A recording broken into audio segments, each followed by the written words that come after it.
And what a thrill it is to introduce our presenter today. Dr. Arvind Singh is the Samuel Shirley and Edna Holt Marston Endowed Professor of Communications at the University of Texas in El Paso. Yeah, that's a mouthful. Samuel Shirley, Edna Holt Marston. But you see, I just called them Grandmama and Granddaddy. My mother and father are both graduates of UTEP. Back then it was called the Texas College of Mines. Mama majored in journalism and as a senior was editor of the school newspaper, The Prospector. Daddy went on to medical school to become a pathologist. My mom endowed this professorship in 2003 to honor her parents, Edna and Shirley Marston, for their unflagging belief that hard work and education would be keys to opportunity.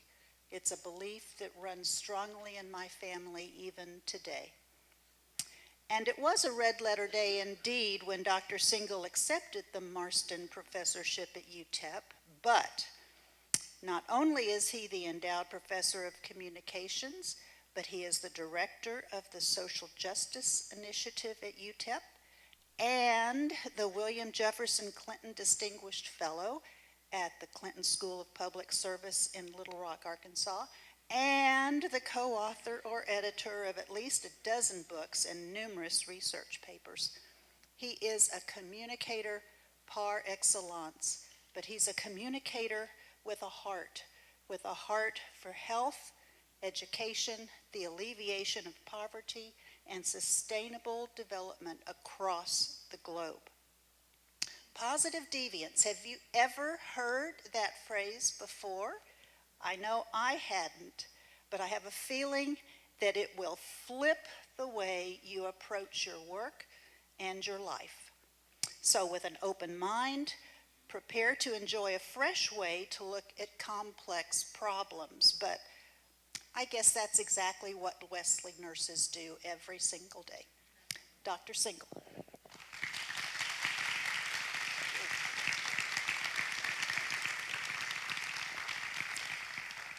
Good morning.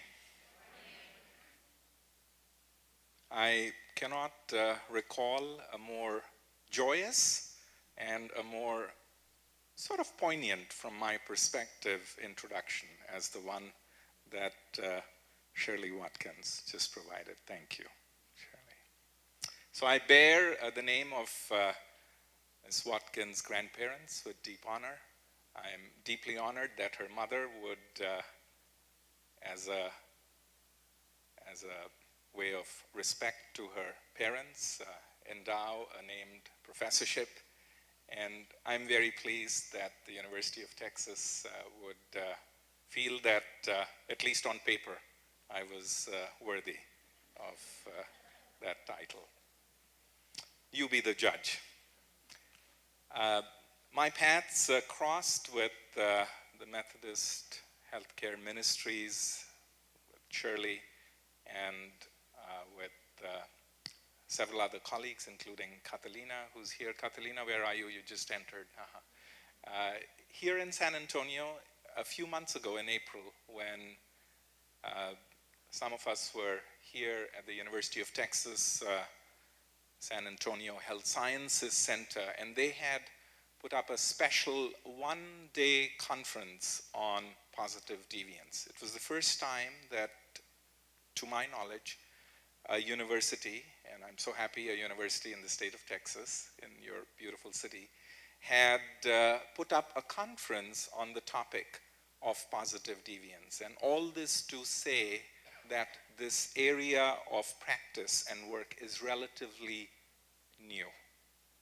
It's been around for some years, some decades, but its recognition, its manifestation in the realm of healthcare or in the realm of social services or social justice in the United States is fairly new. So I'm delighted to be back within a few months, and we'll see through the participation of all those who are represented here, the Wesley Nurse Program, other colleagues, how it'll have legs in the important work that you do. So, welcome. How many of you had, it's just a sort of a quick show of hands, how many of you had heard the term positive deviance prior to Catalina sending out the announcement that we're going to have somebody who's going to talk about positive deviance? Curious. Raise your hand high up if you did. Okay. All right. Okay. This means that Ms. Watkins, I can get away with anything. Terrific. You know a little about asset mapping. You probably know a lot about asset mapping. I know you have done work through some things that Catalina sent me about ABCD, yes, and asset-based community development, and more importantly, the work that you're doing in your community lends itself, in my opinion, but you are to be the judge, to a way of thinking, which we know as the positive deviance approach, that may perhaps you will see be useful in the outcomes that you so desire. Okay. Just wanted to recognize all of you, but also in addition to all of you, two colleagues who have joined us. So may I request Dr. Lucia Dura to just rise for a minute and be acknowledged. Dr. Dura is a professor in the Department of English at the University of Texas, El Paso. She was here for the April meeting. She has a very strong connection with San Antonio. She went to St. Mary's for her undergraduate education. She has a brother who lives in San Antonio who's a lawyer, and so she doesn't miss an opportunity to come back. More importantly for me, she's been a colleague of mine for the last 8 years doing collaborative work in the area of positive deviance. It's even better than any of us can do individually. I also want to acknowledge Eleni. Eleni, if you want to just rise. Eleni is a doctoral student, wrapping up, so soon she'll have the title of doctor, from Texas A&M, College Station. My paths crossed with her 4 years ago for the first time when she was a first-year doctoral student. She heard about positive deviance, got a little engaged and interested in the topic, and then I was at Texas A&M as a keynote facilitator for the whole day last week. 870 students from 16 locations. The topic was positive deviance, and I had an opportunity to reconnect with Eleni, and when she heard that it was going to be here, she decided to drive in from Austin, not College Station. She lives in Austin. So thank you, Eleni, for being here as well.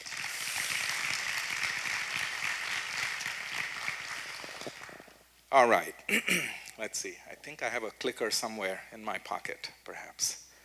Yes. And it even works. Terrific. So together we will have a journey, and I think I am an important part of your program today. So it's going to be a journey from now till about 3:30, I'm told, when we need to wrap up. And so these are some of the milestones, you can say, that we will get to. It's a sort of a path of the journey that we'll take. Oh my, I don't even need to look back, I can look there.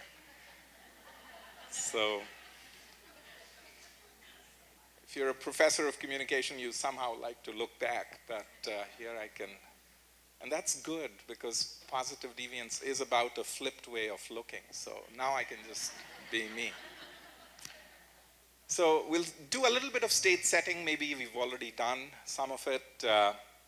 We'll talk about why the flip, the mental flip. We're going to talk about mental somersaults. So today is a playful day. You know, you're going to play with ideas. You're going to play with stories. Then we'll get into the nitty-gritty of what the positive deviance approach is. And we'll do it through, again, a case study of some work that was done in a community in Vietnam, even though it may seem very far away, but the principles that this case study exemplifies, I hope you will find of some interest. And then we'll serve lunch, I think, and after that, maybe we'll get into some PD servings, which are nothing but some examples of positive deviance as they've been applied in several communities, including, I'll give you some examples from our community of El Paso, Texas.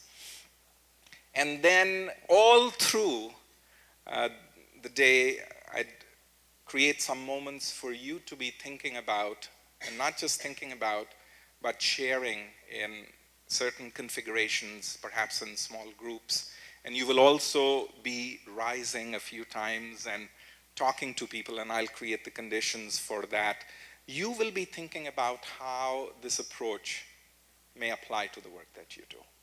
So there'll be numerous opportunities for you to think about PD applications, as we call it, discussing how this approach can be useful to your work. And that's not going to happen at the end, even though that's the destination. No, that'll happen as we go on. How does that agenda sound to you? Sounds okay? Yes, all right, okay, good. So let's set the stage. And when we say set the stage, we are talking about understanding the philosophical basis of positive deviance.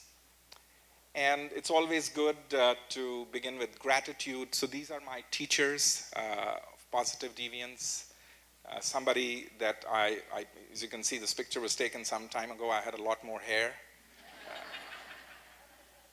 And this was taken in 2004 at my home when I lived in Athens, Ohio. And these are Jerry and Monique Sternin. They were the founders of the positive deviance approach. My world flipped upside down when I met them at a smaller meeting. And so for the last 11 years, I consider them as sort of my gurus. So gratitude to them. And I don't need to say this. This is a faith-based initiative.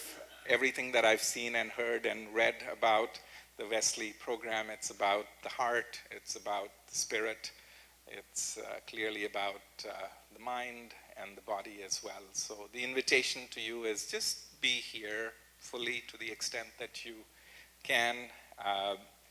I suggest you be unencumbered of technology, whatever that may mean. You may need, at most, a simple notebook, maybe a pen, but it's perfectly okay if you even don't have that, because I'm going to go ahead and send Catalina the entire slide deck, and so, it's not like, oh, I missed the 4th bullet point on the 11th slide. Don't need to worry about that. And then just have faith and go with the flow, because there may be some moments of discomfort, especially with our cherished ways of looking at things. It's like, oh no, this doesn't sound right, or no, this is not the way it is. So if you encounter a moment such as that, just have faith, even if it's temporarily, and go with the flow. Embrace it, at least for that moment. And we'll see. You probably, if you resist it, that's fine. You'll end up at a certain place. If you go with the flow, you'll perhaps end up at a different place. And so you make that choice. But that's the invitation to you. Go with the flow. Have faith. Okay. So our conversation frame is, again, positive deviance is one approach among many. There are plenty of approaches, A, B, C, D, acid-based community. There's that approach. There's other kinds of approaches with respect to social change. Positive deviance is one way. It's not the only way. It's one way. What positive deviance, I think, does uniquely is it expands the solution space. So if you're trying to solve a complex problem, as we are in the business of problem solving, we are trying to solve health problems or access problems or getting care to those who need it the most. We're trying people to get tested for diabetes. We're trying people to lose weight. We're trying, there are a whole host of things that we are trying to solve. And what positive deviance can do fairly uniquely, in my opinion, is really expand the solution space. And you'll see why that's the case. And not only does it expand the solution space, it gives us new tools, new ways of coming at the same problem that we may have been trying to solve for a long period of time and hitting our heads against the wall and maybe not making too much progress. So it allows us to look at new ways of addressing the same problem. Now, this really is the first slide, the one that you see now of this presentation of state setting. And what does it have on it? It's a blank slide. And that's the point. The Zen Buddhist philosophers say that a beginner's mind is an open mind, it's full of possibilities. The expert's mind, my mind, is one that is a closed mind. It doesn't have too many possibilities, or maybe it just has one, the expert possibility. So the invitation to you, or the challenge to you, is to see if we can try to reset ourselves, even if it's temporarily, to zero.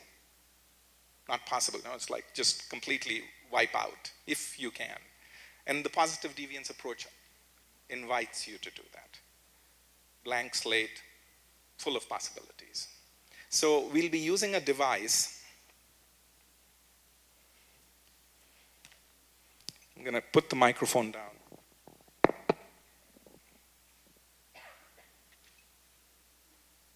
these are my beautiful Tingsha bells, and is my voice still coming through? Yes.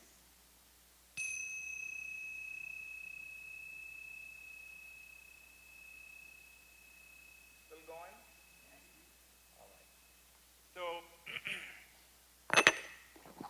The Tingsha bells, Buddhist prayer bells, we will be ringing them a few times. And the Buddhists use the Tingsha bells not to get attention, which oftentimes bells are used for, but to drop attention. So much like beginner's mind, open mind, when you hear the Tingsha bells, the invitation to you is to drop attention from what you're doing presently, so that we can pick up your attention to move on to the next stage. Yeah? Okay. So, beginner's mind, open mind, full of possibilities. And this is the second important part of stage setting the philosophical basis of the positive deviance approach. Is there anybody in this room who sees somebody whom they recognize, even though it's upside down? Yes. Abraham Lincoln. And we should really give an applause for that, because it's just little pixels, black and white, on a screen turned upside down. But yet there is something in us which is phenomenal at recognizing patterns. So did all of you get the sense that this was turned upside down? You didn't have to really think too much about it, no? And what is it about us that does that? We are very good at recognizing patterns. And not only are we good at recognizing patterns, but in this upside down image, which you are able to even say, that's Abraham Lincoln. And that is a phenomenal quality of the mind, that it can make sense of patterns. So we are trying actually in some ways to invite you to go beyond the patterns that you see. And there's a reason why Abraham Lincoln is in this image, because I want to begin with the Abraham Lincoln story, with your permission. Yes? Your permission to tell a Lincoln story? All right. So the story is during the Civil War. And you know that the weight of the decisions that a presidency was responsible for weighed very heavily on Lincoln's shoulders. He was commander-in-chief, he was president, he was commanding the Union Army, and a good chunk, a good percent of the adult male population of what was the United States, whether it was the North or the South, was a casualty of the war. And you could not be affected, even if you were not in a battlefield as a family member. And this was not for a day or two, but for many years, as we know. So we know about his famous Gettysburg Address, no? 272 words spoken where he's talking about those who've given the ultimate sacrifice so that a nation could live. And he also used to spend his time, and I'm very happy if somebody wants to come and join me closer here, no? It's, we'll be moving around in a bit, but welcome, please. Great, thank you. Nice.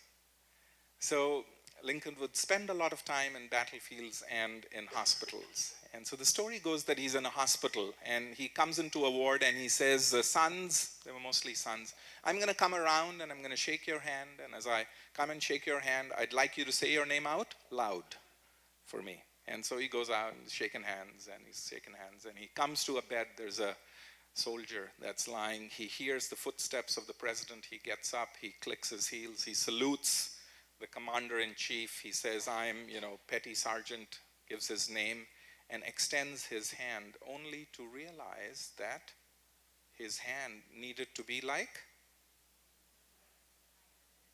this. Lincoln was a tall man. And so as he extends his hand and puts it out there, he says, oh, Mr. President, you're tall. How tall are you? And Lincoln, without batting an eyelid, says, son, like you, tall enough that my feet reach the ground. Son, like you, tall enough that my feet reach the ground. So we tend to measure height in a certain way. We don't even think about it. So may I ask how tall you are? 66 inches. Yeah? You can say 5 feet 6 inches, 66 inches. May I ask how tall you are, Jennifer? 5 feet 4 inches. Yeah? And we all know what that means, 66 inches, 5 feet 4 inches. If I were to ask this question in maybe a different country where they use a different system, the answer that you would get would be maybe in centimeters. I've never heard it in millimeters, but people may even say meters, no? They'd say like, I'm 1.8 meters. And yet, our mind processes this. 66 inches, 5 feet 4, 1.8 meters, 174 centimeters. We process this and you get a sense of how high a person is, no? And that's terrific, that's great. That's how experts use language, use a certain mental model to make sense of what the world is like. And that is beautiful, no? There's a shared common understanding. But then why are we sharing with you this Lincoln story? Sharing this Lincoln story with you is because Lincoln was very interested, by the way, in Euclidean geometry. Yeah, he was an autodidact. He was self-taught. He had very little formal education. He was a country lawyer who studied law on his own and passed exams. So he was very interested in the notion of proof, evidence, and Euclid geometry, the geometry of straight lines, really interested him because Euclidean geometry is all about theorems and proofs. What constitutes evidence? Yeah, you get the idea? Evidence. If you're a lawyer, are you interested in evidence? Can you prove? So Lincoln's notion of how he measured height were very strongly influenced by the notion of proof, by the notion of, there was a statement in Euclidean geometry, things that are equal to the same thing are equal to each other. It's a very important axiom in Euclidean geometry. And so when he answers the question, son, like you, tall enough that my feet reach the ground. It comes from a certain deep sensibility, which is not looking at height as, oh, how tall or how short you are, but it comes from the sensibility of the common ground that we stand on. And again, there's nothing right or wrong about that way of looking. It's a different way of looking. It's a flipped way of looking. And that flipped way of looking gets you to a different place, the place of a common ground. So even though you're president, commander-in-chief, you're talking to a petty soldier, and the petty soldiers asked you, Mr. President, how tall are you? And his response is, son, like you, tall enough that my feet reach the ground. Do you see what I'm saying? Get the idea? It's a flipped way of thinking. Takes you to a different place. Takes you to a different place relationally with the one that you are. And especially with expertise. If you're trying to serve, this notion of the common ground thinking, which is deeply inherent, I know, in each one of you, needs to manifest. And it can manifest behaviorally, but clearly it can manifest in the way we think. So that's part of the stage setting. So now maybe you want to see it the right way, no? And that's the whole point, that you can see things in different ways. I'm going to try to see if I can play this video. No, I'll go to this image itself. So you see me, I had even more hair at that time. And this is a picture of my younger son, who's now a sophomore. I'll announce that to you at UT Austin. I'll see him tomorrow evening. And I want to share, as part of the stage setting, a story about his early days on what we call this planet Earth.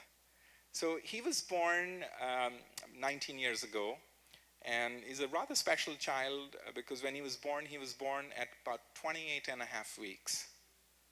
And you know what that means. He was 648 grams. That was his birth weight. And his medical chart was very impressive. So I'm going to say a few because there are people who know that, lexicon. So he was male Asian, 648 grams, SGA. And that means small for gestational age.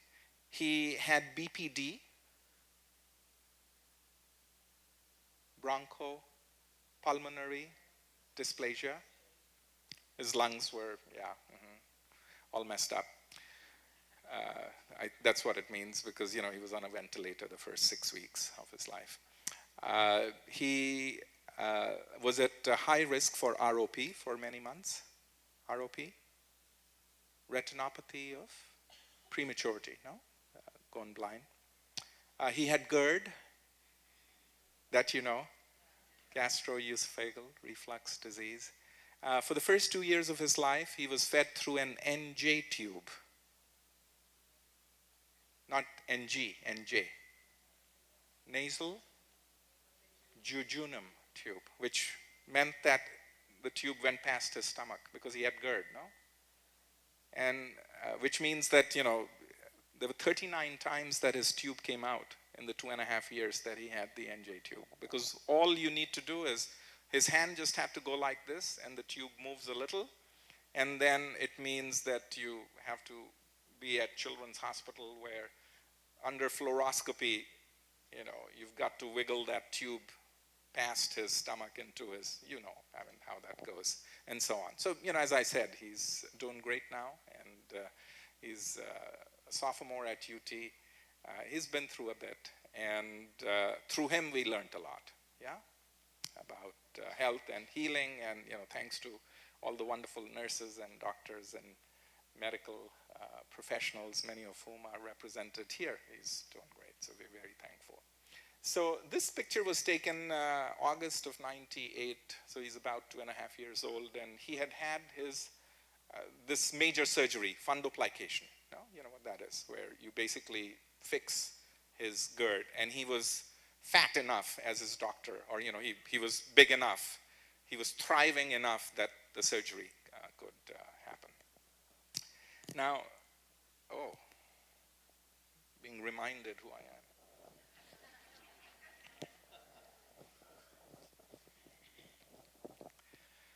So there were thousands of people who took care of him. Thousands. My wife and I once made a little calculation at the back of the, he spent so many days at the NICU and at the PICU and, pulmonology and surgery and gastroenterology. You get the idea.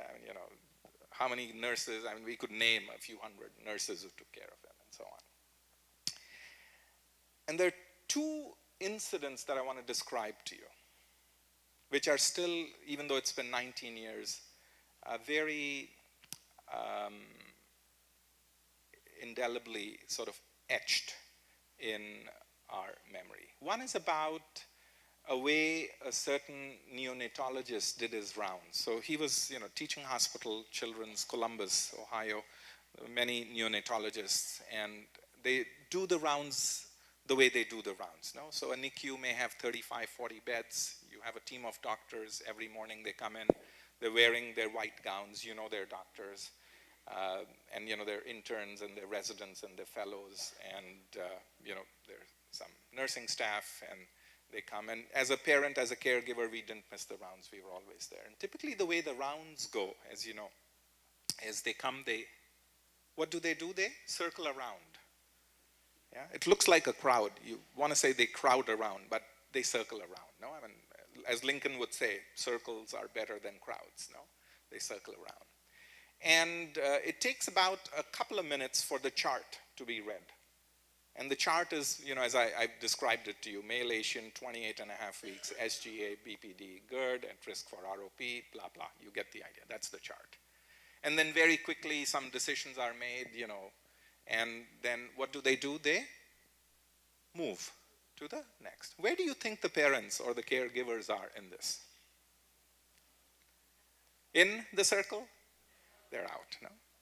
And nothing wrong with it. Work needs to get done, and so they're out. Now, do parents and caregivers, especially if you're a professor, and my wife's an educator too, do they have questions? All parents have questions. And the question, believe it or not, is always the same. And what's the question when your child is, let's say, if he or she is at the NICU, they're sick. They're not there for fun. No, so what's the question?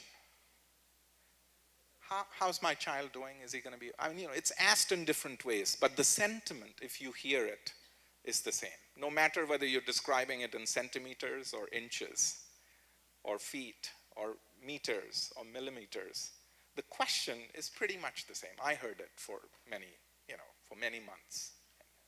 How's the child doing? And if you're lucky, you'll get, if there's time, they'll give you an answer. If they hear you, you'll get an answer. And, this was normative practice. And right now we are getting into setting the stage for what positive deviance is, okay? Nothing wrong with it. Yeah, all the neonatologists were phenomenal neonatologists. The doctors who did rounds were phenomenal. Because our son did well. But when a particular doctor, Dr. Carter, I believe was his name, came, things were just a little different. So I want you to focus on the little differences. Dr. Carter and his team had a secret sauce. That secret sauce actually was made up of many small little ingredients. Small little ingredients. The first thing that you saw was the same, no? Doctors, white coats, coming around and in a circle around the bed. But they were carrying something in their hand. That's the first difference. Looked like an umbrella to me the first time I saw it. It was a stool from Walmart, $4.99 is what it must have cost. I checked its price later. And what do you do with the stool? you open it. That's the secret sauce. You have a stool, you open it, because you could just be carrying your stool, not open it, no? Some people do that. Oftentimes we carry a lot of things and we don't, They open it, and what do? Sit down. 3 things have happened. They've got a stool, they open it, and in that moment, they sit down. And what do you think happens when caregivers, doctors who are doing rounds with nurses and others, sit down? What does that do?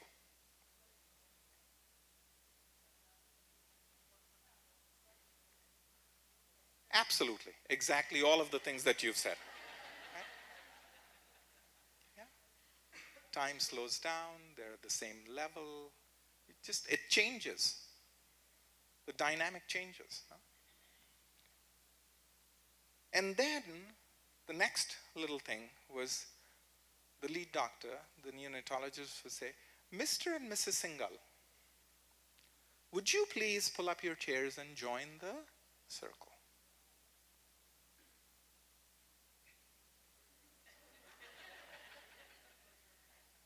Me, Moa, yes, please.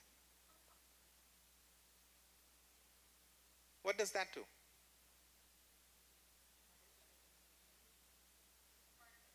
Makes you feel a part of it. When Lincoln says, son, tall enough that my son, tall enough like you that my feet reach the ground. It's like, me too. Gives you that feeling, no? And then, as I said, normative practice was chart is read, decisions are made, and you move on. And if you get lucky and if you want to ask a question, you can ask. Here, the conversation began by the doctor asking, Mr. and Mrs. Singhal, you've observed your child for the past 24 hours since we visited, and you have been engaged in their care. From your perspective, how do you believe your child is doing? The first question comes to you. I can guarantee you, our son had phenomenal clinical outcomes, especially when the pulmonologist and the gastroenterologist could not agree on what was going wrong with him, because we were invited into such conversations. Okay. And you know it. I see a few nods about the importance of that. Okay, what's the point? I'm describing to you a fairly mundane, routine kind of an activity that happens in a NICU, in NICUs and PICUs and ICUs all over the place. What was happening with this one doctor were multiple little things, small little things, which didn't cost very much, which took the same amount of time, because it's not that they were spending hours and hours. Somehow the conversation always would come down to what's the treatment plan or maintenance plan for your child. But the act of bringing a stool, the act of opening it, the act of sitting down, the act of inviting a parent, the act by name, and the act of how do you think? There's 6 or 7 small little things that have happened. Didn't happen by accident. And they made a difference. So here's a little introduction. Are you ready to positive deviance? And hopefully by the end of the next minute, when I ask you how many of you have heard and know about positive deviance, you'll all say, okay, I know enough that I can be dangerous in a cocktail party or something. Especially if you're with a neonatologist. What other doctors were doing were normative behaviors. The norm, the usual behaviors. What happened in this case was non-normative, a deviant behavior. Deviant not in the sociological sense of bad, deviant in a statistical sense of being non-normative, like standard deviation. So deviance in the form of deviation from the norm. You get the idea? So positive deviance, or deviation if you want to, it's called deviance, but you get the idea. is a way of understanding things that are not normatively done, but yet which make a positive difference, which result in a positive outcome. Get the idea? It's sort of the secret behavioral sauce. Secret behavioral sauce with multiple ingredients. Not only is it a secret sauce, but it has multiple teeny tiny ingredients which to most people are invisible.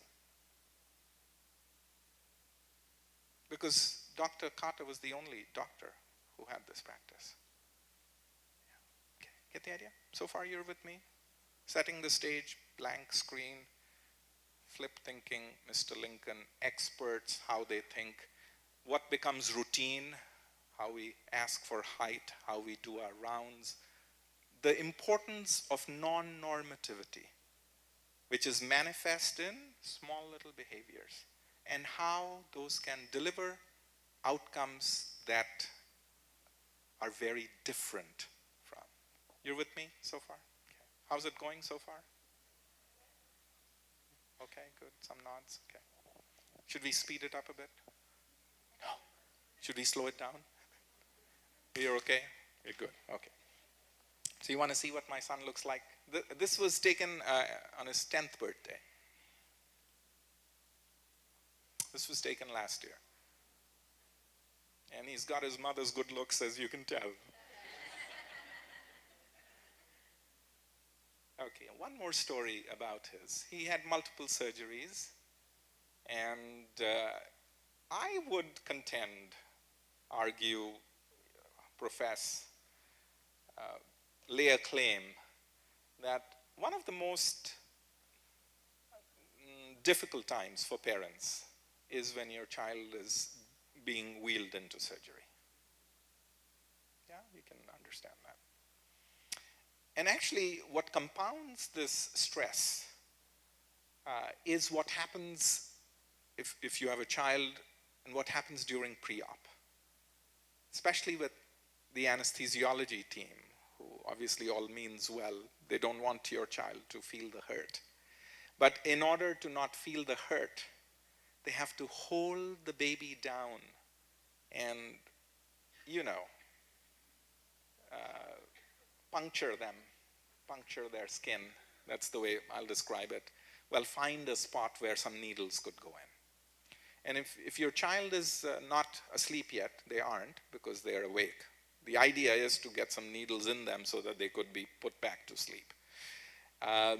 Then if there's, no matter whether they're 648 grams or 5 kilos and 648 grams, they fight with all their body, whatever little they have, and with all their lung capacity, even though our son's lung capacity at that time was like 20%. They fight. And as a parent, it's very visceral, right, when they fight. And does the needle go in the first time? If yours doesn't. There are no laser-guided missiles. And the child is moving. It takes a long time. Maybe at the 7th jab. Maybe 5th if you're good. 3rd, if you're like a genius. Very skilled with fine motor skills. So, and that's normative practice. Our son went through numerous surgeries. We were part of numerous surgeries because, you become friends with people and they're having surgery, you join them at pre-op and, so the anesthesiology team comes, they're very gracious, they explain what they're going to do, they hold the baby, and then some needles go in, yeah? And then, all hell breaks loose. And it's a very difficult situation to put back together. And then it's time for them to be wheeled in. Except when this pediatric anesthesiologist came. You want to know what was different? First thing she would do is she'd come, as we saw her interact with others, she'd say, Mr. and Mrs. Smith, do I have permission to hold your baby? It could be Mr. and Mrs. Singhal, it could be, whoever. Do I have permission to pick up and hold your baby. So, your baby's got lots of tubes here and there, and you can imagine, she's asked for permission if she can pick up and hold the baby, no? Like this. What does that do? It does something, no? I don't know what it does. It does something. And as they are holding the baby, and as this pediatric anesthesiologist, in her own words, administers what she calls verbal anesthesia. Something that you and I know as peekaboo.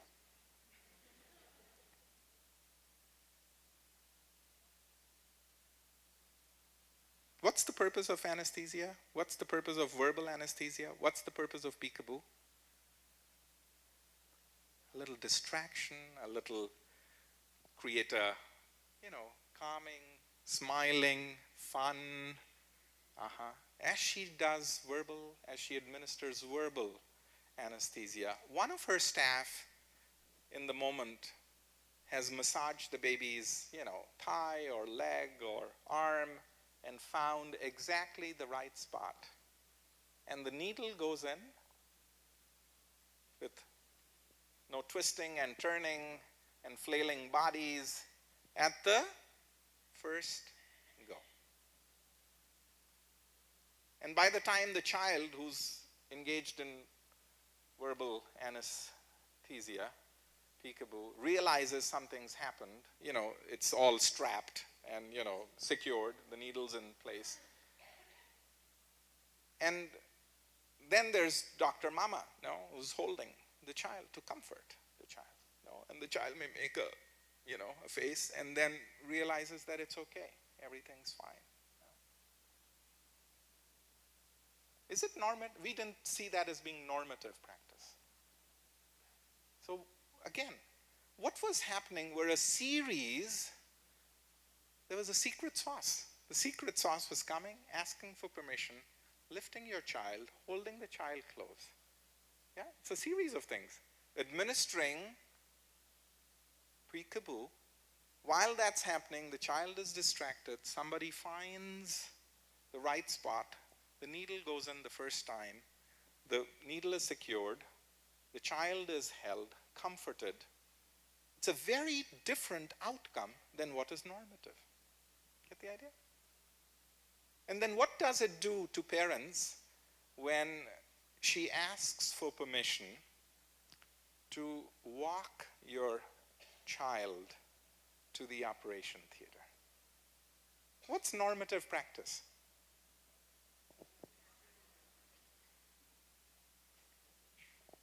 Nothing wrong with it. There's nothing wrong with feeling a baby. That's the way that it's always done. And maybe that's the only way it can be done. But she asks for permission. What does it do to you?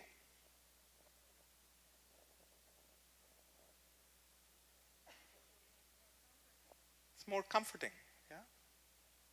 And what does it do to you if she sort of turns around as she's walking and looks at you and says, he'd be okay with me?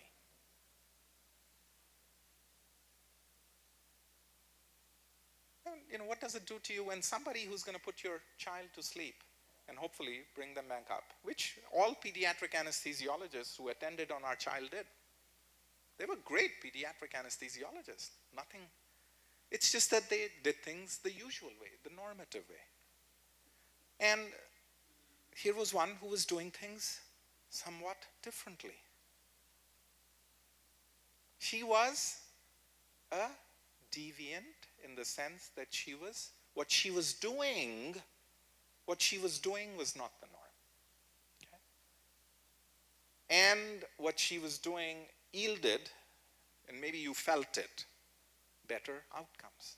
So she was a positive deviant, doing things which were non-norm. So you are beginning to understand, grasp, in the state setting, what the positive deviance approach is. Flipped way of thinking. Look at what's working. Yeah. What's working, what most others are not doing, and what is yielding outcomes that, okay. So PD is about secret sauce. Secret behavioral sauces, and usually made up of many ingredients. Small little things that people do. Small things that people do that most others do not do. That make a big difference. Get the idea? Okay. So now is, and I already see a friend who's stood up and is stretching, and we are going to invite you to, each of you, to put down whatever you're holding, your notebooks, and to rise.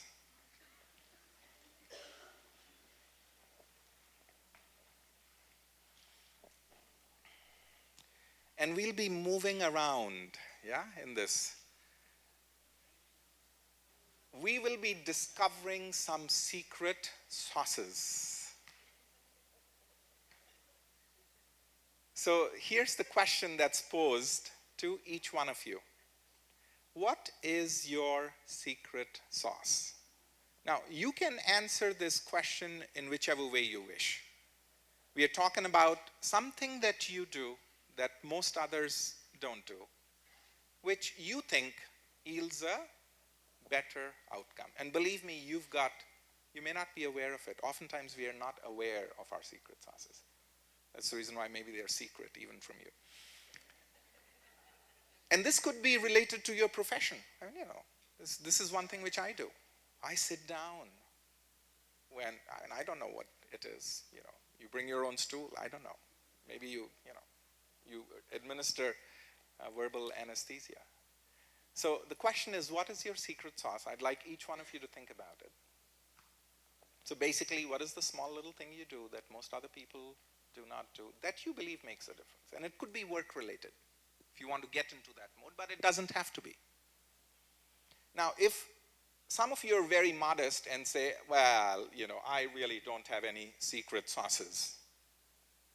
If you ever find yourself in that situation, because sometimes in a big group you say, I don't know what that.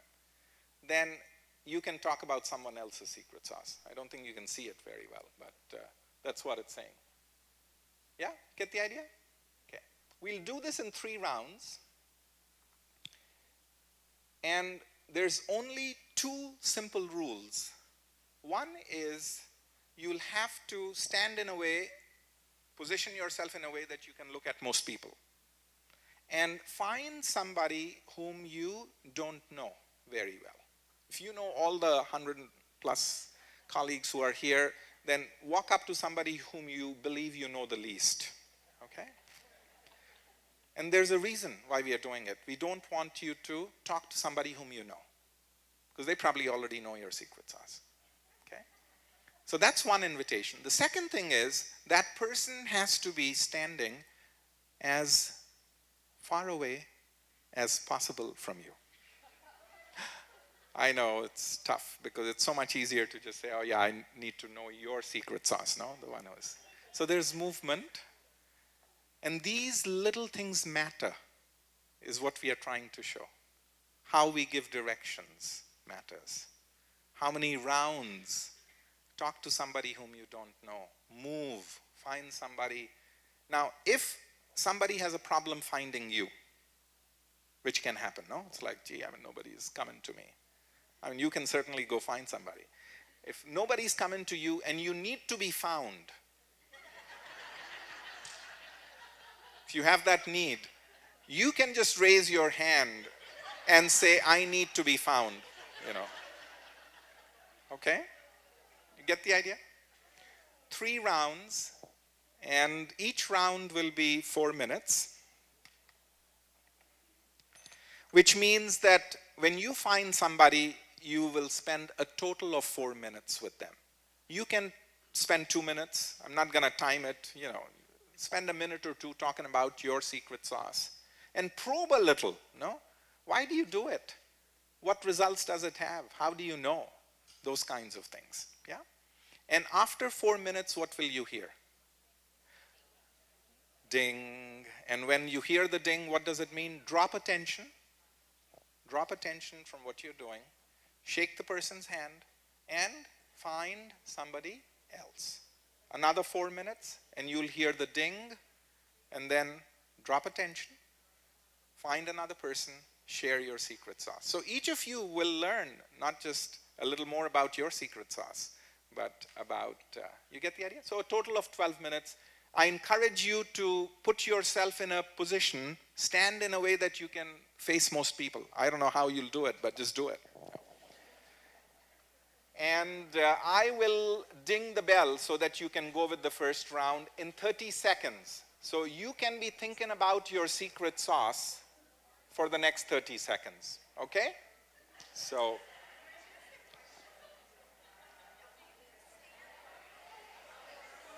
go far away.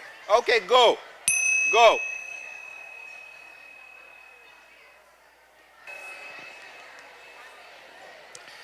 So, you may come back and sit down in your seats.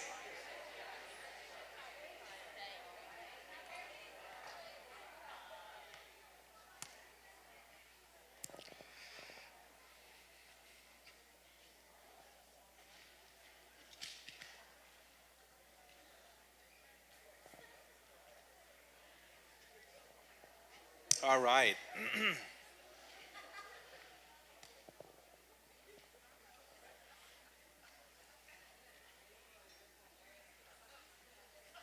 How was the act of rising and walking up to somebody and listening to their secret sauces?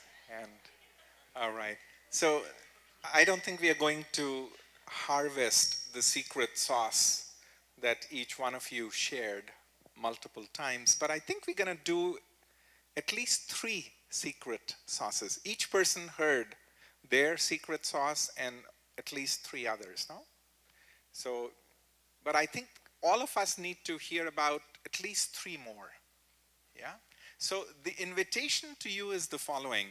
If you heard somebody talk about, if you heard, so it's not about what you said, it's about what you heard. So if you said something, it perhaps was heard, no? You get the idea? So the invitation is if you heard about somebody's secret sauce and you said like, wow, that needs to be shared here with this whole big group. Without naming them, you don't need to.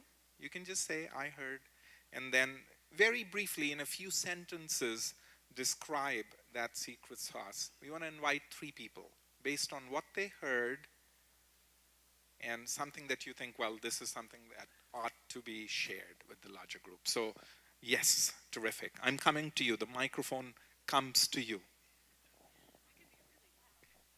We'll get you to be a little louder than what you can. I met somebody who talked about their secret sauce is time. That normally scheduled appointments are based on time constraints, you know, and that kind of is where the system is moving currently. But by giving people time, it allows them to fully engage in the conversation without watching the clock. And then with that expansion on time, they're not feeling like they're being cut off in the middle of, you know, they're just getting through something that means something to them. And thanks for getting to that point. We'll see you next week. You know, they actually get to finish out where they are, and that it's been very, very therapeutic. And I think time is a secret sauce all of us can apply. Beautiful. Thank you. And your name? Oh, I'm Donnell. Donnell. Thank you, Donnell. All right. The microphone is ready to be shared with 2 more people. Yes. Coming to you. I actually kind of heard this from all 3, and it's having a judgment-free zone in their office, allowing their clients to be completely honest, because they're established in their own mind not to have a preconceived notion or idea from whatever walk of life they come from, you know, whether they are a professor or whether they are homeless, you know, it's not having prejudgments or preconceived ideas about them. So I thought that was very impacting. Thank you. And your name? Perla. Perla. Thank you. Gracias, Perla. So the notion of parking your judgment, we all have judgments somewhere, no? Even if it's temporarily, and creating a space that becomes different, no? terrific. One more. This side of the room. Terrific, thank you. Coming to you. I heard be okay with discomfort. Just being okay to push yourself to be a little bit uncomfortable. Be okay speaking really loud into the mic. No. Be to the point. I should listen intently to what I'm hearing. Be okay with discomfort. So push yourself to be a little bit uncomfortable so that you can be better for others. Thank you. And your name? Stephanie, we met in San Antonio. I know. You even tweeted a picture of me while I was presenting. I was looking pretty darn good that morning. Thank you, Stephanie.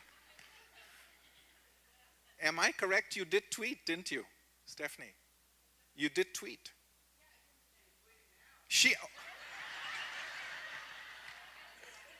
Stephanie, this side,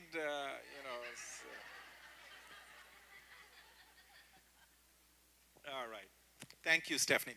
Being okay, whatever you would need to do, whatever behavioral act you would need to do to be okay with discomfort, no? Is what you're saying. Okay, thank you. So far, so good? We are, in positive deviance, the gurus, Monique and Jerry Sternan, would always remind us that you go fast by going slow. That's another flip, no? And it's interesting that we are talking about time. We are saying maybe you go fast by going slow, no? You slow down time a little. So if for some of you it feels we are going slow, that's okay. That's part of the plan because we're going slow with a purpose because we want to internalize, we want to share, we want to have conversations as we go. So, we've set the stage, and this is milestone number 2, the flip. And we've already given you some ideas about what a flip may look like from a Lincolnesque perspective, but a few more flips. And I would say that the following 3 stories that you will hear, and do you like hearing stories?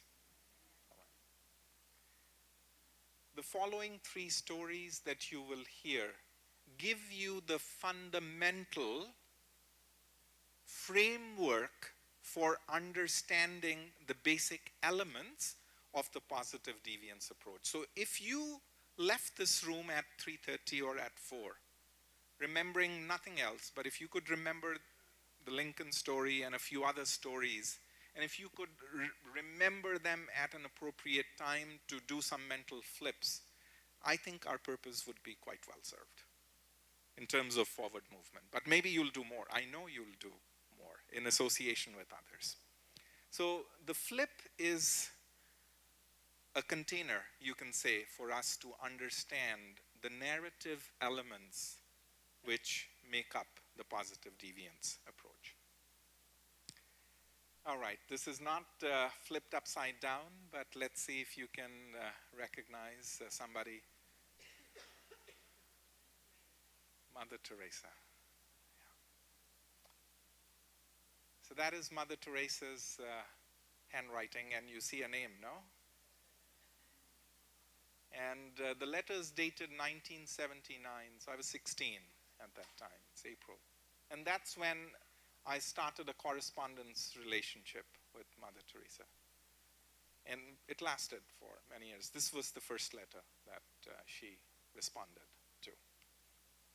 Lived in New Delhi at that time. So I can tell you 100 stories about Mother Teresa. In fact, my dream one day is to teach a course on Mother Teresa. Lessons from her life about life. You know? And so this is a mini module of that, aspiration that I have. There are multiple stories about her. I mean, you've heard stories about her talking about, you know, whenever somebody would walk, and I've seen this, whenever somebody would walk up to her and say, "Oh, Mother Teresa, you know, I'm so honored to be in your company," and until then she's okay, and then you say, "Oh, you're such a great person." If you said that in her company, she would stop you right there. You know? And she would say, she'd hold your hand and she'd look into your eyes and she'd say, "My child, remember, none of us can be great. None of us can do great things, but we can all, at every opportunity, do small things with great love." She'd always remind you. So greatness doesn't come from being a great person. As per Mother Teresa, none of us can be great, but everybody, each one of us, now, in the here, in the now, with whoever is in front of you, can do small things with great love. And so there are many stories about her, but this story in particular, the one that I'm sharing, happened here in the US. The year is 1974, and Mother Teresa arrived in Washington, D.C., Dulles Airport, arrivals hall. And as she arrives, she's on a personal visit. She sees the two sisters from the Missionaries of Charity. You know, they're very recognizable, as you can see. You know? White saris, blue bands, you can spot them from a distance. And she saw them, no? So she knows exactly where to go. She's been found, or she's found them, right? And so she's walking, but there are about 1,000 people, seemed like 1,000 people to her, separating her and these two sisters. And they were all holding placards and they were cheering for her. It's like, "Mother, we are so happy you're here." And you know, they've got placards. How did they find out? One doesn't know, but when you do small things with great love, people find out that you're there. And a representative of this group walked up to her and said, "Mother, we are so happy you're here. Tomorrow we are having a march in Washington, and we would like for you to march with us." And she said, "Oh, that's very nice. My child, what is the march about?" And they said, "Mother, we are marching against the Vietnam War." And now there's silence. And if there's silence with Mother Teresa, the answer could be no. So there's silence, and so the representative. "So Mother, we are having a march in Washington. You'll march with us, right?" And she says, "My child, I am so sorry." And then there's somebody behind this representative who said, "What? Did she say she's sorry? She's not going to march with us? Why not?" "Why will she not march with us? We're having a march in Washington against the Vietnam War. We want her to march with us." And Mother holds the representative's hand and says, "My child, if you're going to have a march in Washington against the Vietnam War, I am so sorry, my child. But if you were to choose to have a march in Washington for peace, I will be happy to be the first to lead." So think about this for a moment. Was being against the Vietnam War and being for peace one and the same thing in Mother Teresa's mindset? Very different, no? For one, she says, "I am so sorry, my child." But for the other, if you were to so choose, I would be the first to lead. Now, most of us who are problem solvers, and we are trained to be problem solvers, and there's nothing wrong with that, are trained to begin by asking the question, what's the problem? Right? You begin, if you're a problem solver, you say, what's the problem?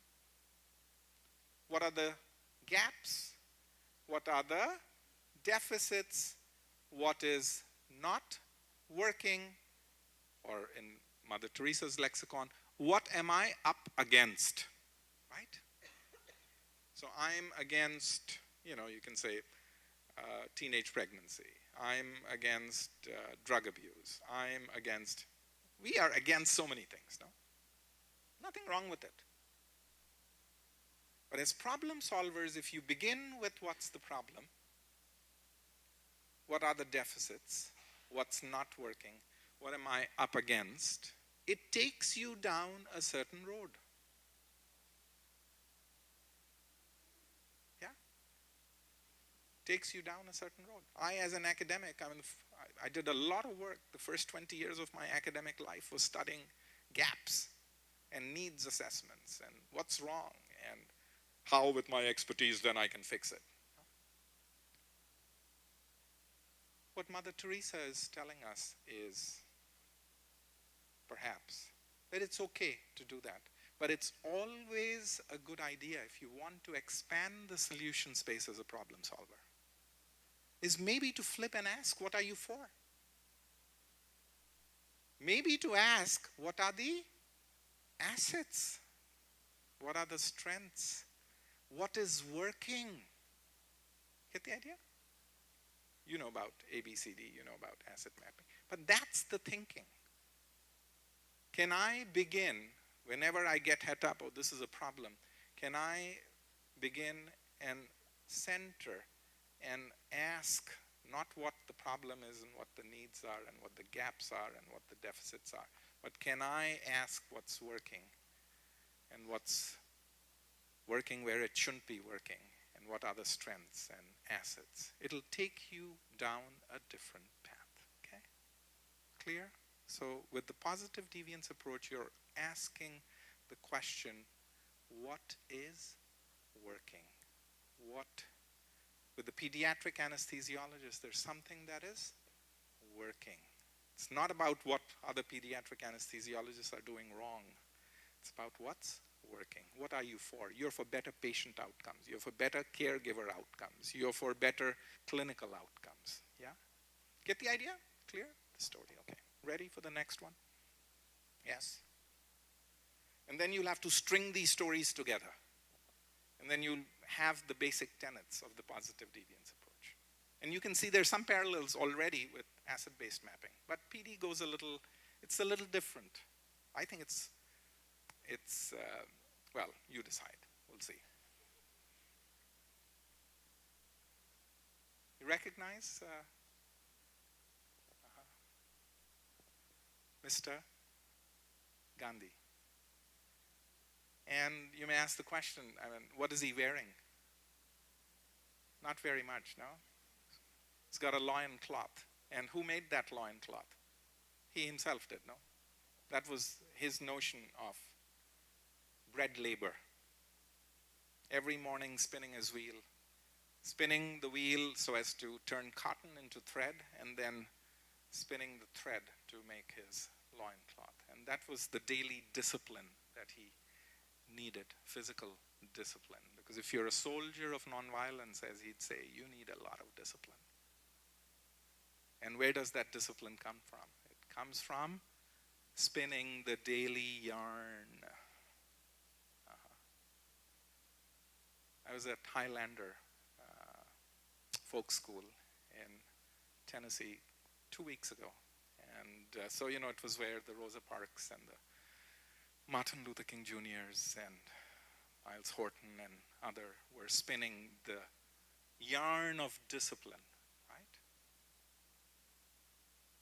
Now, Mr. Gandhi was trained as a lawyer in England and had a thriving law practice in South Africa for many years, and then became involved in human rights issues, rights of Indians living in South Africa. Spent 20 years there, and at age 45 came to India, and then spent the last 35 years basically taking his country to independence. No? And he never held any political office. That's the interesting thing. He never commanded an army in the sense of a Julius Caesar or a Napoleon. No artistic gift. Wasn't a Pablo Picasso or a Michelangelo. No scientific achievement. Wasn't Einstein or Niels Bohr.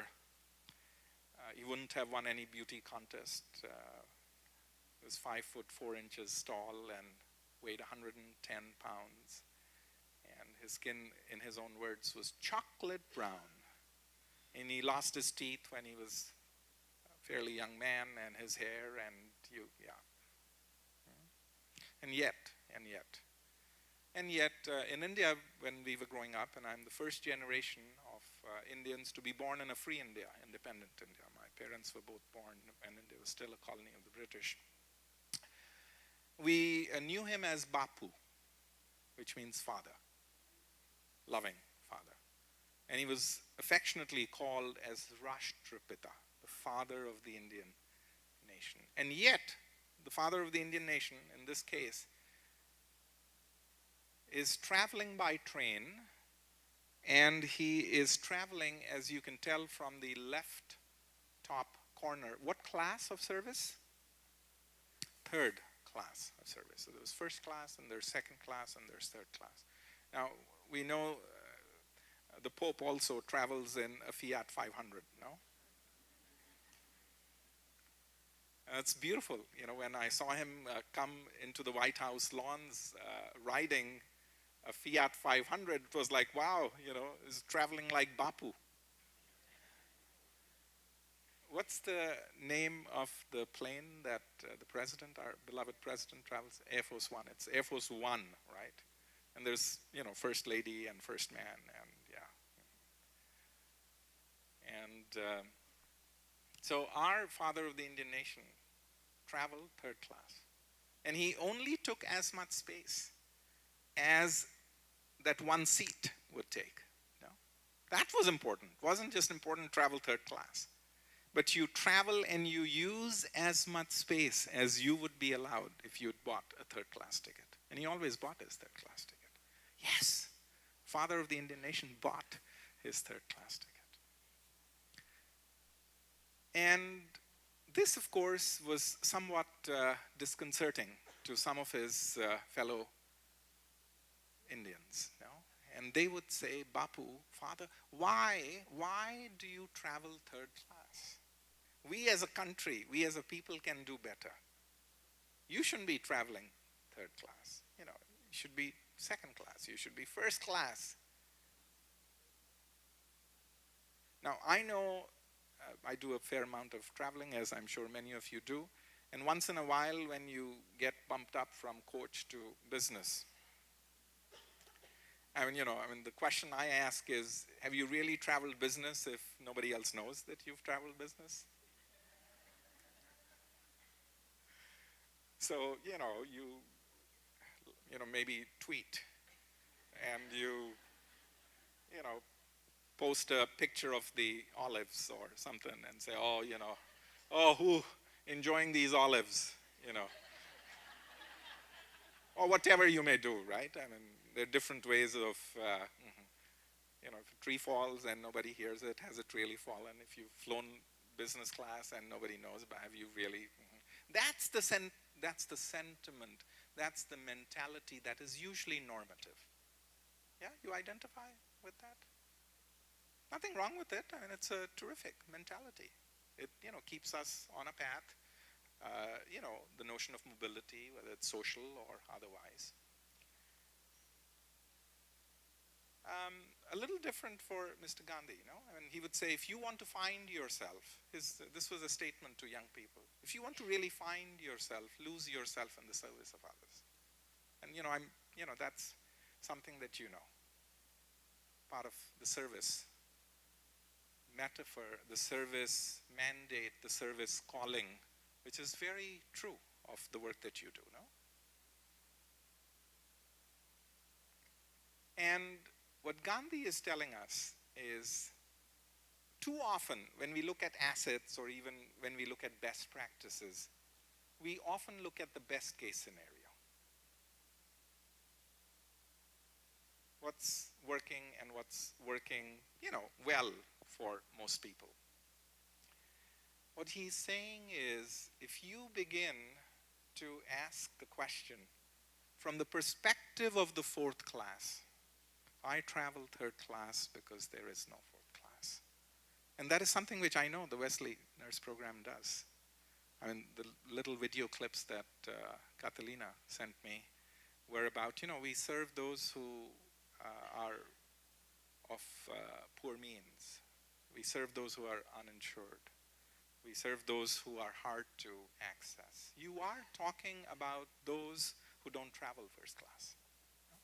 So what Gandhi is saying is, if you in your way of thinking can look at things from the perspective of not your class, but from the perspective of those whom you wish to serve,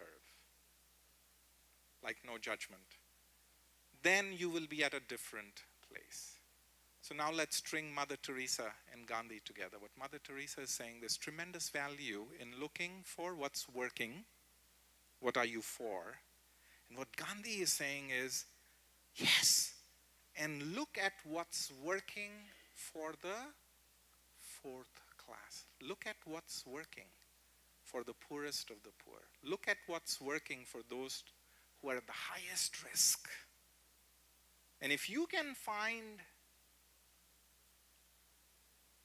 in the communities that you serve some people who have secret sauces, who are doing things which few others are doing, which are working, which are yielding outcomes, positive outcomes. And if they are doing it even with the highest risk, then there is tremendous value in finding out what is it that they are doing. Because if they can do it and achieve good outcomes, then the outcomes that they achieve should be accessible to all.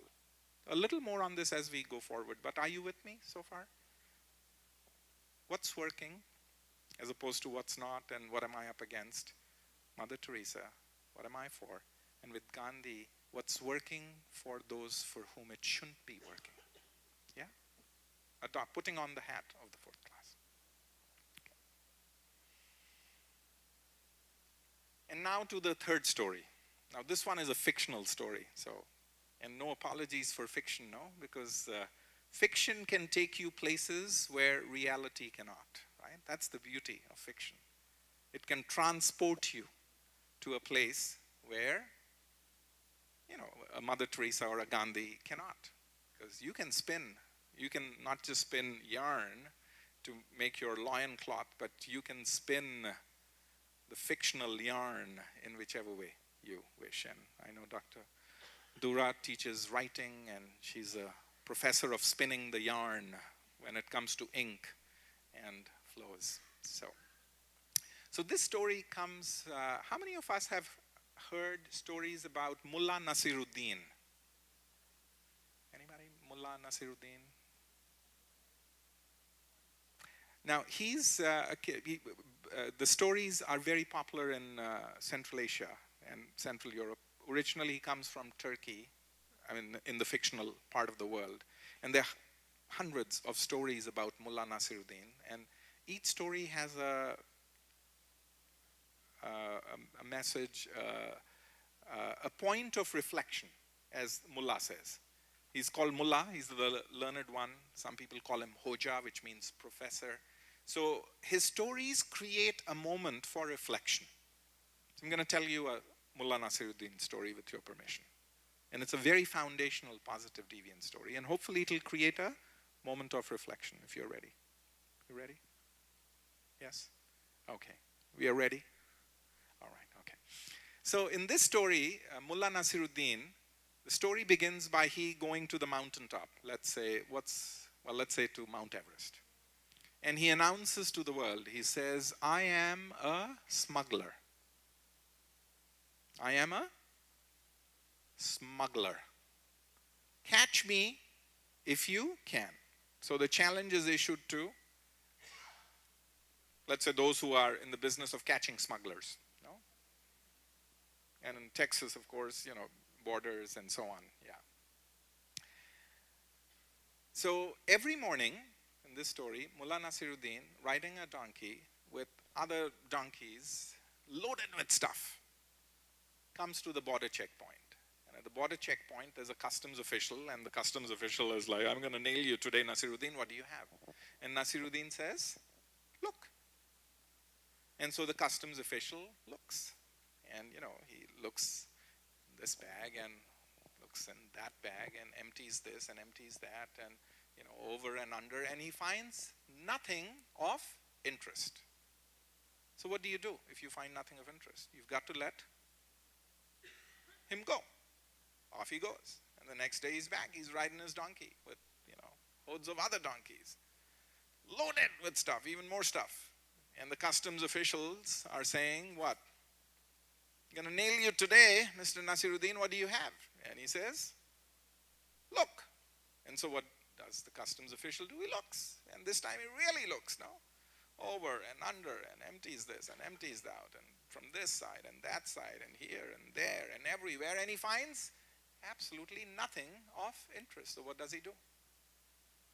You gotta let him go, and off goes Nasiruddin. Next day he's back, riding a donkey, other donkeys, loaded with more stuff. And the customer, I'm gonna nail you today, Nasiruddin, what do you have? And he says, look. And the customs official looks. And this time he puts on his x-ray glasses and, administers the sniffing test and does this and that and over and under and from this side and that side, and finds absolutely nothing of interest. So what does he do?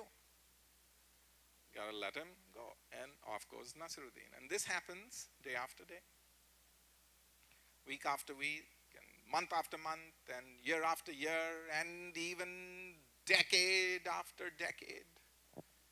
And the customs official, comes to University of Texas, San Antonio, and comes to St. Mary's and, does a few more courses in customs checking and how to nail smugglers like Nasiruddin, and then goes to that school in Cambridge, Harvard School of Customs Checking, and, gets the ultimate expertise diploma in, and is unable to catch Nasiruddin in an act of wrongdoing. And after 35 years of failure, fed up with his lack of ability to nail Nasiruddin in an act of wrongdoing, the customs official goes to the top of Mount Everest and says, I retire from customs checking. And Nasiruddin follows him and he says, and I announce my retirement from smuggling. And then they happen to meet, let's say here in San Antonio, in a Starbucks. And the customs official says to Nasiruddin, Nasiruddin, now that I'm an old man, now that I'm in no official capacity to do anything to you, Nasiruddin, for all the nights that I've not slept, for all the heartaches and ulcers that you've given me, please, today in this coffee shop, as I buy you a latte, can you please tell me, please, can you tell me what is it that you were smuggling? Donkeys, says Nasiruddin.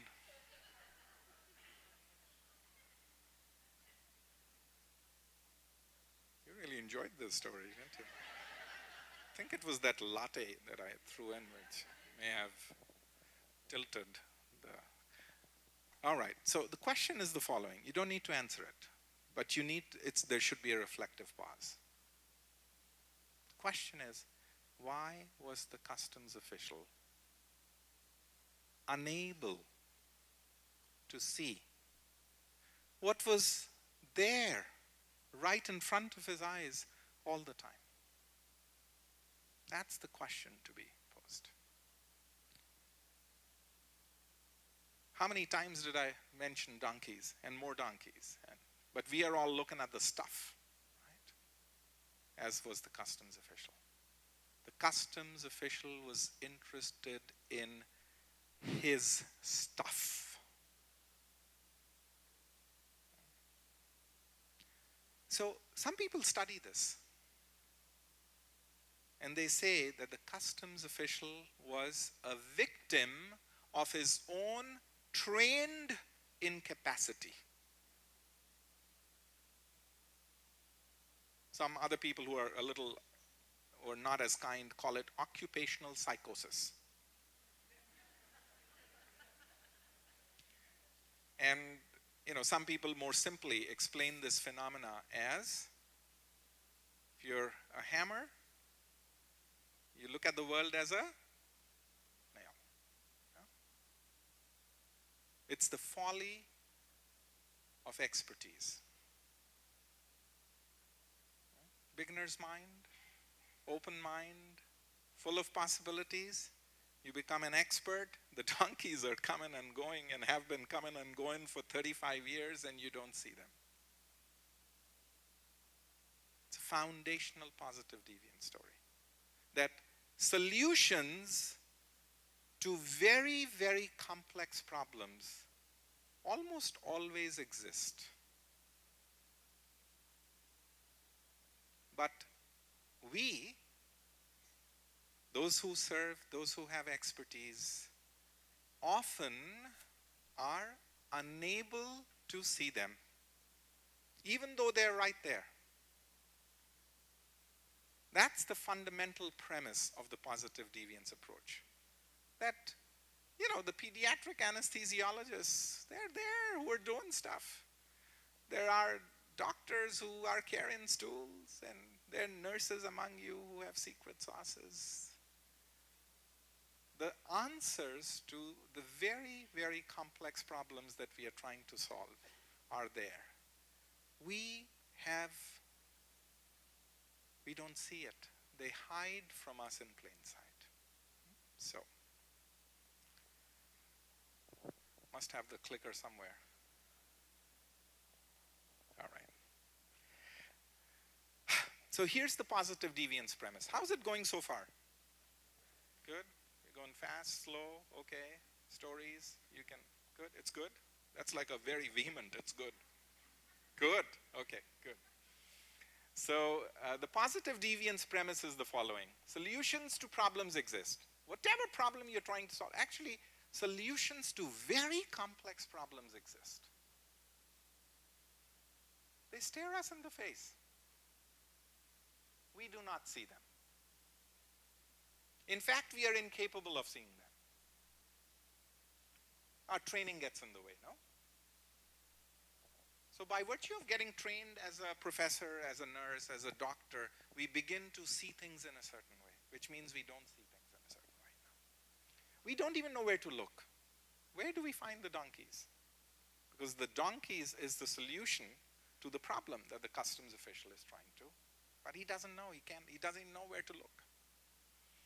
And the territory of finding the donkeys is uncharted, especially if you're a trained professional. And the conventional maps that we use, and what are the conventional maps? The conventional maps are, if I'm interested in solving a problem, I begin with the problem. I begin with the gaps, I begin with the needs, I begin with the deficits, I begin with what I'm up against.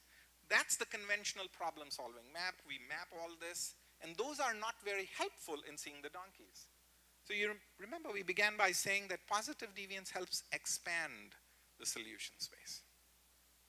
It's saying that if you chose to focus on the Mother Teresa principle, what's working, and if you added Gandhi, what's working for those who face the highest risk, the fourth class, what's working for those for whom it shouldn't be working. Then, if you begin to use those maps, then perhaps the solutions that you will find will be the donkeys that have been hiding from plain sight. Because I'm just going to give this as an example. If somebody who is the poorest of the poor in the communities that you serve, okay, who has no medical insurance, who is, let's say, at high risk based on socio-demographic factors, which go beyond income. for diabetes or for obesity. You will expect that this person with that profile, in the Gandhian notion of being at the highest risk, the fourth class, would not be able to manage their sugar levels well, right? And you run a regression equation, who's at the highest risk. If you have these and these characteristics, gee, you're in trouble, right? But we are asking the flipped question. Is there somebody who belongs to a race, ethnicity, who's at the highest risk, who's in a certain age group that's the highest risk, that's poor, doesn't have medical insurance, yet, for some strange reason, they not just monitor their sugar levels and manage their diabetes well? We are saying that if you want to find the donkeys, look there. Because they've solved the problem. They must be doing something, or something must be done to them. There is something that's happening which enables them, against all odds, to have solved the problem. And so that's where, you don't know what the donkeys are, but you know at least where to look. So the positive deviance map is look for what's working against all odds, and if you can figure out the secret sauce. Now, by definition, given these people have no extra resources and face the highest odds, they must be doing something. It's not that they have resources. They must be doing something. There must be something that's being done to them which enables them to have these better outcomes. And if you can figure out what that secret sauce is, then you found the donkeys. And that solution has implications for a whole host of people, because somebody in that community, against all odds, has figured out a way to solve the problem. And by paying attention to them, you can learn the secret sauce of what's making the difference. So far, so good. Are you with me? We've set the stage, the flip thinking, what's working against all odds. Donkeys are there, we don't see them, we are incapable of seeing them. How do we see them? You need a map. The map has 3 principles. Look for Mother Teresa, look for Gandhi, and look for where the donkeys may reside. Yeah? Okay. How are we doing on time? Catalina, are you here? I'm doing fine.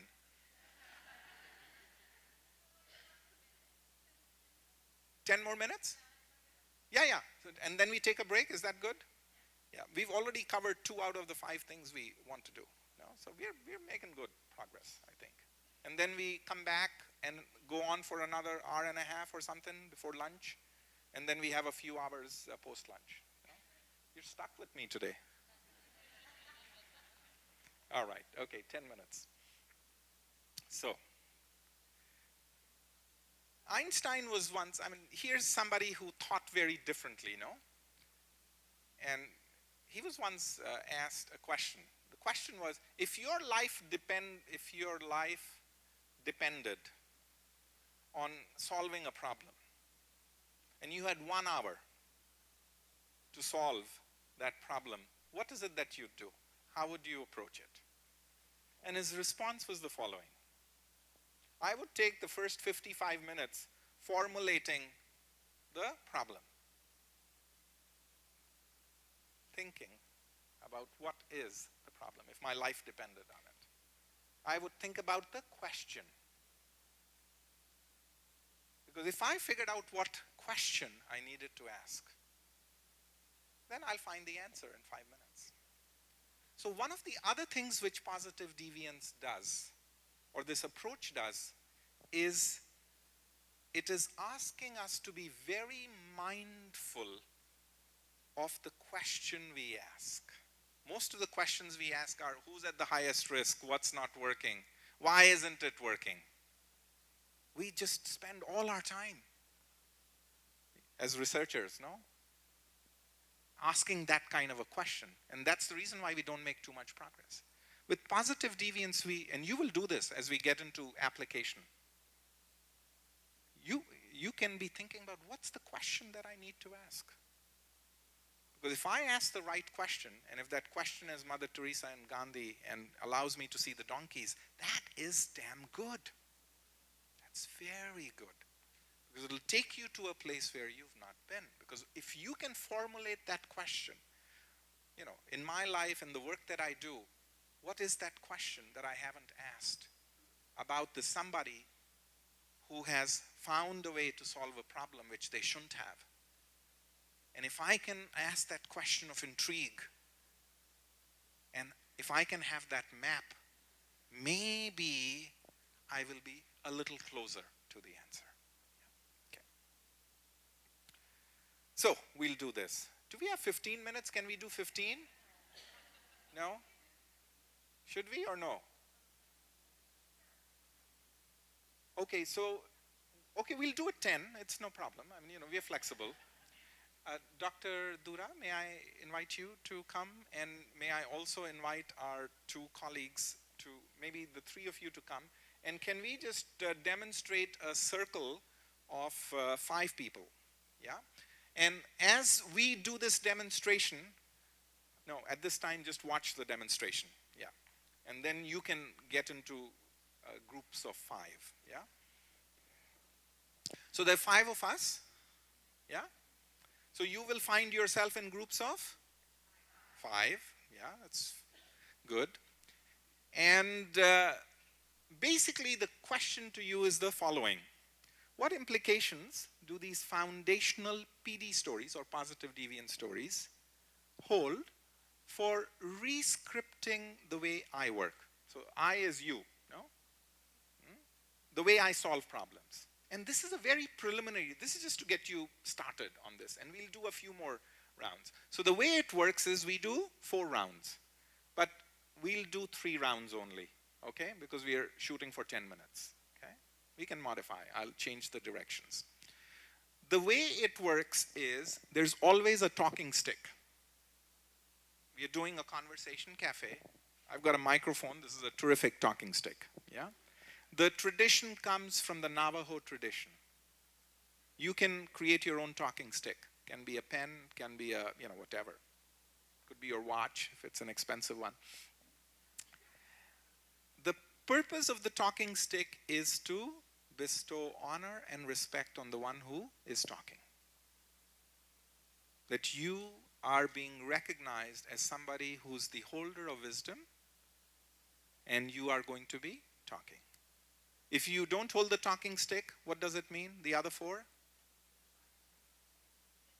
You are only there to honor the talk, to listen, to deeply listen. Get the idea? Straightforward directions. The directions are important. In a conversation cafe, you do 3 rounds. We will do 3 rounds. Which means that I will talk. You can begin anywhere. And then the talking stick will move in a certain direction. It doesn't matter whether it's left or right. You can decide which way. You can pass it left or right. And everybody will speak. And you will complete a round when everybody's spoken. Clear? You with me so far?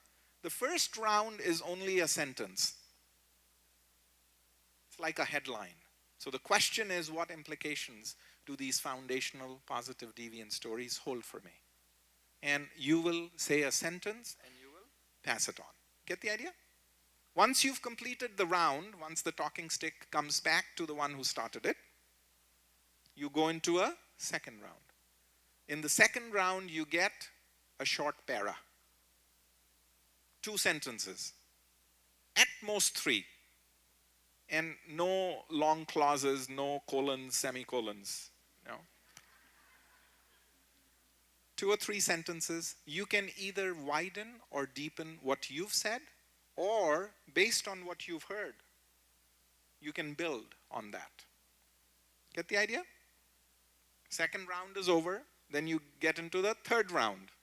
In the third round, you get 2 more sentences. 5, okay? Somebody keep count. And again, you can widen, deepen, build. on what you've said or what the other said. Okay? But this is your first opportunity to articulate what this means for your own work. Okay? So get into circles of 5, pick a talking stick, 3 rounds, 1 sentence, 2 or 3 sentences, and then 4 or 5 sentences, and we should be done in 10 minutes. And I'll ding the bell after 10 minutes, and we'll take our break. Terrific. So you all can join any circle you wish. Perfect. Thank you. All right. And how about the amplification with this microphone? Much better? All right. Terrific. With your permission, may I sit down? Here's a high stool. So, okay.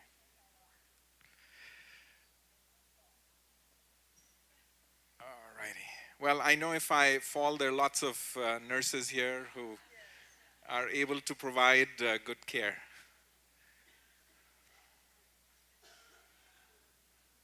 We'll give ourselves another 30 seconds and then we'll begin. So in your conversation cafes, you heard some initial utterances about possibilities, and you also were able not just to hear yourself, but you were also able to hear others. And I think that's the key, no? That we learn not just from, oh, what is it that I'm getting out of this and what implications these stories hold for me, but I'm also hearing 5 others, you know? And that makes a bit of a difference. Okay, good. So carrying on with, just to give you a sense of the ground we've covered, I'm going to see if I can go back.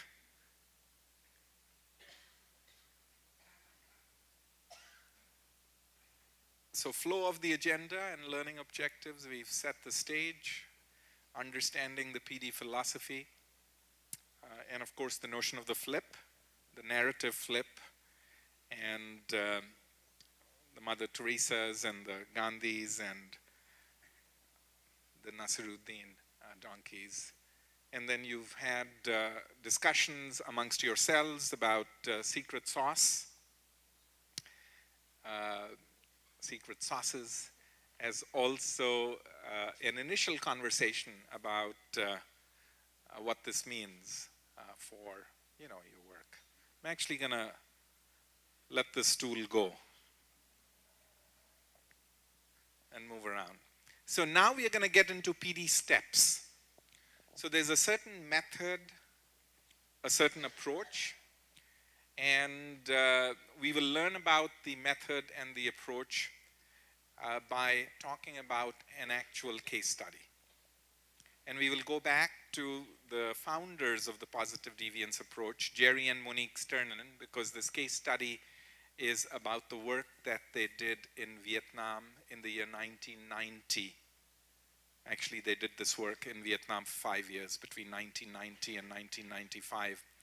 And then through that experience, the positive deviance approach, the method, the steps were codified, systematized, and now have been applied in over 40 different countries.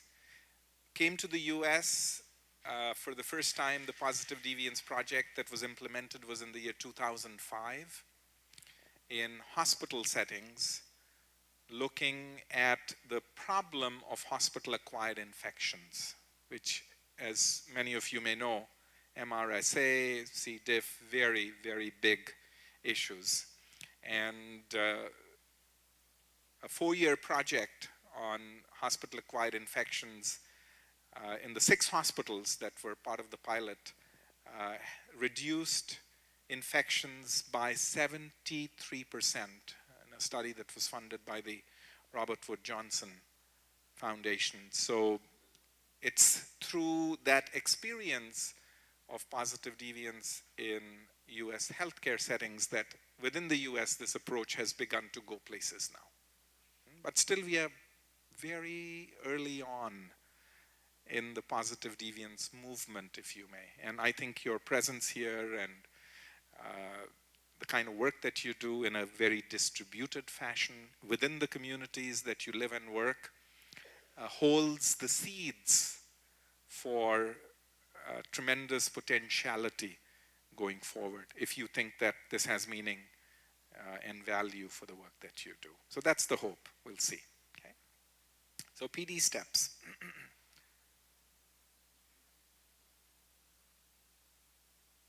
Okay, it's a good summary of where we've been. Yeah, yep, yep, yep, yep, yep, yep, yep, yep, yep, yep, yep. PD steps, okay. So internalizing through casework the step-by-step PD methodology. So again, here's a story. Here's the Vietnam story. Solving the problem of malnutrition at a big scale in a country like Vietnam by finding the secret sauces, which were there, but they were hidden from plain view. So I'm going to invite you to the rice fields of Vietnam. Vietnam is a country which you can, Mother Teresa was invited to march against the Vietnam War, depending on, what point of view you have, where you're coming from. You'll have certain images, certain background about Vietnam. But Jerry and Monique Sternen, when they arrived in Vietnam in 1990, their purpose was very humanitarian. They were opening an office for an organization called Save the Children. You've heard of Save the Children. And the problem that they were asked to solve or help solve or address was the problem of malnutrition. Because research studies in the year 1990 had shown that 65% of the children under the age of 5 in the country of Vietnam were malnourished.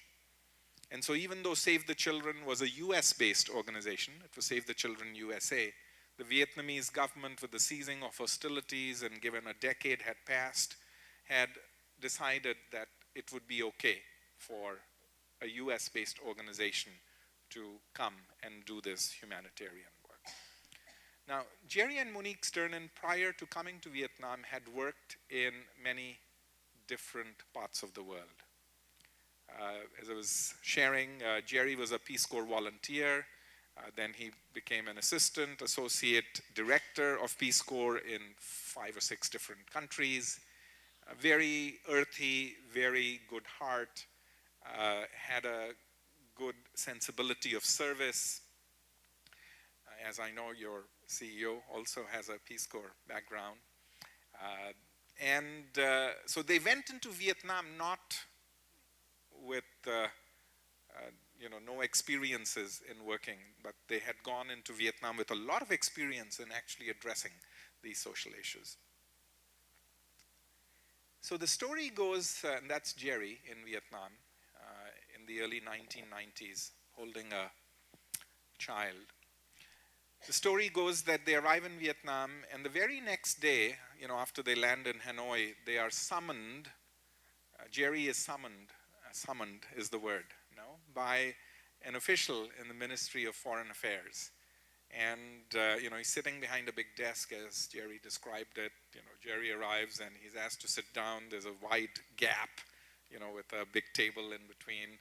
Very officious looking gentleman who says, Mr. Sternen, welcome. We are happy you're here. We're happy you're going to help us address this problem of malnutrition. Please know that you've got 6 months. Yeah, sort of slip that in. Please know you've got how much time? 6 months. And, Jerry's like, 6 months? I said, yes, you've got 6 months. He said, there's very high suspicion of any American humanitarian organization. We've got a history. And we have agreed that we will allow you to be in this country, as our guests for 6 months, but you've got to deliver results. You got to show results in 6 months. Now, the work that they had done, and given they'd lived as expatriates in overseas contexts a few times, 6 months clearly rattled the sensibilities of Jerry Sternin, because he's telling himself, well, you know, you arrive in a country, you have to find a house, you've got to maybe hire some people, you've got to find an office location, you've got to get a connection for the fax machine, maybe you'll offer, hire some staff, maybe you'll find a good Toyota, Land Cruiser, so that you could do your field visits. You get the idea. I mean, it takes a little time to set things up, and then you begin to make contact with the ministry, people in the field. You understand what's going on. I mean, you're talking results in the second, the third year, maybe some minuscule ones. But the official made it very clear. You've heard me. 6 months is all you've got. So they knew that what they had done in the past was probably not a good option, even if you speeded it up in the context of Vietnam. And then fortuitously,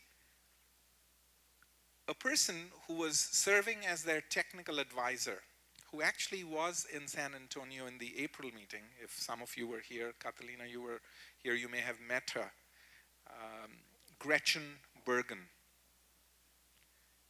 who was a technical advisor to Save the Children and was a technical advisor on this nutrition project. Her daughter Ruth now teaches at University of Texas, San Antonio. Ruth Bergen teaches. And she was the one who helped organize this April meeting that we are talking about. There's a connection, no? I mean, things happen for a reason. So Ruth's mother, Gretchen, was a technical advisor to Save the Children.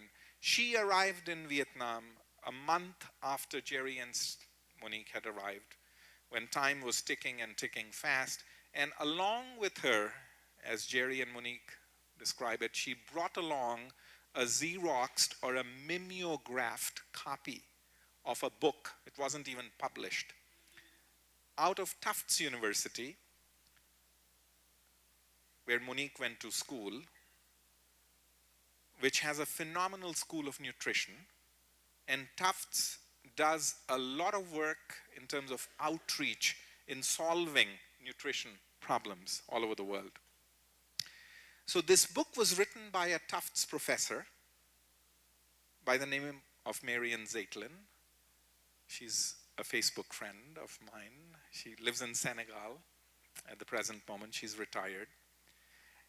And Marian Zeitlin, in this particular book that Gretchen brought for Jerry and Monique, reviewed dozens of studies of nutrition projects in dozens of countries, and in the concluding chapter said the following, that maybe we nutritionists, professors, practitioners, scholars, implementers, have done our nutrition work in a very limited way. In fact, she even says maybe we've done it quite wrong. And this is a humbling statement coming from an academic after being engaged in 30 years of work and doing a meta-analysis, a review of all these studies. And she goes on to say that in every country, in every nutrition project where we've collected data, we have found data that we have purposely ignored.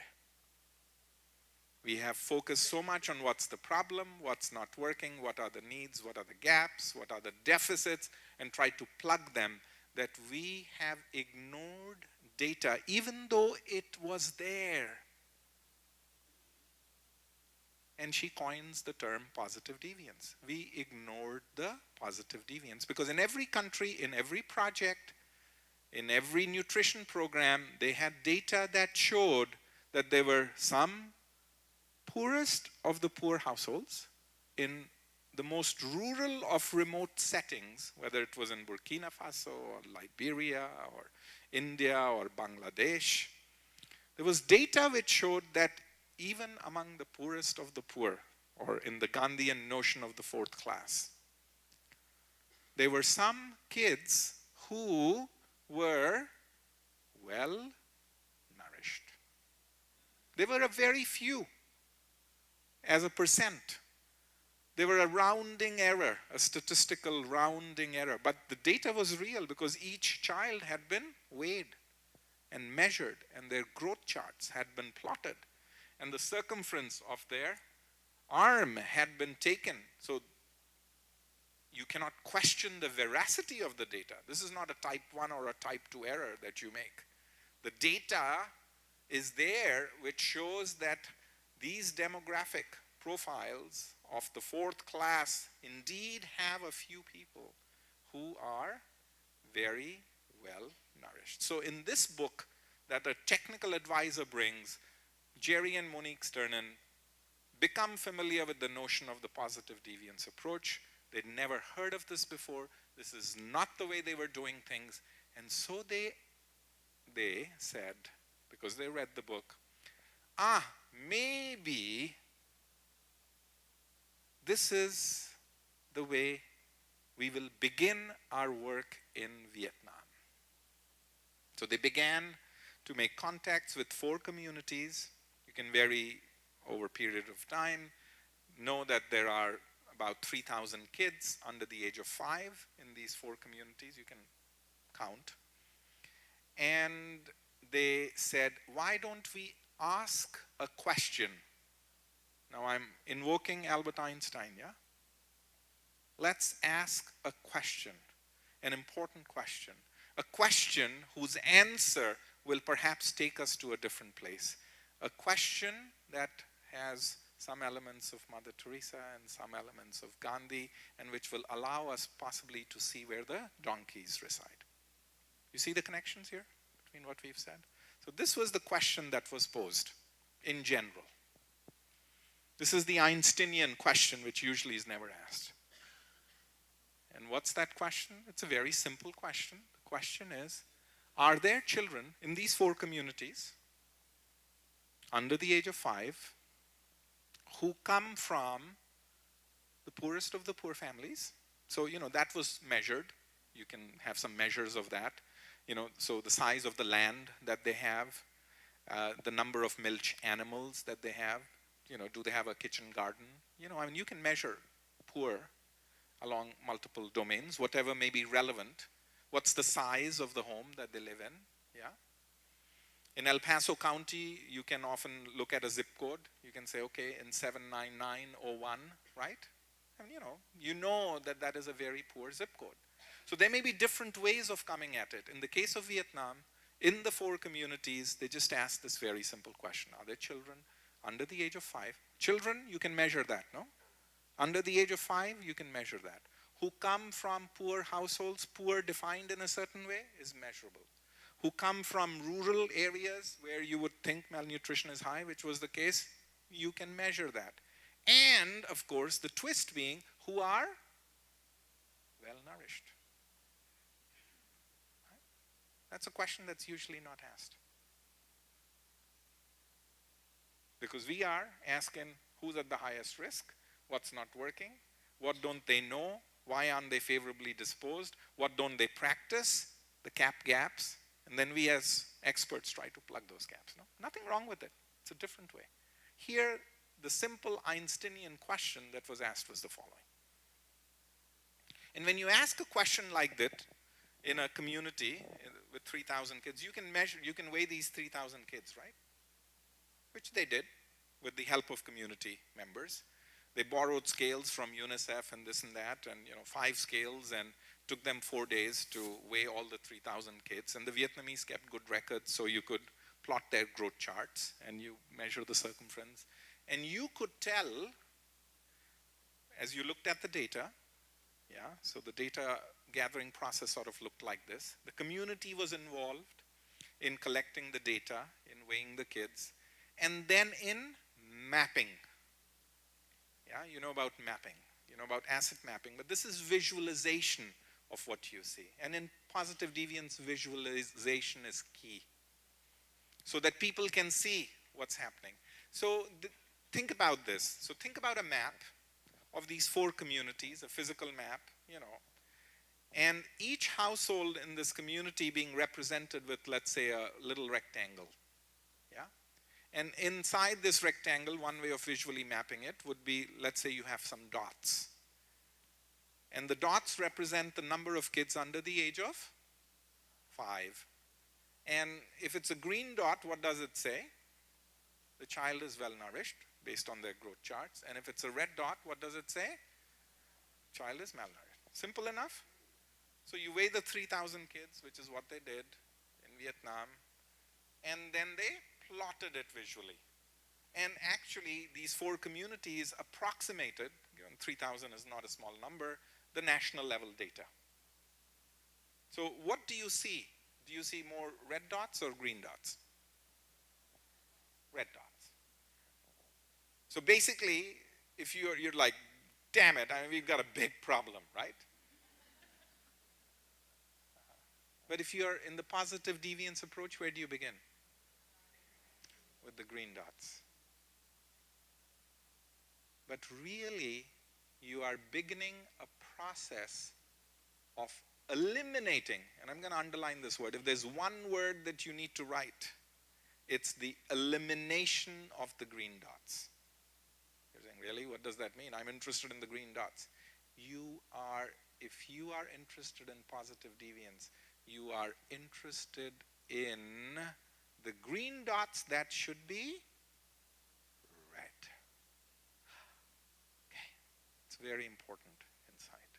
So it's like, okay, we've got some green dots. Okay, let's look at the green dots. Whose green dots? Well, whose household is this? Oh, this is the household of that dairy farmer. Oh, okay.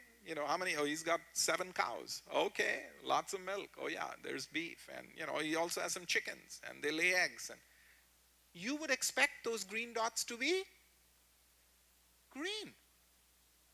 You're not interested in this green dot. They're explainable. So you move on. Whose house is this? Oh, this is the village grocer. Oh, okay. He's got a thriving business and he's got plenty. His kids go to school. You would expect those dots to be green. Do you understand the notion of the 4th class? You are interested in the green dots that should be red. The unexplainable green dots. You're looking for donkeys. You don't have a road map. You don't know where to look. The only way you'll find where the wisdom resides is when it doesn't make sense based on data. So basically, what are they doing?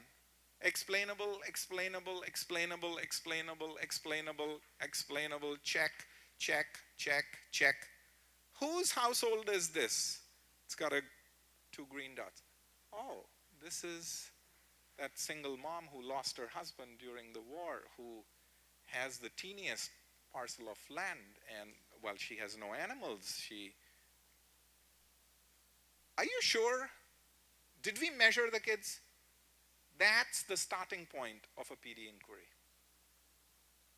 Are you sure? This is not possible.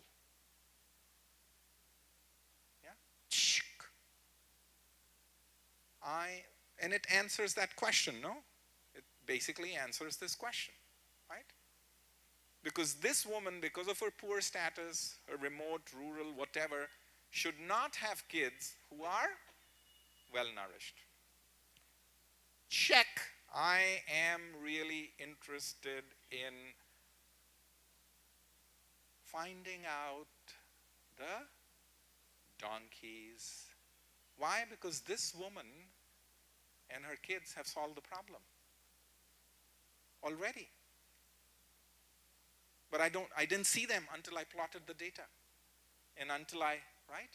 So now you know where to look for donkeys. You've got a roadmap, right? That's what we are describing, a roadmap to look for donkeys. And you got to the roadmap because you asked this question. A question that's never asked. Einstein, if you formulate a good question, the answer will take you to a place where you don't know. So, in every community, they circled 5 or 6 households that were unexplainable. Which means they were green dots that should have been red. Get there? It's a data-driven inquiry. If you like data, this is data. Now what percent, if there are 24 households that you've identified, 24 kids who are unexplainable out of 3,000, that's a very small chunk, right? Or even if there are, let's say, 500 households, 3,000 kids, well, no, 3,000 kids under, let's say there are 1,000 households. You know, if you have 24, that's 2%. These are outliers. They're deviance, statistical deviance from the mean, and they have positive outcomes. So you see why they're positive deviance? So now it's the whodunit, right? So bring in Agatha Christie, bring in Sherlock Holmes, you know. This is unexplainable. If you like doing regression, some of my colleagues here who like, that's the way I was trained. Lucia, you're not raising your hand. Eleni, you? No? What does a regression equation do? The line of best fit, prediction and control. So you would have predicted, you would have hypothesized that if these people had these characteristics, their kids would be malnourished. And most of the time you'd be right. Right? You get the idea? PD flips even that thinking. The deductive way in which we make inferences. So now, you've got some children who are well-nourished who are unexplainable based on the background of their parents. So you are trying to discover what is happening, what's the secret sauce, right? Sauce is very secret. You still don't know. So because the community was involved in the weighing of the kids, and because the community were the ones who could tell that no, this is unexplainable, the challenge was given to the community. You go and figure out. Tell us what the heck is happening. So the community members go out, they know where to go and to look. And they then come back and they report. You interested in what they report? I figured. Okay. So one group, one team, one Sherlock Holmes team comes back and they say, you wouldn't believe what these mothers are doing here. Really? What are they doing? And if somebody begins to say, you won't believe, you are on the PD path. Because what is happening is unexplainable. And it's that little thing that's making a difference. It's like, you wouldn't believe what this pediatric anesthesiologist does. Right? She does peekaboo as verbal anesthesia.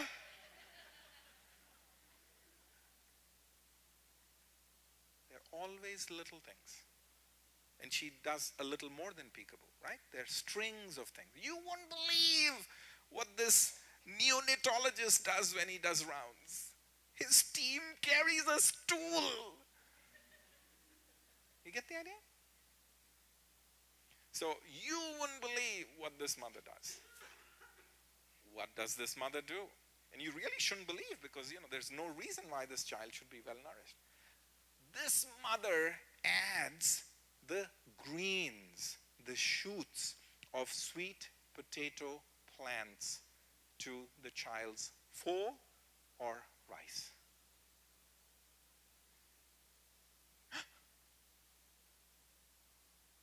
So let's take a show of hands. How many of us have eaten sweet potato? Keep your hands up if you also ingest on a regular basis the greens of sweet potato. Get positive deviant. Do you get the idea? So you label something as sweet potato. So you're interested in what? What? The tuber, no? That's under the ground. Who gives a damn about the greens, no? Well, most people don't. The normative behavior is But what was this mother doing? She was adding the greens. Now, you will not die if you eat the greens. You can try it.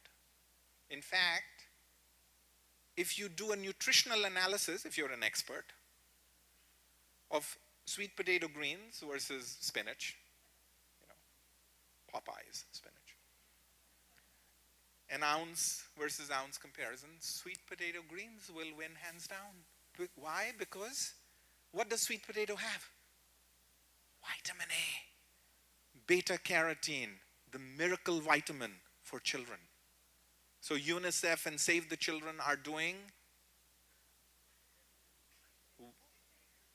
they're doing vitamin A campaigns all over the world. Going, creating a warehouse, having lines, putting 2 drops of vitamin A in a child's mouth every 6 months, because if you do vitamin A campaigns, it cuts infant mortality by 20%.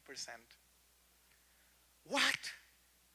This crazy mother, would you believe it? She's got to be crazy because she's a deviant, like the crazy anesthesiologist, like the crazy, is adding the greens of sweet potato plants.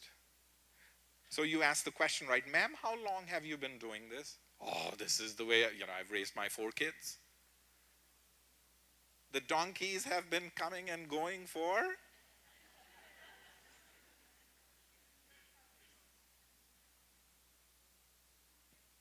You just didn't have the eyes to see it. Because you didn't even know where to look. Get the idea? How we connect, how you ask a question. Then, of course, there's like another group of people. You wouldn't believe what these mothers are doing. What are they doing? Would you believe it? This mother actively feeds her child. Now, as an expert, that's the folly of expertise. Like, what? What? What do others do? Oh, that's not normative practice. What's normative practice? The normative practice is when the child begins to sit, because the mother's busy, the norm is you try to make the child eat on their own. And so the child eats some and drops some and leaves some and wastes some. Do you believe it? This mother actively fed her child. Maybe a little less spillage, wastage. And what does she do when she has to work in the field? Oh, she lets one of the siblings know to actively feed the child. How long have you been doing this, ma'am? Oh, I've raised 4 kids, and my mother used to do this, but it's non-normative, it's not the norm. The donkeys have been coming and going, didn't have the wisdom to solve the problem, the secret sauce to solve the problem has been there. You could only see it by asking a flipped question, by asking an improbable question, using data, creating the conditions for you at least to know where to look for donkeys, because the donkeys have been coming and going. Some people in every community, that's the contention of the positive deviance approach. In every community,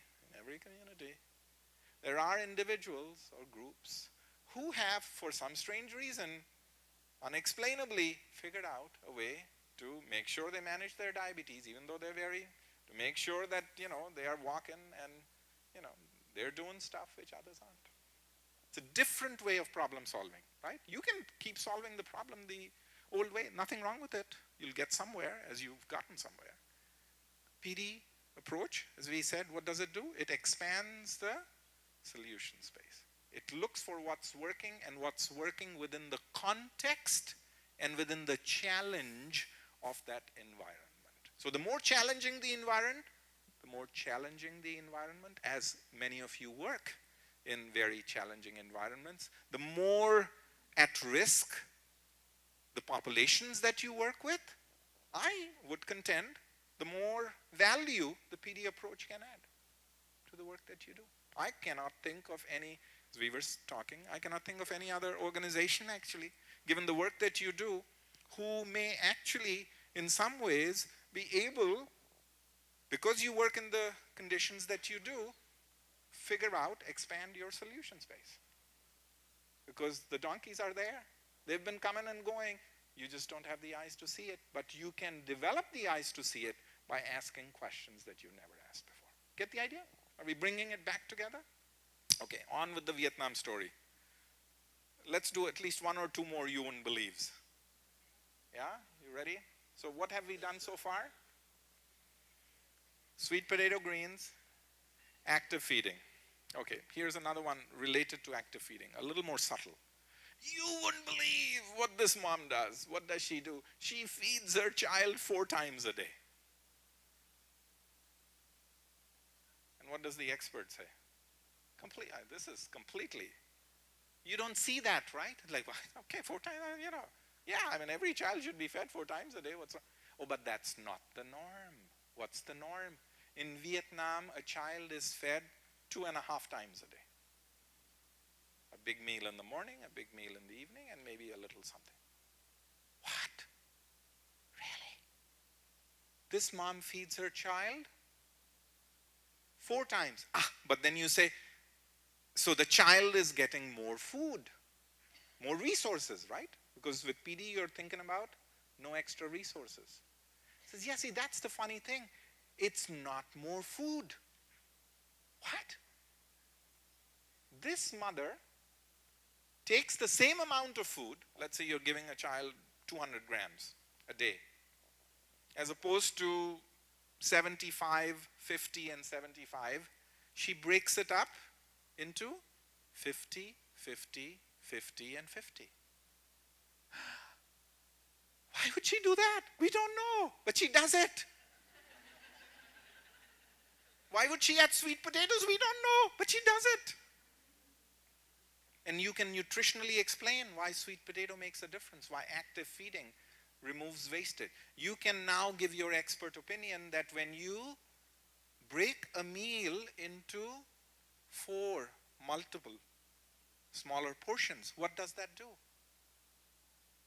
Better nourishment, more absorption, better assimilation. And this is not a one-time thing, right? Your little baby's body and metabolism is working. And what do we recommend for diabetic control? Go back now. Have smaller meals, more frequent. Heck, I mean, this is the other way around, no? You get the idea? This mom was already doing that. How long have you been doing this? Oh, this is the way I raised, 11 of my, however many of my kids. This is the way. They've been doing this. The donkeys have been coming and going. And now do you see the power of this discovery? Because it's not just one thing. By doing this discovery, by asking this question, you are on turbocharge. It's not just one little thing that you're doing. It's multiple things that are, the solutions are where they're there. You're picking up these little solutions. And imagine what that does now if you are somebody who's trying to intervene. You've expanded the solution space tremendously. And where did it come from? It came from here, the real context. So far, so good? You want to hear one more? If you wouldn't believe. What time do we take our lunch? I'm just preparing ourselves for lunch. Wasn't it 11:45 on the schedule, Catalina? You're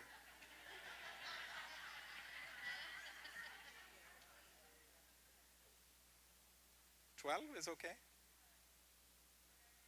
Okay, 12. I thought the schedule said 11:45. We are flexible, okay, so 12. I want you to completely I want you to hear the Vietnam story, right? And the subtleties and the nuances. And then you can, food for thought while you enjoy your food. Yeah. Okay. So one more thing. So, you wouldn't believe what these 2 moms do. What do they do? Well, when they finish work in the rice fields, and Vietnam is a country of rice fields. Been there a few times. It's one of the few countries where you can grow 3 crops of rice a year. And rice has a cropping cycle of 120 days. And why can the country grow 3 crops of rice? Because it has a lot of water. You need a lot of water for rice growing, no? So the mighty Mekong, and it rains a lot. And the whole country is, surrounded by an ocean. So, and when you have rice fields and a lot of waterlogged rice fields, well, so what was the premise again? You wouldn't believe what this mom does, or these 2 mothers. What do? When they are ready to go back home, after they finished work in the rice field, they spend an extra 30 seconds bending down and playing with the rice field. What? How strange is that? Why would anybody do that? Let's go back. This is exactly what they do for an extra 30 seconds.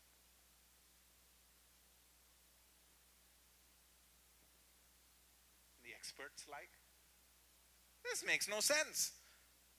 Well, it makes sense because what they're doing is they're bending down and picking up what?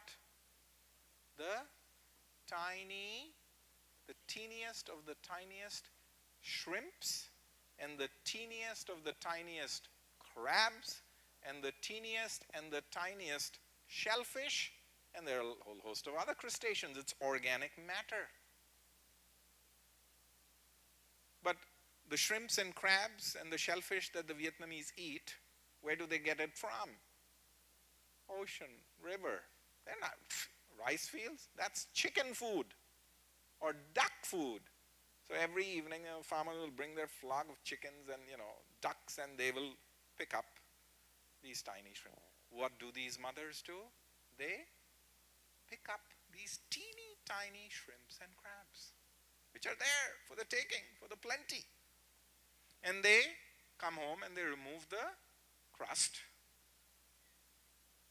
They wash it and they add it to their. How long have you been doing this, ma'am? I mean, this is very strange practice. Oh, this is the way I, raised my 7 kids, and this is the way it's non-normative practice. The donkeys have been coming and going for years. So the wisdom to solve the problem is where? Here. The resources to solve the problem is here. Here. So what do they do? What do you do? You're Jerry and Monique Sternen. What do?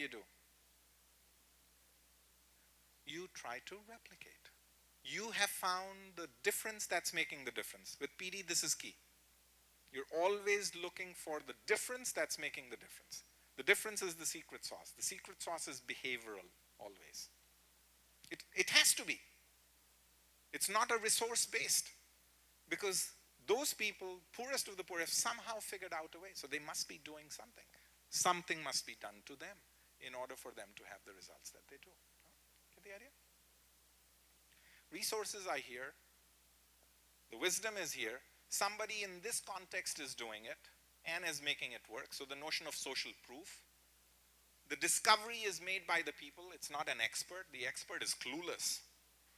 What the expert is doing is just basically creating the conditions for this discovery to happen. So, Lucia has done a lot of work with positive deviance, and you go there and basically you say, I know nothing.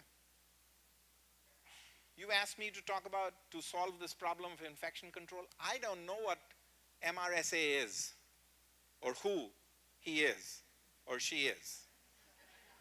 That's the way you begin, right? I know nothing, but I do know that in this particular hospital, there is a patient who's figured out how to make sure that before he or she is touched, they are protected. Really? A patient? A patient. There's a chaplain who's figured out when they pass the Bible that they're passing a little more than the Word of God. Because they have plastic covers and they use wipes when most others don't. There's some people who figured things out. But we are infection control coming from the 14th floor. Do this, do this, do this. This is what you need to do. Here are the guidelines. You get the idea? PD expands the solution space. There are 1,000 eyes and 1,000 ears and 1,000 hands if you have that sensibility. So, replicate. How do we typically replicate? By telling people, right? I've got the gospel, now I'm going to share it. I've identified what's making the difference that's making the difference. I'm going to tell you about it. And you are, of course, smart, and you are a rational human being, and you will do it. You should do it, right? Wrong. Well, not completely wrong, but there can be other ways. So this is what they did. They tried to tell people, look, right? They tried to show people. Look is mira, no? See. See what they're doing. See what's happening. And yes, in the next few months, by telling and by showing and pointing to what people were doing, you went from 65% of the dots being red to now 55% of the dots being red. And you can pat yourself on the back, no? And say, yeah, I've made a difference. Because I have reduced malnutrition by a factor of, I went from 35% of the kids being well nourished to 45% of the kids being well nourished. Wow. That is tremendous. Increase of 30% over the baseline, no? But the problem is there. Of course, their visa got renewed. You remember? 6 months? 10% percentage point, which is 30% over the base. Phew, you've done great. But they realized that the more they told and the more they showed, the telling and in the showing, even though this would make sense, it should make sense, there was a ceiling effect. And you try a little harder, you become a little more creative, and you employ this channel and you employ that channel, and and maybe you make another little dent, but there's a ceiling effect. And now you're saying, what's wrong with these people, right? The wisdom's here, the solutions are here, the resources are here, we have found the donkeys, we are telling them about the donkeys, we are showing them, but 55% of them are stuck. There's something about human nature, right? You experience that, no? I know about me, right? I know about me. And then in one of the sessions, and this is how Jerry Sternan describes it, they were banging their heads, they were saying, what else can we do? What else can we do? We've tried everything. It's good that we've made progress, but how come these people don't listen? Blah, blah. And there's a Vietnamese elder. There's a role for elders, no? Always.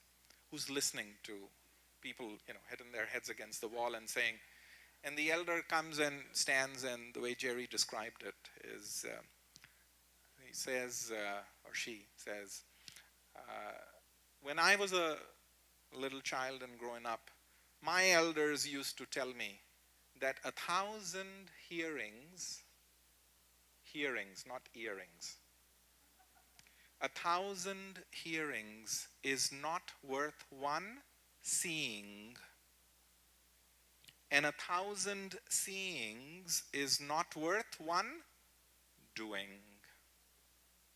And then the elder sort of wrapped their shawl and walked away, no? As elders do. Creating a moment of pause, yeah? And reflection. And the way Monique would describe this is, they had this encounter, the elder came, said something, it was like, wow, that sounds good. And, Jerry and Monique are driving back home, and they were driven in a Russian car with a tractor engine.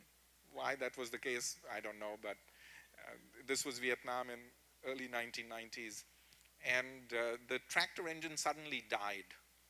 And so there was a moment of quiet. And there were a lot of fumes in the car, and so Jerry unrolled his window. There was quiet, and as he unrolled the window, he heard the voice of the elder. 1,000 hearings is not worth one seeing. 1,000 seeings is not worth one doing. And he said, my God, we are doing this upside down. What are we doing? We are trying to tell people, we are trying to have them hear, we are trying to show people, we are trying to have them see, but they're not actually doing it. So he completely says we need to flip this.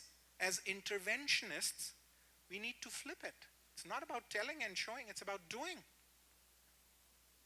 And then Jerry coins this statement, which Lucia knows very well. And the statement is the following. He says, what the elder is saying is, if it comes to behavior change, and this is completely runs contrary to what we learn in the cognitive processing of information model. Prochaska, stages of change, nothing wrong with it. It's a model, right? It's one way of looking at the world, like height is in a certain way. You know, I'm 66 inches or I'm 6, you know, I'm 5 feet. Basically, Jerry coins the statement, and the statement is, based on what the elder said, it is easier for us to act our way into a new way of thinking. Repeat it. It's an important statement. Your pen, if it wants to move, can move. If it so moves, then let it move. It is easier for us to act our way into a new way of thinking than it is for us to think our way into a new way of acting. Almost all the work that we do, education-wise, is information transfer. Think your way into a new way of acting. Nothing wrong with it. It's one way.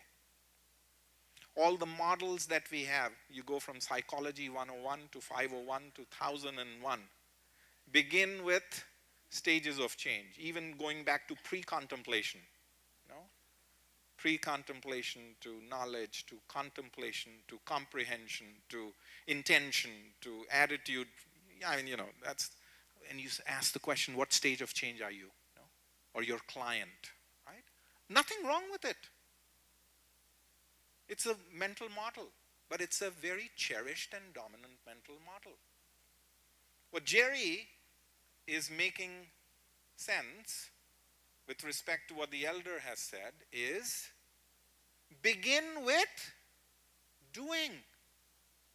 That's a very different place to start. So they asked a very simple question. The question was, how do we get people to do this? Right? And when you ask a question like that, go back to Einstein. The question is not, how do we tell people?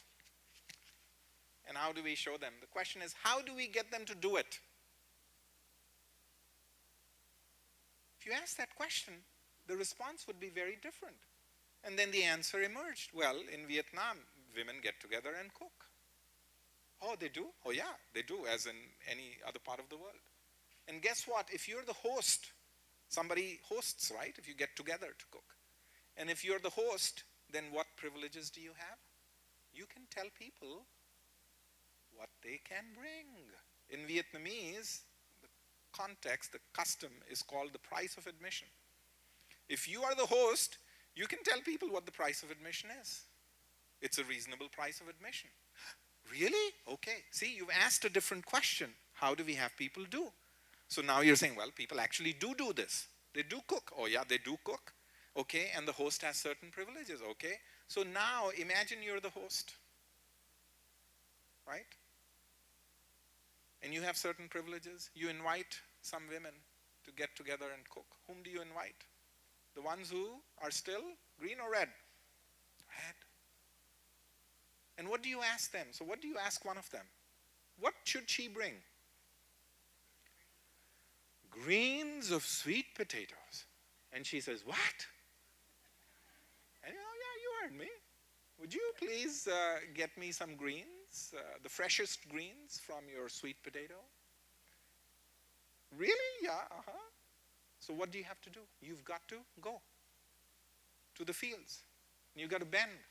And you've got to pluck the greens. And she's also told you, wash them. Put them in a bowl and cover it and bring it. You do it. You have acted your way. Acted your way. And then what do you tell the others? What are you going to bring? The teeniest, tiniest shrimps. Really? From the fields? Yes. Can you do it? Yeah. Well, I guess. So what do? You go.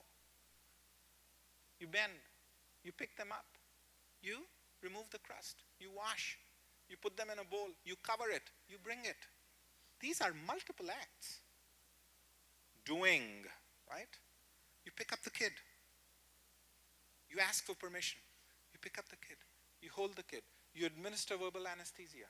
Somebody find. There are multiple acts. And then you get together and you cook. Throw some green leaves. Really? Yeah, throw some, shrimps and crabs, no problem. They know what they are. They're just teeny. This would be the equivalent if you're making beans, like the teeniest, tiniest of beans that you're used to eating, right? You'd be okay with it, right? And then what do? You've cooked, acted your way again, right? Throw this. You throw this. You throw this. Now you've got something. What do you do then? You actively, you put your, you say, well, children, sit down. Yeah, sit them down, and you model that, right? It's not that you got a stick, do it. No, it's like, Before that, baseline. Don't forget research, no? Have the mothers weigh their kids. Plot it right there. Today's date is, this is where my child is. Feed the child. Oh my God, they eat, most of them. Maybe 5% of them didn't. That's okay. Most of them like it. They're eating it. Oh, it's not poison. They're eating it. And they've heard a little about this anyway. And then they are encouraged when you go home, do this. See if you can add this. See your child. And the next cooking session is in 2 days and it's at your home. Okay. And you're the host. What do you ask you to bring? Get the idea? You're asked to bring shrimps and crabs. What do you have to do? You've got to go and bend and act. 10 cooking sessions in 3 weeks. And in between, and every time you make, cook, feed your child, monitoring, you have the mothers weigh their kids and plot. What happens in 2 weeks, 3 weeks? Can you see it? You've done it. It's not a question of telling. You've done it. Get the idea? So, just before we've got time is 11:54. We've got 5 more minutes. Yeah, okay.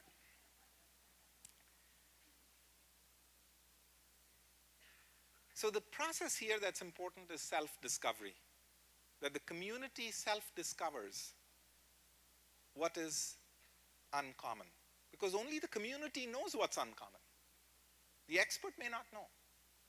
So positive deviance is a process which engages the community to the extent possible. You can just do PD as research, as some of us do. But given the work that you're doing, active engagement of the community.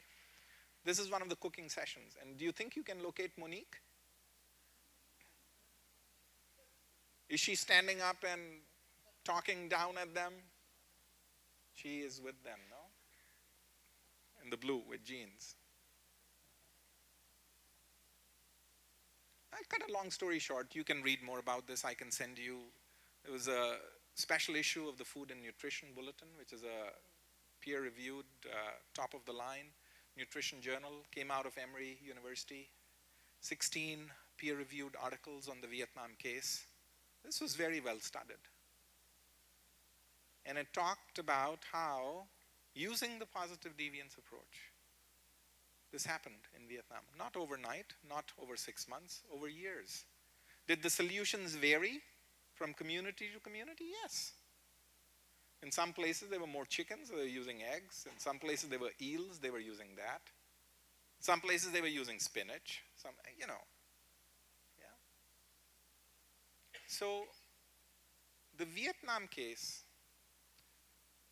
is a good segue into at least defining what we mean by the positive deviance approach. We haven't done that yet, no? Although we have. But visually that's interesting, right? There's some people, ordinary people or institutions, who have found better solutions, even extraordinary solutions, to complex social problems against all odds. No? That's the deviation from the mean. Their non-normative behaviors take them to a better place. If you're interested in data and you like normality, and we know that the normal curve is the holy grail of social science work, and positive deviance flips it, it basically is saying, well, you can look at normality, but a normal curve by its very definition and by its very manifestation privileges normality, privileges what is average. The more standard deviations away you are, we even test our hypothesis, right? P less than equal to 0.01, less than equal to 0.05. We don't like outliers. PD is saying, well, love outliers, especially on one end of the tail, especially if those outliers are collected, are there through your data gathering. It's a data-driven process. I've explained to you how it's a data-driven process. Red dots, green dots, begin with green dots, keep eliminating green dots, keep eliminating until you get a few that are unexplainable, outliers. So we'll end here.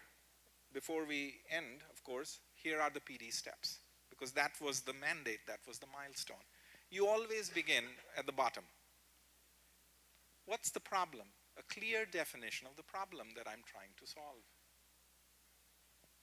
And a very specific definition of the problem. 65% of the kids in Vietnam under the age of 5 are malnourished. Right?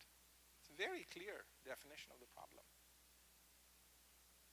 And you can further add, if you are the poorest of the poor, if you live in rural, remote communities, 80% of the kids under the age of 5 are malnourished. You define the problem. Then what does PD do? It asks the Einstein question. Are there positive deviants? That's the determining question. Are there children under the age of 5 who come from blah, blah, blah, who blah, blah, blah? So the question has to have Mother Teresa in it. What's working? They are well nourished. That's working. They face the highest odds. They are the 4th class. They shouldn't be where they are. Gandhi. See? Einstein is the determining question. That's the all-important question. It's the whodunit question. It's an improbable question. It's a question that's never been asked. It's a question about what's working and what's working against all odds. And then if the answer is yes, you've got some families, those 6 dots in a community, those 24 dots that are unexplainable, then you come to discovery. What the heck is happening? That's making the difference. What's the secret sauce? What's the difference that's making the difference?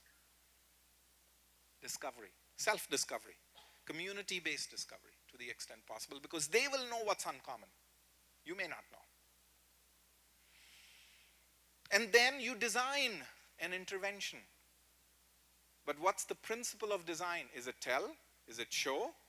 Well, you can do telling and showing. It is to create the conditions for people to act their way. Get the idea? And then it's discern. What is discern? Discern is just making sure that there is monitoring. PD believes in the creation of tools.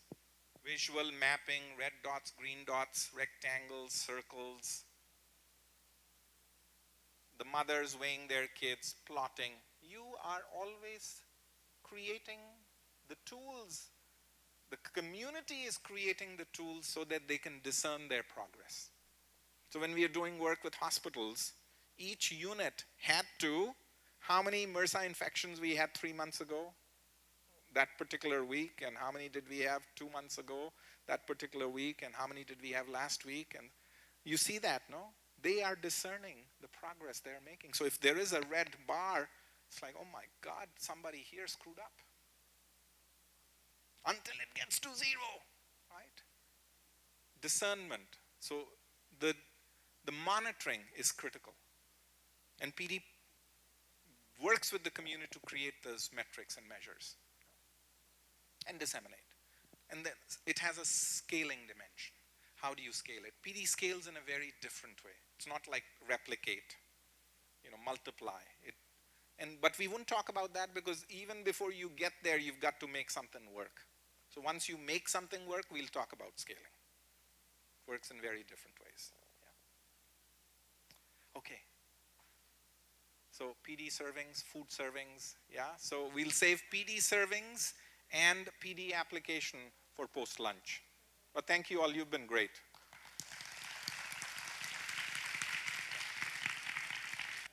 In the morning when we came in, I said, why do I have my vest? I'm so glad that and there's a reason why I didn't want to just sit on that stool. There's a reason I want to move.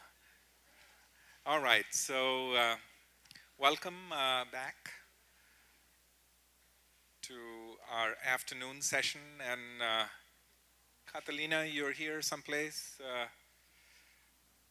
I believe we go on until about 3:30 because I'm told that we need to be out of this room by 4. So we'll try to finish by 3:25. How's that? And we'll go as far as we can without worrying about me, making sure that you've seen my 57th slide. And if that's okay with you, I mean, I can go and make sure that you see my 57th slide as well. But, I think we've made good progress. We've done setting the stage, the philosophical underpinnings of PD, the blank page, the flip. And then where did we go? We talked about the narrative frame, the flip, Mother Teresa and Gandhi and Nasiruddin's donkeys, and the question, the Einstein question. And then Vietnam, yeah? And was the Vietnam case helpful in seeing the connections and the steps? Now, it's not that you would become, although you may, become an expert in positive deviance with these stories and knowing these steps, but you at least have a sense of what the journey looked like or looks like in the positive deviance process. The expert who is so full of themselves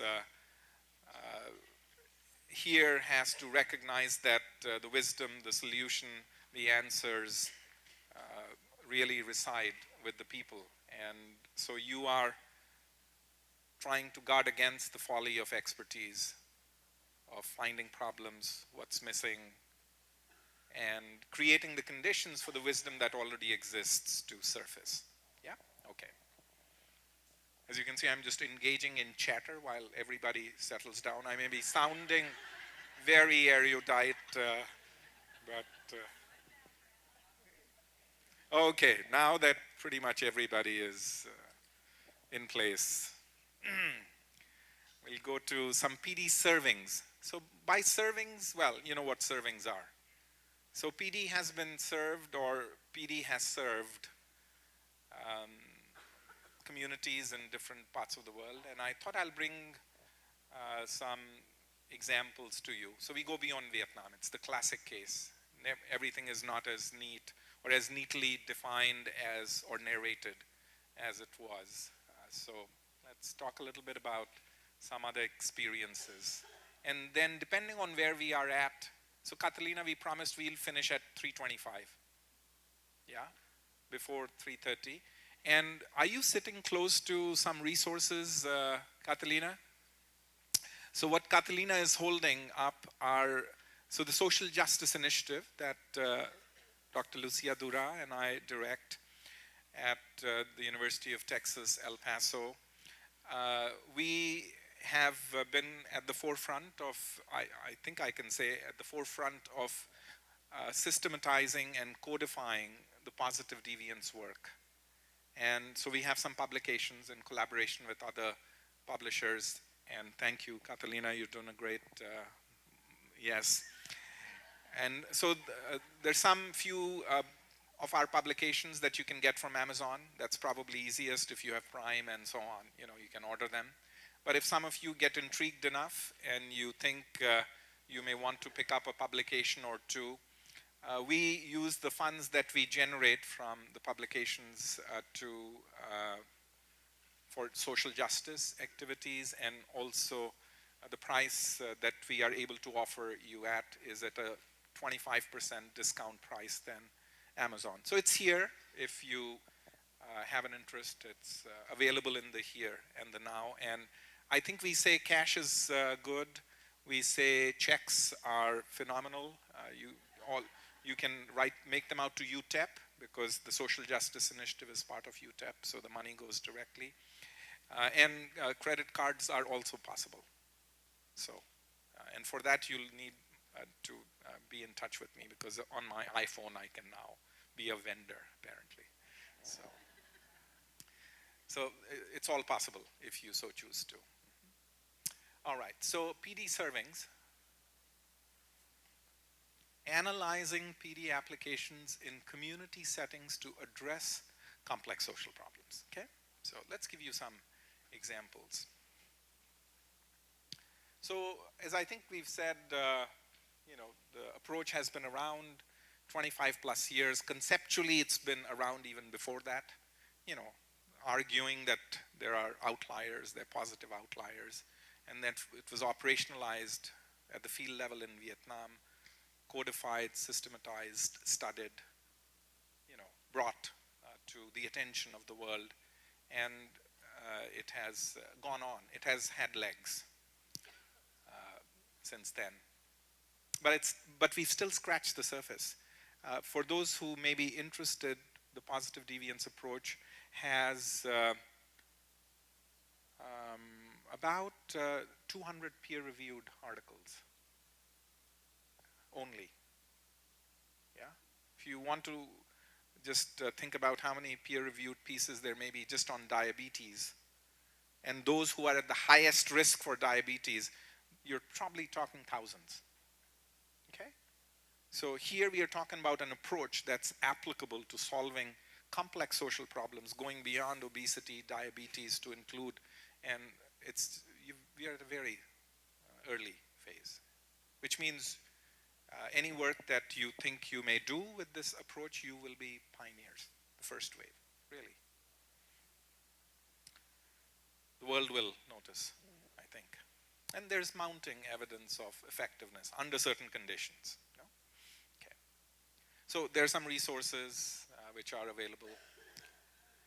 And we want to spend a little bit of time talking about an arena that many of you know a little about, healthcare. But it's in the context of something which seems very simple but isn't. You would think that hand hygiene, washing your hands before you touch a patient, gowning or gloving, wearing a gown and gloves, or putting patients in isolation if you're in a hospital would be simple kinds of things to do.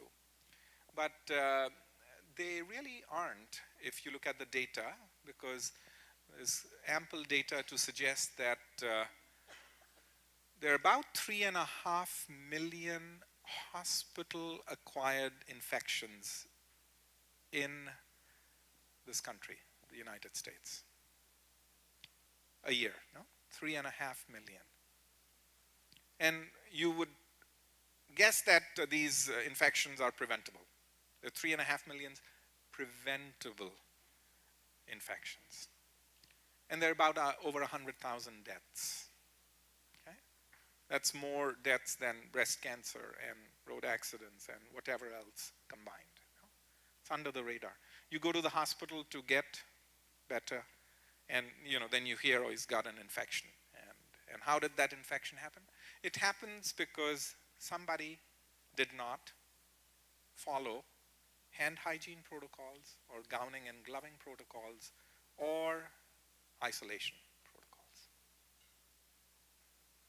And these are very trained people.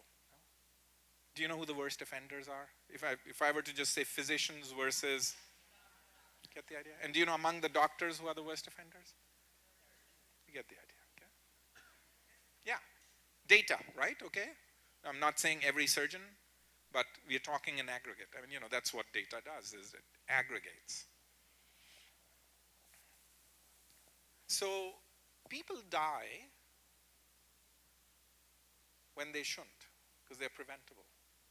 So this is, your friends. These are your near and dear ones. 100,000 of them each year. And you would think that washing hands, I mean, what's the big deal, right? In a hospital, everybody should be doing it. But hand hygiene compliance rates, do you know? By hand hygiene compliance rates, we mean how many, out of 100 hand hygiene compliance situations, how many people actually follow the protocols as they should? Do you know how many? What's the number? It's about 40 in aggregate, 40, which means that every time somebody in a hospital setting touches you, a healthcare provider touches you, there's risk. You're at very high risk.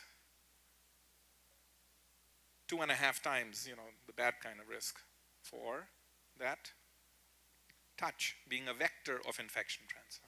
And all these bad superbugs, MRSA, they transfer by touch. And they have a shelf life of, 6 to 8 weeks to months. And so US hospitals, it's a very big issue. It's a political issue. It's an economic issue, because which hospital would want to admit that they were responsible for the patient's infection? You know what the consequences are, right? I mean, I guess some do. And it's very invisible too, right? Who can attribute this particular, touch as, so I mean, there are lots of difficulties of pinning down where things went wrong, what made it possible for it to go wrong. And also, there's really no incentive to say, hey, I did wrong, I killed somebody.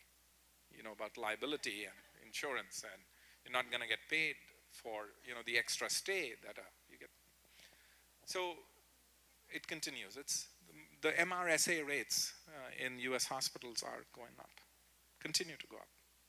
In fact, 60% of all hospital-acquired infections in the US are MRSA, methicillin-resistant Staph aureus. Yeah. So in 2005,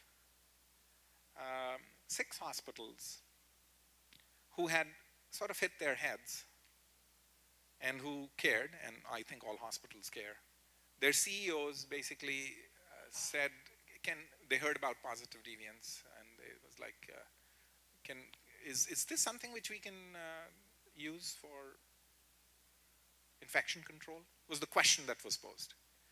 And Jerry's answer, Jerry's passed now, he passed in 2008, but his answer was, I don't know. I don't know what MRSA is, and but the people would know. And so we first began work at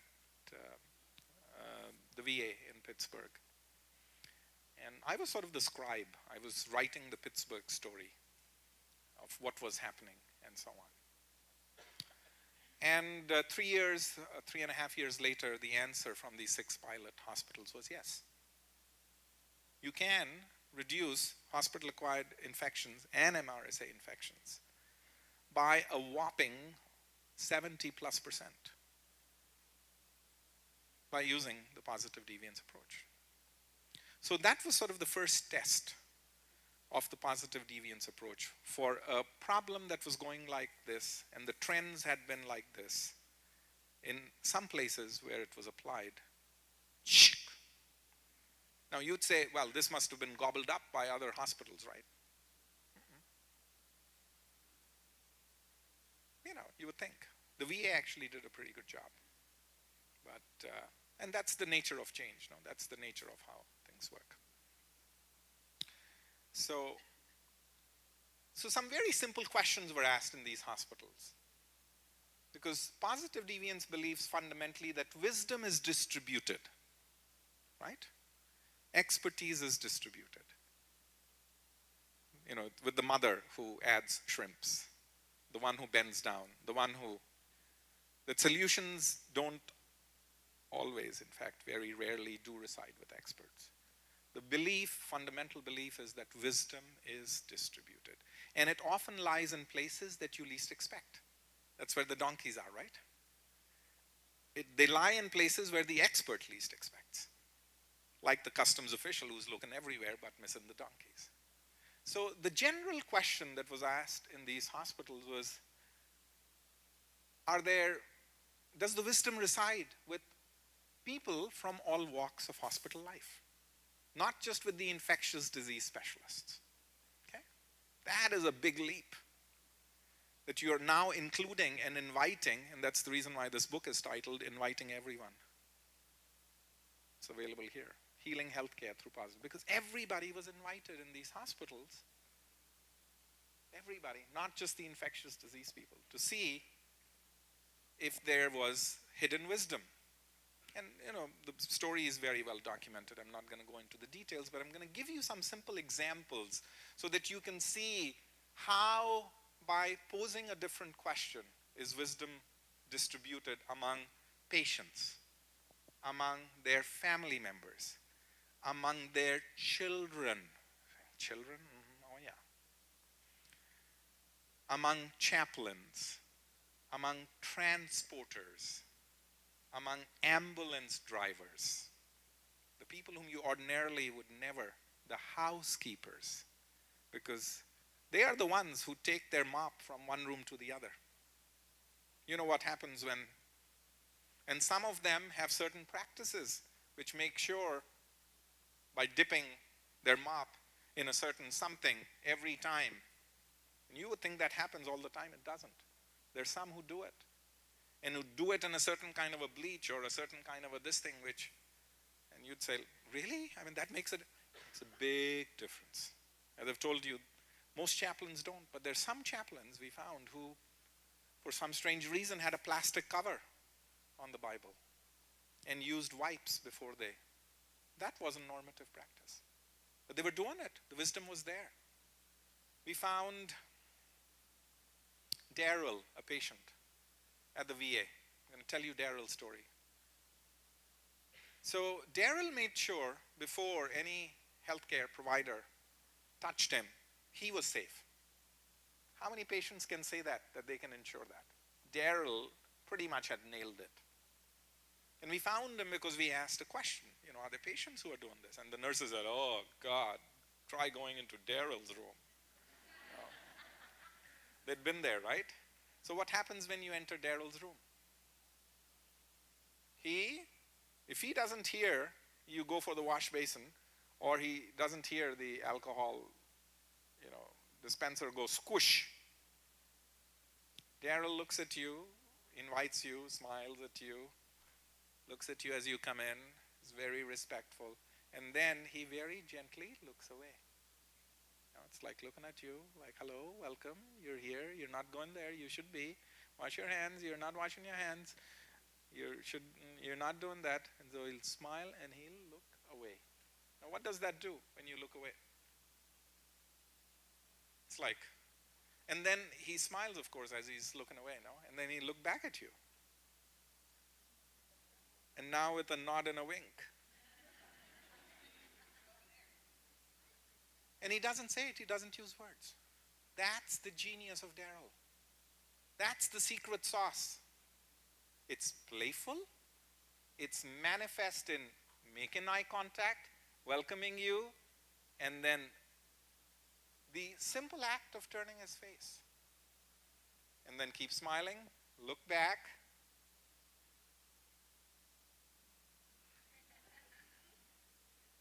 This is non-normative behavior. Right? Patients, 98% of them don't even know, the virology or the bacteriology or the epidemiology of infection transfer.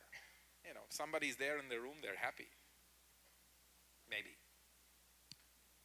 Yeah? Daryl knows.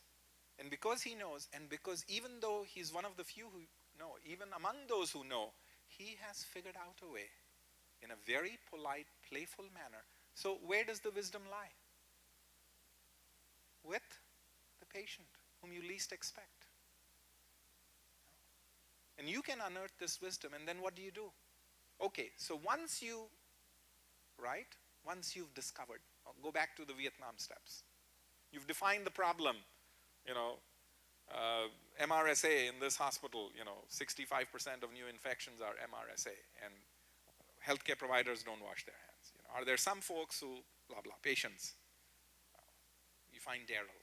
You've asked a determining question, you find Daryl. Now you discover what he does. You detail what he does. And now how are you going to make it actionable? Are you going to tell people? Show people? You can. There's nothing, Yeah, so what did they do at the VA? They went for a little 50-cent laminated poster. And who came up with the idea? The patients did. They asked them, what should we do? We've unearthed this wisdom. How do we make it actionable? Okay, well, how about we make a little poster? Okay, what does the poster say? Patients, you have a right to clean hands. Please remind everyone they said make it bold, to sanitize or wash their hands when entering and exiting your room, because the normative practice was when they're exiting, they definitely wash their hands. What kind of a message does that send?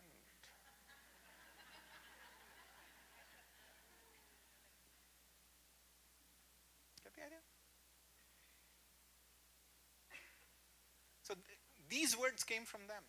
They emerged out of the donkeys that were found when a certain question was asked. And based on this discovery, the patients, the community was asked, how do we make sure we protect you? How can you make sure they said, please make us a poster. Because it's very hard for us to tell people, wash your hand. What? The surgeon, I'm going to be under his scalpel the next morning, but I'm going to tell him, hey doc, wash your hands. Because he did wash them, and guess what? After he washed them, maybe his wife called. And of course he's got to answer, no? And so he touched his beeper or his phone. All right, you've got to go back to hand. You can't tell, hey, doc, you washed your hands, but you get the idea? So, and then they said, put it up in a certain location. Oh, where? Well, if our beds are facing this way, it should be smack right in front wall. Okay.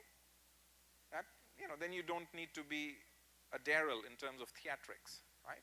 You've removed, although if you still wish, you could do it, right? If you knew the Daryl story and how. So when patients were admitted at the VA, it's part of their check-in procedures. Patients, this is there. If a healthcare provider walks in and they're not washing hands, you just keep staring at that, no?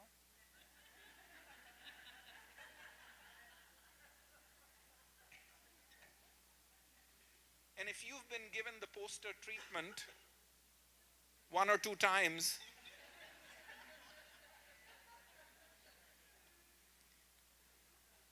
as people had been given the Daryl treatment, it's like, oh shit, sorry. It's like, let's see what happens. They're going into Daryl's room. Get the idea? Simple. You would never expect to. We met Jasper Palmer, Albert Einstein Hospital. Late Jasper Palmer, passed away in 2009. Jasper has a method named after him. It's called the Jasper Palmer method. the transporter. What does he do? Escort department. He escorts people. He moves them from one unit to the other. Worked there for 30 years. Jasper Palmer had a secret sauce, which the donkeys had been coming and going for 30 years. We talk about the importance of gowning and gloving. So by very definition, when you talk about sweet potatoes, you're not talking about the shoots, right? So when you say gowning and gloving, people pay a lot of attention to putting on the gown and putting on the glove. There's very little attention to de-gowning and de-gloving, right? Because it's about gowning and gloving. When do you really need to be careful? When you're putting on the gown or once you're removing the gown? What's the purpose of the gown? Protection from what? Germs. And where do the germs get on? The gown and the glove. They don't get on as you wear it. Jasper Palmer had a method for de-gowning and de-gloving. And, he likes to dance and move. And, this was an art form. So, a year or two after this project ended, a year or two into the project, we asked him if he would do a video of the Jasper Palmer method, which he did. And it doesn't bring out his personality, but you learn about de-gowning and de-gloving. Do you want to see? Let's see if we can get it to play. And don't worry if you don't hear Jasper Palmer. He's very soft-spoken in this, although maybe we'll hear him. But if we don't, just watch him. But this is what he'll do, as you see in the image.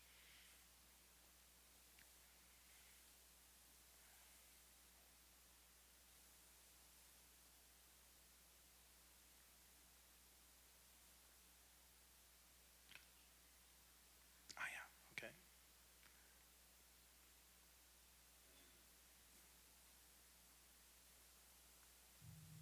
Hello. Hi. I'm Jasper Palmer. Hello. From the Albert Einstein Medical Center Escort Department. I'm here to show you a simple technique of disposing of isolation gowns after contact in an isolated room. It's a method that's very simple. Notice.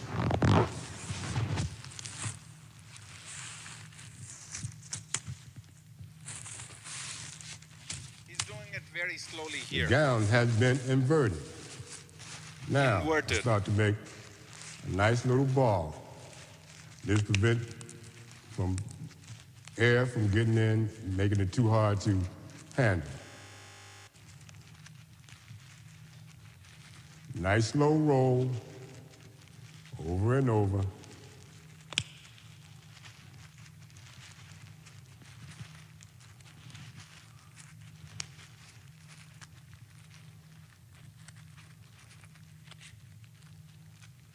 And observe the glove.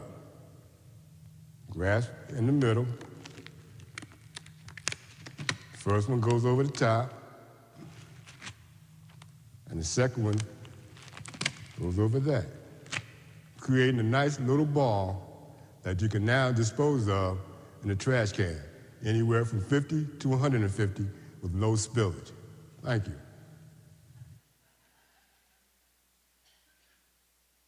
With no spillage. That's the key, no? Hello. Oh, I'm Jasper Palmer. Oh, come on, From the Jasper. Albert Einstein Medical Center Escort. All right, Jasper, we've heard you. Thank you, Jasper. Where were we? Jasper.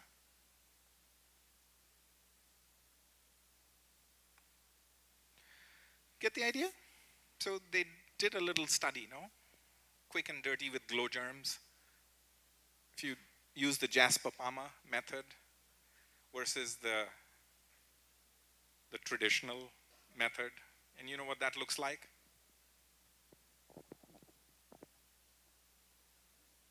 And you don't even think about it. That's the normative way, no? Jasper Palmer method control spillage by more than 80% relative to the normative method. And the Jasper Palmer method, how many did he say? You can now, this ball, you can dispose of from a 50 to 100, 150, depending on the size of the, how many times does that thing need to be cleaned and emptied if you're throwing gowns the traditional way? Hanging out and spilling, and you get the idea? Okay. Because we don't see it, it's there. Right? So the point that we are making is, this is the transport department. Mr. Palmer, how long have you been disposing of your gowns like this? Oh, yeah, I've been doing this for 30 years. The donkeys have been coming and gone. And the key is not, there's not one donkey. There are multiple donkeys that have been coming and going. There are 1,000 donkeys. We find 1,000 people, or 1,000 practices, let's put it this way, that exist, which were previously completely unseen. And this is just for one issue, infection control. There are lots of other issues. So he knows how to move, and yeah.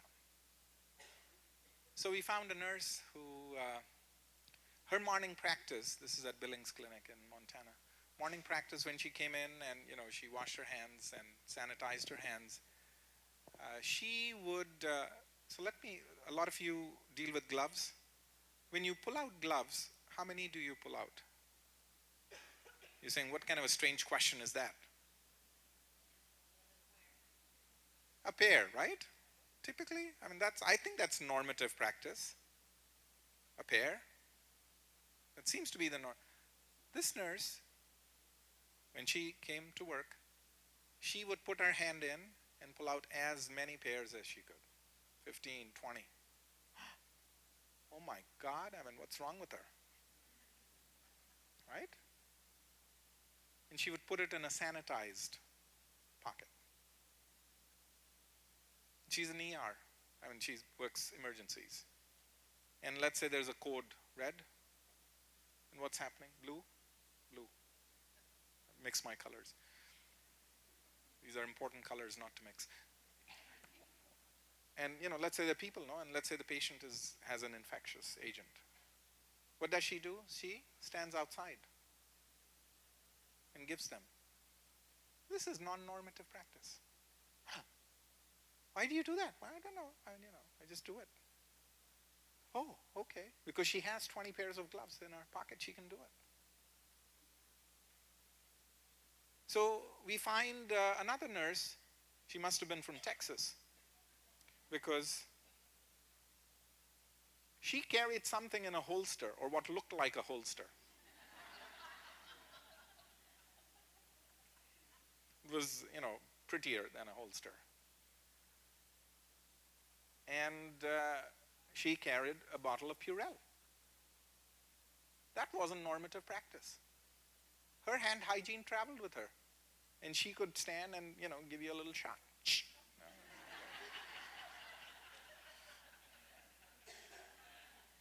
And she could discharge many shots, at once.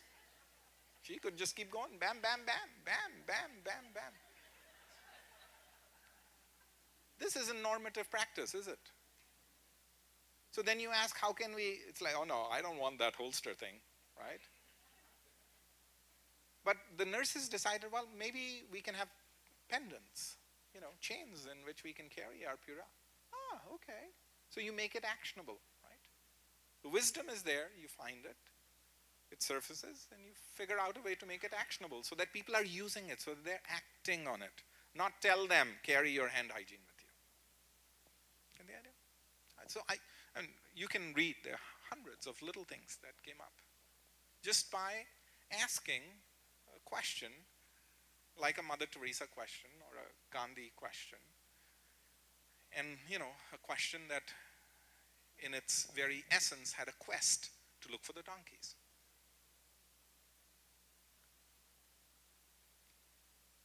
There's some doctors. Please, doctors are, they're good people. And yes, in aggregate, they may, be worst offenders when it comes to. But look at Dr. Walt. He's got no white coat. No white coat? I mean, what kind of a doctor is he? No full sleeves, no jacket, no tie. He's an infectious disease specialist. He knows that the white coat, the full sleeves, the jacket, the tie, they're all vectors of infection transfer. He knows that. Well, everybody knows that. But what's normative? I was at Texas A&M, I told you, and I love Texas A&M.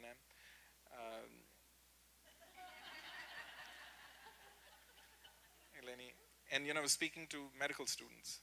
869 had registered for this. And all the medical students were wearing pretty much white coats and ties.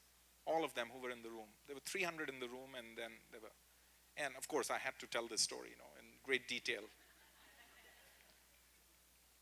By telling them that, you're all good people. But you should know that there are doctors who don't wear this, and they do it because, like you, they want to serve their patients. And then I also talked about him in terms of, he sometimes, not sometimes, the stethoscope. If you're a doctor or a nurse, do you like carrying a stethoscope? I mean, it bestows some prestige on you, right? It's an extension of your body, and then what do you do with it if you're carrying it? I mean, you've got to use it, no? And so you use it, no?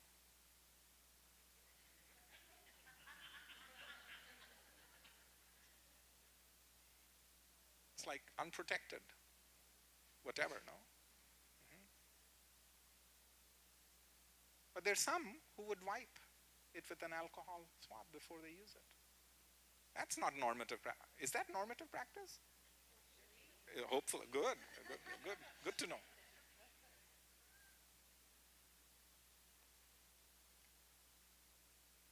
But Dr. Walt has a positively deviant way of doing rounds. You're saying, what? I mean, rounds are rounds, right? He's an infectious disease doctor. So some of his patients are in isolation. And when you're a doctor and you're doing rounds, he decides that he does his rounds in a certain way. He charts the path to his rounds, really? Whom does he go to first? First, he goes to his non-infectious patients who are in non-isolation. Oh my God, that's not normative practice. Because doctors can go wherever they want. They're God, right? I mean, they can. Are you going to tell them which patients to go to first? They'll bounce around the way they want to bounce around, right? And many do bounce around. He first visits his non-infected patients who are not in isolation. And only then later does he visit his. He says this is non-normative. Is it normal? I don't know. I mean, I'm not a medical doctor, but you get the idea? So there are thousands of little things which can make a big difference, as in people's lives, as in the quality of care, outcomes that we also desire. If you want to use a certain way of looking at the common ground, I think we all want patient safety, quality of care. Yeah, that's the common ground, even though we live in silos, right? Doctors, I'm a nurse, I'm a transporter, I'm this many feet high and you are, so short, right? I mean, we live in that world. That's the reason why the Lincoln way of thinking is important. I mean, you come back to it. What's the common ground? The transporter who degowns and degloves in a certain way, and a medical doctor who does his rounds in a different way. Or a patient who's figured out a way to nudge and nod. They are all, in essence, standing on a certain common ground, even though they are different. So PD embraces that sensibility of that common ground. You're saying the wisdom is not just with a certain expert in a particular silo, but it lies everywhere. It's distributed. And how do we create that norm of that common ground as being the driver of that wisdom being accessed and accessible?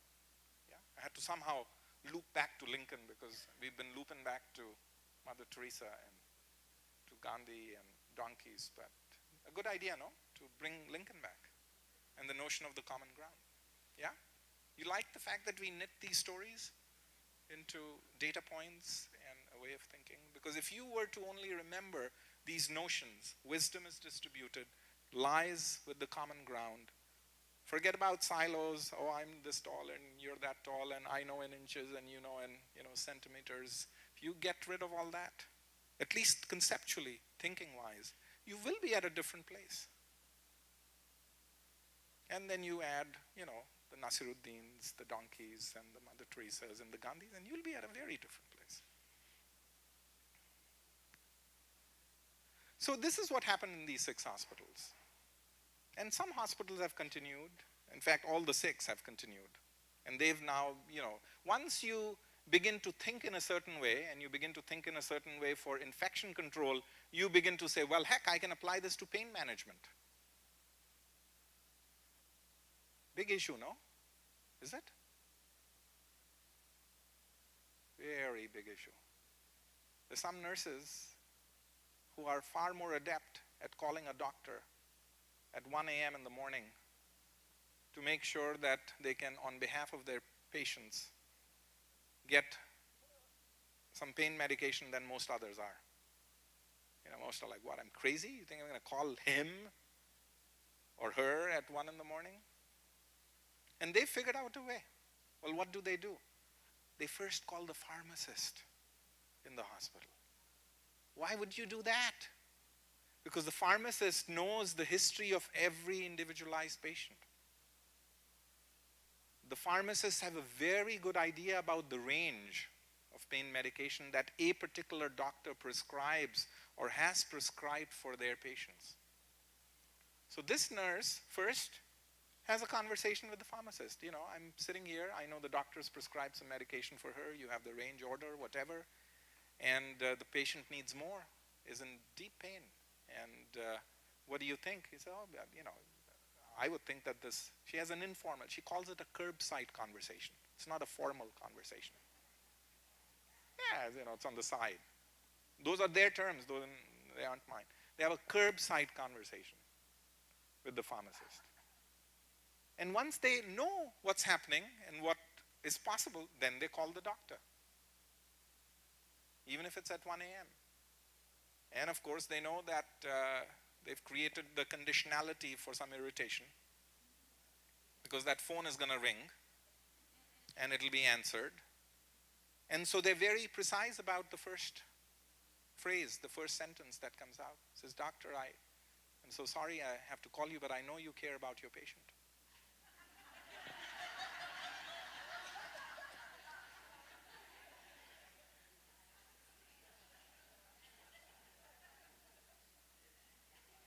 It matters what that first sentence is. And it matters you've had a curbside conversation so that your second sentence says something like, it's, Mrs. Smith, and I've already spoken to the pharmacist. And, this is the present order. I think we can go up to this much if you'd say yes. Yes. It's a short, official conversation. And they love these nurses. The doctors love these nurses because they are invested in the care. And it's like, oh my God, this nurse does her due diligence before she calls me. And guess what? The pharmacists love it. Why? Because they are so far detached from the actual care of their patients. They love to be consulted on Mrs. Smith. They have their records. They know what medication she's on. And it all came down to finding somebody who's figured out a way to focus on the patient's pain outcomes, even though, I can't call the doctor. She's figured out a way. You can learn a lot from her because what she does is completely non-normative, including what her first sentence is, which she practices a few times, taking several deep breaths as that phone is ringing, right? So deep breaths, taking deep breaths is part of that PD secret sauce. We pay no attention to these things, right? Secret sauce, small things that make a big difference. And if you do a lot of small things, which involve a lot of people, the difference can be stupendous, is what we are saying.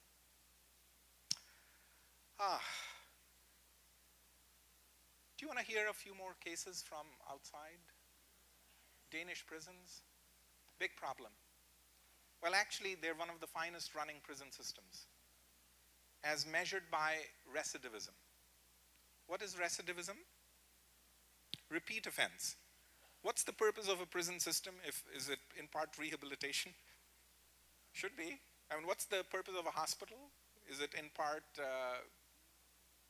well-being? Okay, good. I'm glad we agree on a few things.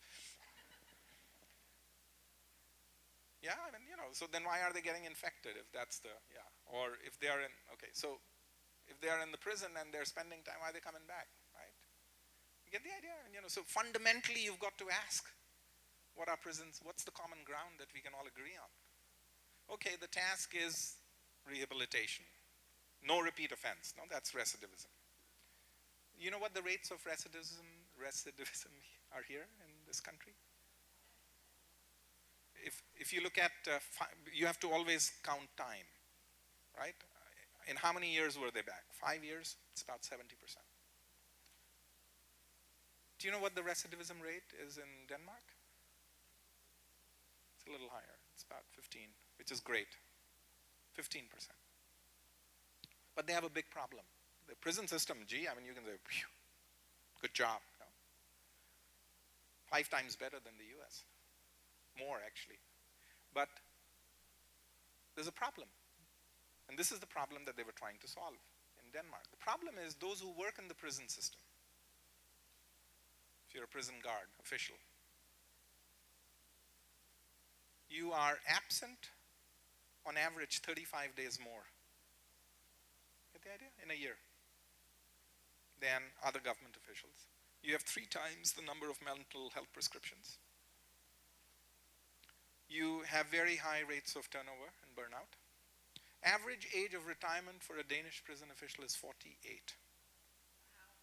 Get the, do you get the idea? They're 20 times more likely to attempt to kill themselves.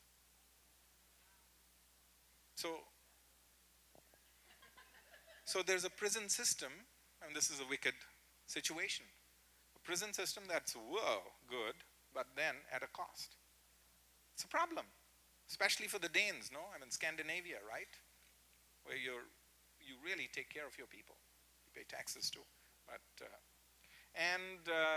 so they've been trying to fix this for a long time. And then they asked a very PD-like question, against all odds. So where are the highest odds? In a maximum security prison, right? Why do you think the odds are the highest in a maximum security prison when it comes to burnout or when it comes to stress? The nature of whom you're dealing with, right? And this would be like, working only with patients in the NICU, right? And or being in the emergency room with, a stab wound and a gunshot and, everything happening at once. Very high rates of stress because the job. You don't know, I mean, you're walking next to a murderer, you're walking next to a murderer or a rapist or, whatever. That's you. So, this case, nothing to sneeze about. I mean, this is a...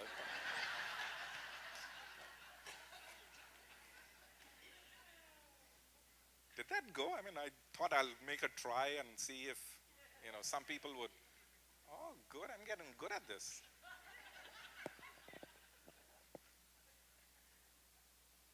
All right, so where were we?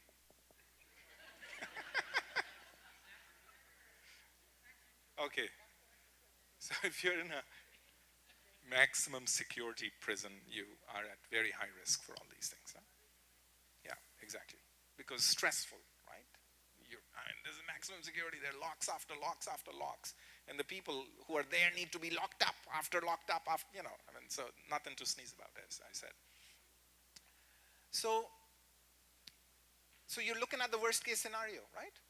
Gandhi, 4th class, in this case, it's like I want to see if something's working in a situation which should be really bad. And then you ask the question, are there certain prison officials who work in maximum security prisons who are thriving? And you can measure that, right? How many days have they been absent, right? So I think the measure they used, who's been absent no more than 5 days, as opposed to 35. And you can say 10, even that's good. But you're looking at outliers, right? You're not looking at what's normal, what's average. The joy of looking at outliers. Those who, let's say, are in their 50s, no? I'm making this up, but and those would be the kind of criteria you'd be. Those who've had the least number of mental health prescriptions written, right?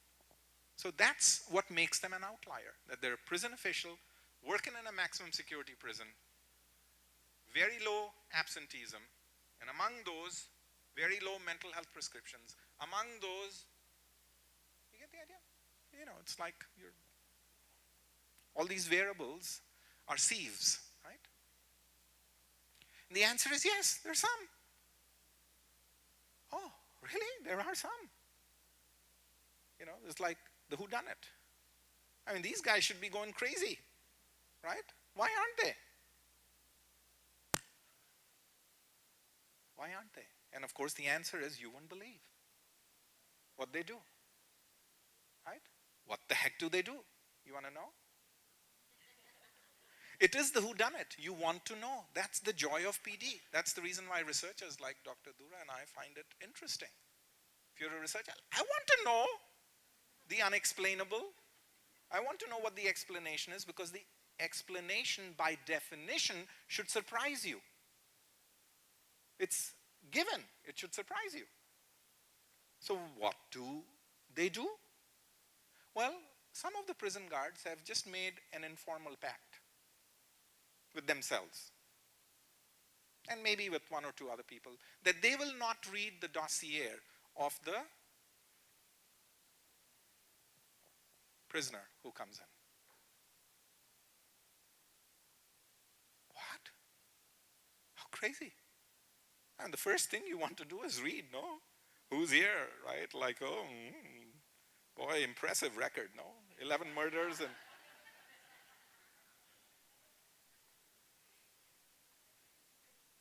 Okay, so remember when we were harvesting the secret sauce, somebody said no judgment? What does it do to you if you have little idea of who is in your prison? Whereas what's normative is everybody knows who's in the prison now. What does it do to you in terms of how you behave with them? There's no judgment. You don't know who they are, so you treat everybody the same. But the point is, what do they do to you in return, right? What do they do to you in return if you don't know? It's very relational, right? If you don't judge, they must sense it, and they must not give you trouble, right? That's it. They don't read the dossier. Well, that seems to be the difference. That's making the difference. That's the secret sauce. This is like Daryl, no? This is like, that's it. It's as simple. And in their own words, they say, by killing our curiosity, we save our lives. These are their words. Oh my Lord. And you're like, well, there's some other people who are thriving, no? What? What explains? You wouldn't believe what these people do. What do they do? There's some guards, very few, who, what's the normative practice? Normative practice is prisoner comes in, much like patient comes in. You fill out whatever, read their dossier, blah, blah. And then, you check them in. And then what do? You put them in the cell. That's where they're, you put them in the doctor's examining room, right? With prisoners, you don't put them in any exam room. You take them straight to the cell, no? maybe you know, wash them, give them their clothes and fumigate them and whatever, you know, put them in the, I think it's done in some places. Why, I don't know, but you know, it's done. So here, the guards do everything as others do. Check them in, shake their hand, get them, and then they do take them to their cell. Except they give them a little detour. Why would you do that? I mean, this is a prison. They give them actually a tour of the prison. How crazy is that? You know, like, welcome to the maximum security.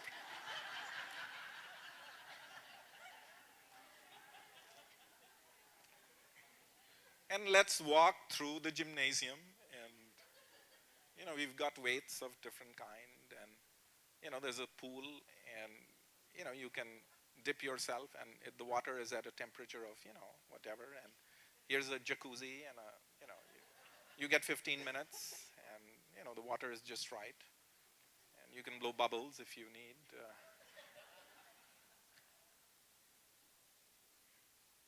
This is non-normative practice. This is crazy.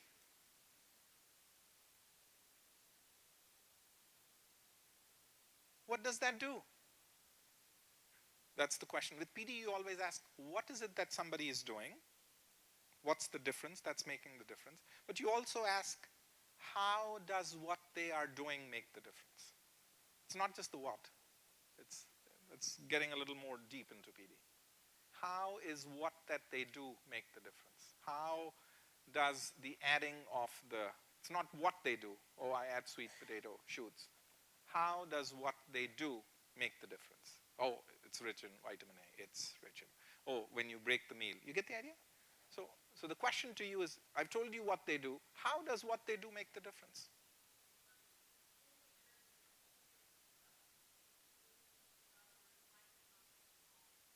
Okay, good. What else happens?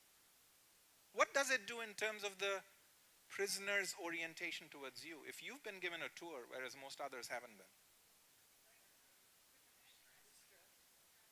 It's a very humane thing to do. They love these guards who give them tours. I was like, do you get a tour? No. I got a tour. I'm making this up. But, you know, I mean, that's what it is. That's the reason why those who get a tour, it's almost like, hey, don't you mess with that guard. Don't give him a hard time.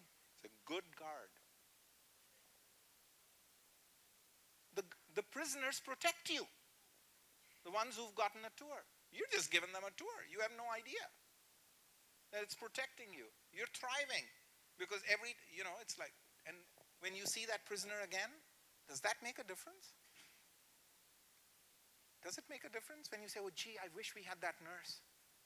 Because she's so good, right? Gee, I mean, you wouldn't believe we had that prison guard who welcomed me. Do you talk about those things? Yes. Word gets around. That's what they're doing. It's that simple. Oh yeah, how long have you been given tours? Oh, you know, it's been my normative practice. Donkeys have been coming and going.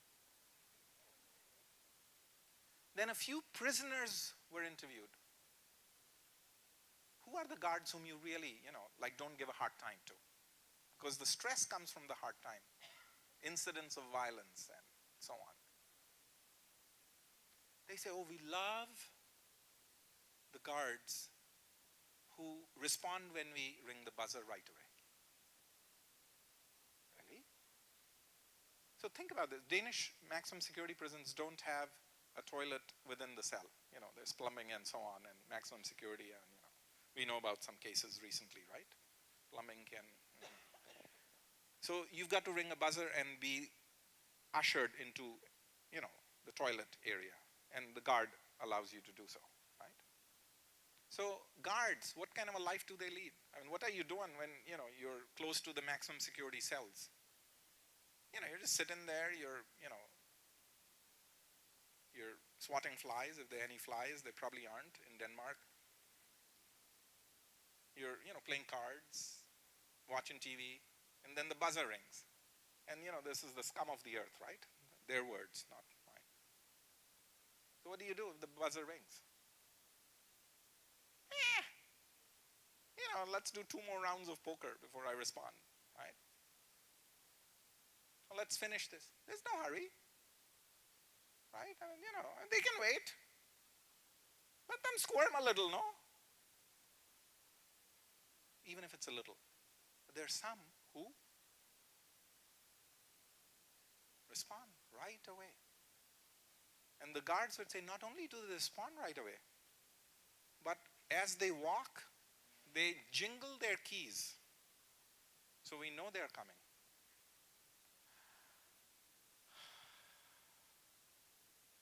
And guess what?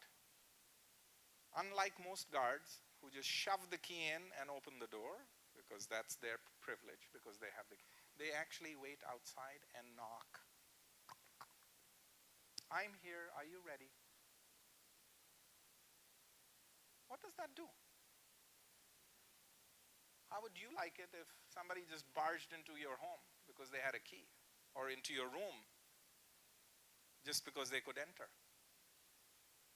I'm coming. First of all, you've called me, I'm coming. I'm letting you know I'm coming. And then I even pause and I say, I'm here, you ready? Small thing? Big difference? Yes. Small thing, big difference. How long have you been doing this? Oh, I respond when there's a buzzer, and I like to jingle my keys. I like to let them know I'm coming, and I like to knock, sir. Is he helping just the guard?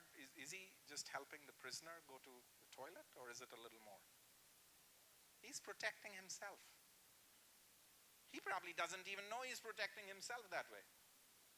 But it's that small thing which is making the big difference, because we are all connected relationally. So many of the positive deviants, I wasn't using a microphone, but you could still hear me. So many of the positive deviance behaviors, not all, some, many are relational. Act of sitting down, you're invited. What do you think? Holding a baby, turning back, nudge, nod. That's the reason why they cost nothing extra. And they're there. There's some people who've just figured out a way to do things. Oh, but this would blow your mind. Is that a good expression, blow your mind? Yeah. Sometimes I'm not sure. I wasn't born and raised in this country. Blow your what? I always look at Dr. Dura, who's my English expert. Nothing to sneeze about, so that I got. Blow your mind. I've heard the expression blow your horn. I don't know what that means, but toot your horn.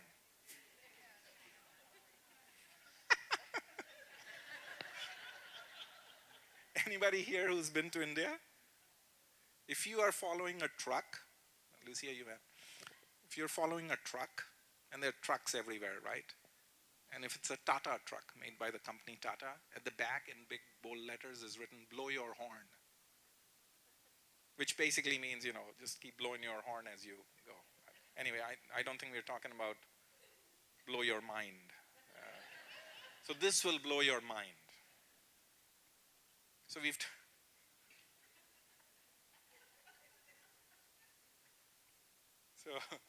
talked about what we've talked about, opening the door, right? If you think announcing your presence and opening the door matters, how you close the door matters even more. Really? What? So the prisoners were saying, I love this guard. What does he do? Oh. And he begins to talk. When you enter a prison, and if you're in a maximum security prison, what do you hear all the time? Locks, closing, after locks. Locks within locks. That's what you hear, right? So the prisoner is talking about, what does it do to you, if you're the prisoner, Standing like that in a cage, that is what cells look like. They do. You know why cages are made, right? Whom we put in cages. You think these things don't matter? They matter. What happens if you are, when you hear the last click? Yeah? You go through many clicks, and then you hear the last click. It's like, gee, I mean, you know, I'm here. I'm in my cage. I've been put in my place. In a very visceral, palpable manner, somebody has clicked the last door shut for you. So that's what they're talking about. He says, what's normative practice? Shove them in, lock the door. Right? Whether they're coming from the toilet or whether, you know, they're coming from outside. Shove them in, lock the door. That's normative practice. That's where they belong. Lock them up. There's some guards who, before the last click, say, okay, I'm going to close the door now. Be well. Good night.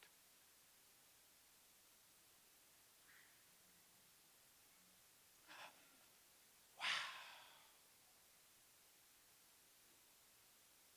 You think we give those guards a hard time? We love them. Again, you see small things? Secret sauces. What's working when it shouldn't be working. The wisdom is here. The donkeys have been coming and going for years. We didn't even know them. And the Denmark study, it's very well documented. By taking this, amplifying it, they did a lot of simulations, you know, so that people could practice, acting your way, not telling people what to do. See if you can, you know, lock the door in a certain way. You have your own sign off, your signature. I mean, you know, we're not going to control that. But be mindful. So I was talking to a physician friend of mine because my wife had a dizzy spell. She was diagnosed with benign positional vertigo, which is a good thing, no? As opposed to, gee, she's got a cerebellum stroke, right? So we had to rule that out by getting a CAT scan and so on. So I was texting a physician friend of mine who was my physician 15 years ago.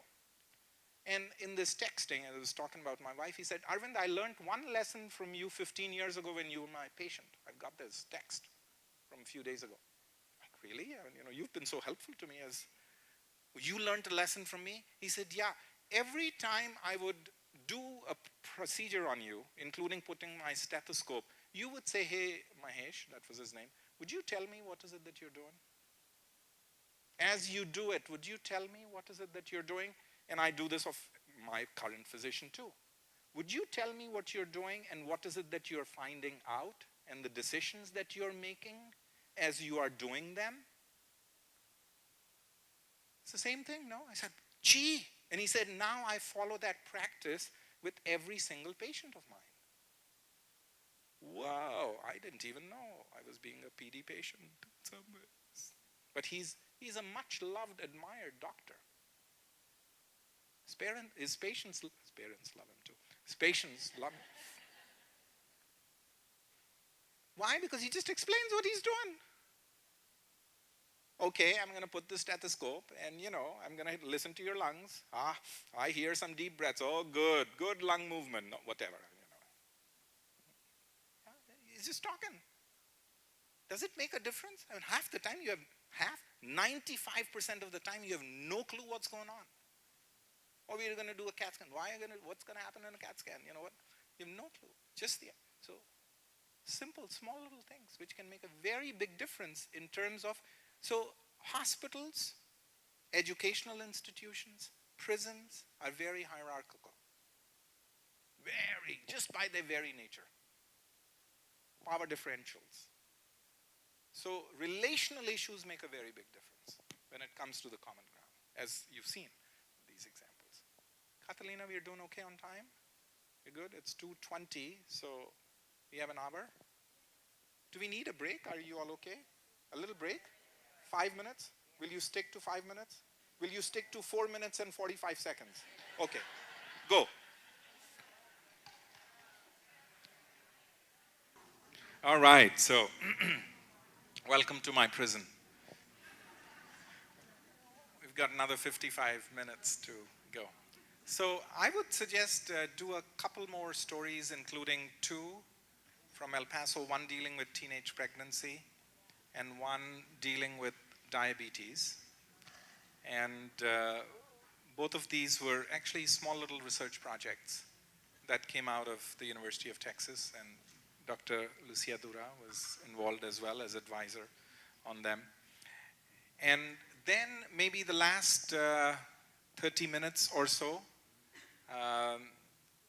we'll do a little activity so you can at least ask the question, what does this mean for my work in terms of the next step?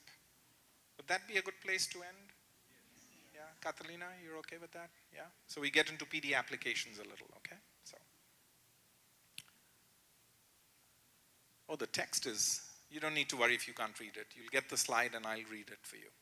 So I have a colleague who now works at Planned Parenthood in Houston, who actually came for the April conference here in San Antonio. I mean, all paths lead to San Antonio, it seems, when it comes to positive deviance. Her name is Alejandra Diaz. Alejandra Diaz was a master's student at UTEP, and she one day came to my office and said, Prof, would you agree to be my MA advisor? And I said, well, that's very gracious and very honoring. Alejandra, what is it that you have in mind in terms of what you want to do? And she said, I'm very interested in the issue of teenage pregnancy.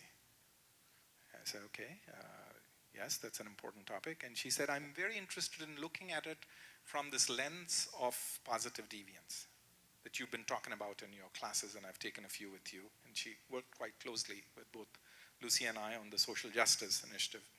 So I said, yes, yes, yes, of course. And then, of course, you always ask, why teenage pregnancy? Why is this an issue? It's a good question, I've discovered as an advisor. When somebody says, I want to do this, like, why? No, I mean, not because you're questioning their judgment, but why? Because, there must be something deep behind perhaps the statement that they've made. And she said, well, I grew up in this border community. I grew up, and I know how difficult it was, given what was happening around me, for me to stay pregnancy-free. So, okay, that's, a deeply personal statement. And then she said, and I have two younger sisters. Oh, okay, and they're both in high school. And I had actually met her younger sisters, because one day she brought them to my office, or maybe even to a class. And she said, well, I see that several of their friends, people whom I've known for a long period of time, are pregnant. So I really worry about my two younger sisters. Deeply personal, no? Anyway, so I say yes, we proceed, she does a study. And remember I told you the question is key? What you're seeing, and I'll read it, was Alejandra's MA thesis question. And basically it says, what enables? Because there must be something that they must be doing, or something that must be done to them, which enables them, right, to find a better outcome. Now, in this case, with respect to teenage pregnancy, right? So the question was asked by Alejandra, and you'll see Mother Teresa in it, you'll see Gandhi in it, you'll see the notion of the donkeys, that the answers are there. I don't see it, the whodunit part of it. And the question, which she took a few months actually, because you've got to review the literature, you've got to look at who's at the highest risk, because then among those you find who somehow are achieving extraordinary outcomes. So a question was the following: what enables some young, age is a measurable variable, no? Latina, ethnicity, you can measure that. What enables some young Latina women, yeah, you can, man, woman, who are presently enrolled in college, which means because one of the problems is if you become pregnant when you're in high school, you don't finish college, no? You don't finish high school, you don't go to college. So this is a positive variable, that they're presently enrolled in college, no? So are there young Latina women who are presently enrolled in college, who come from a poor socioeconomic status background. That's measurable. The literature will show you that they're at the highest risk. Whose mother became pregnant, mother or a sister became pregnant when they were a teenager. That's shown to be socialization, an important factor. Who are presently in a relationship, I mean, that's got to be the case. You're talking about pregnancy, boyfriend, or have been in one or in several. And who, as per their own reporting, have been pregnancy free. Okay? These are all measurable variables. Are the young Latina women who come from a low socioeconomic status, who have a mother or sister who became pregnant when they were young, who are in a relationship, and who, for some strange reason, of course, yes, that's not part of the research question, but you're asking, who for some reason are pregnancy free, and guess what? They're in college. Two variables, no, in terms of what's working for them. You see Mother Teresa? Do you see Gandhi? Do you see? It's a question that's not asked because you would hypothesize that if you are a young Latina woman, poor socioeconomic status, mother or sister who became pregnant when they were a teenager, in a relationship, what would you hypothesize? Very high risk for pregnancy, right? Flip it, no? Flip. Focus on the question. Make sure the question is specific. Make sure the question is measurable. Because you can do that, if you're a researcher doing studies. So she has her question. Her committee approves it, no? Proceed. See if you can find any. So she's defined the problem. Go back to the PD steps. Teenage pregnancy rates among young Latina women in El Paso County are high. I don't think this says El Paso County, but that was part of it. Okay, that's also a measurable variable. Right? You can even say zip code this, that's a measurable. You can decide where to set the limits. So committee says approved, go ahead.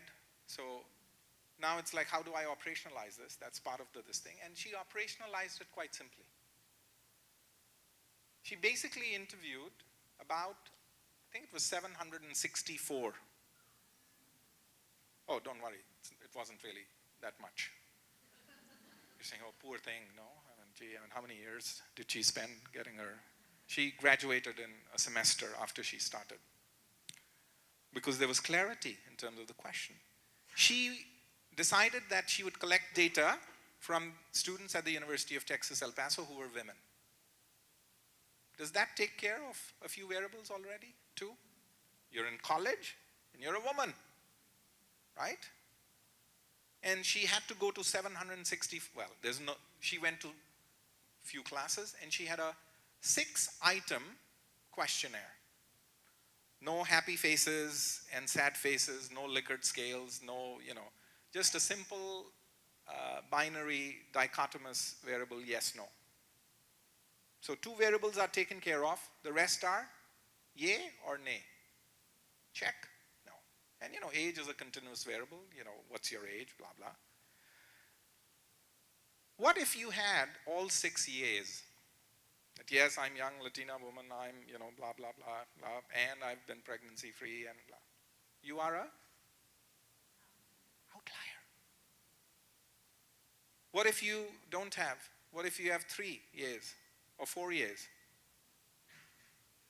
I'm not interested in talking to you. Well, she is, but she wants to look at the ones who are at the highest risk who've made it work. Do you see? It's a very simple process. It's an operationalization. You can operationalize it in 1,000 different ways. But this is the simple way in which she operationalizes it.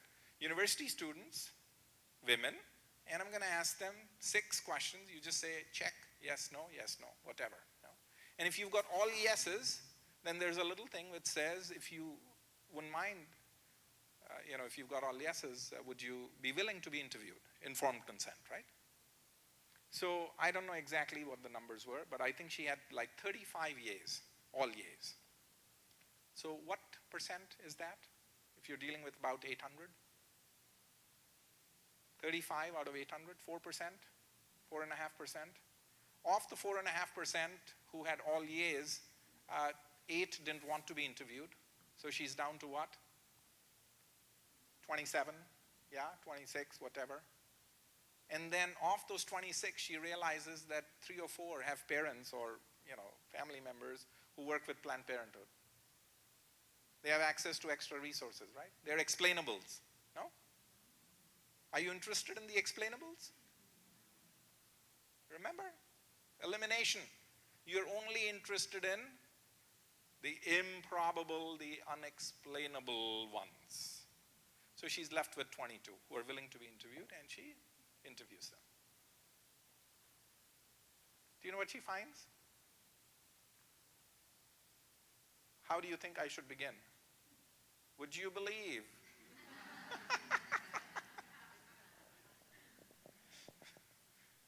You wouldn't believe what she finds. Well, she found a few things, and she presented this in San Antonio a few months ago. One of the things she found is that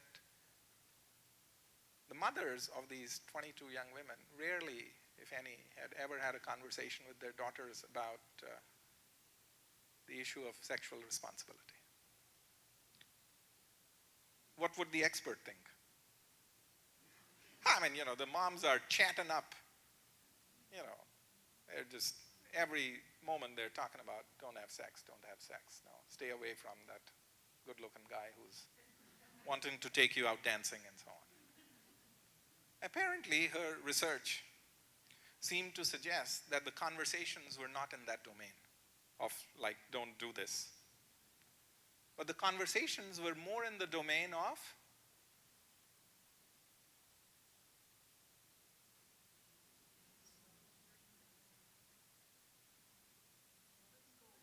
finish school. The conversations were not about don't have sex, don't go out dancing. Conversations were about do whatever you need to do, finish school.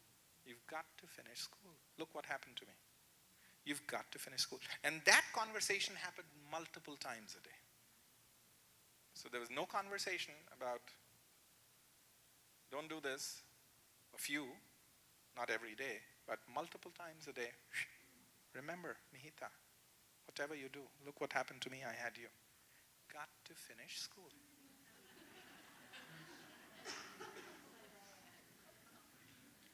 You got to finish school. This is like the nurse who calls the doctor and says, I know you care about your patient, right? The wording, what is said? How is it said? Is it don't do this versus do this, finish this? And not just finish school, you have my full support.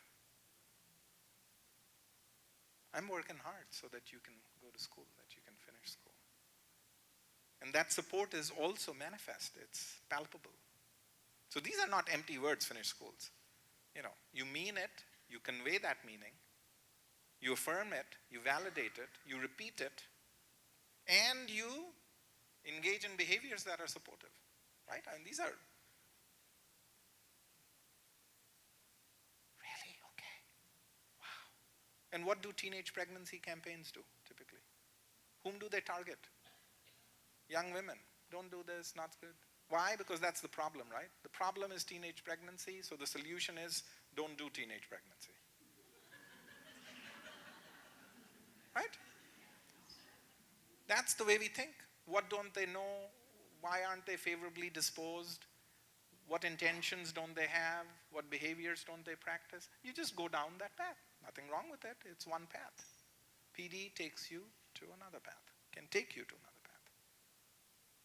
through a systematic, data-driven inquiry. Get the idea? So what implications does it have? If you were to say, well, Alejandra's thesis expands the solution space, what implications does it have if you are a interventionist, if you want to design? It's really not about don't have sex. Yeah? It's about be in school, finish school, have supportive parents, have mothers who affirm that, who validate that, do it repeatedly. Which means any program for teenage pregnancy should include mothers. I mean, that's what it seems to suggest, maybe. It's like, really? I mean, why? But they're not the problem. Well, you see, you're looking at the solution, you're finding the solution, and then you see what works. Right? And she found another thing. Another thing, You wouldn't believe, right? Most of these young women have a man in their life. What? Ah, they all have men. I mean, they had to have a partner. They had to be. Yeah, but it's not that man. Not that man? Yes, not that man. There's another man. Who's this man? It's actually not a father, usually. No, it's somebody whom they respect and whom they've respected for a long period of time. Could be an uncle, could be an elder brother, could be a cousin, could be a neighbor. Somebody who's been there for them and who has affirmed and validated them at different stages in their life. Who have given them a sense of self-worth, self-esteem. You go, you're good girl. We believe in you. Really, what difference does that make?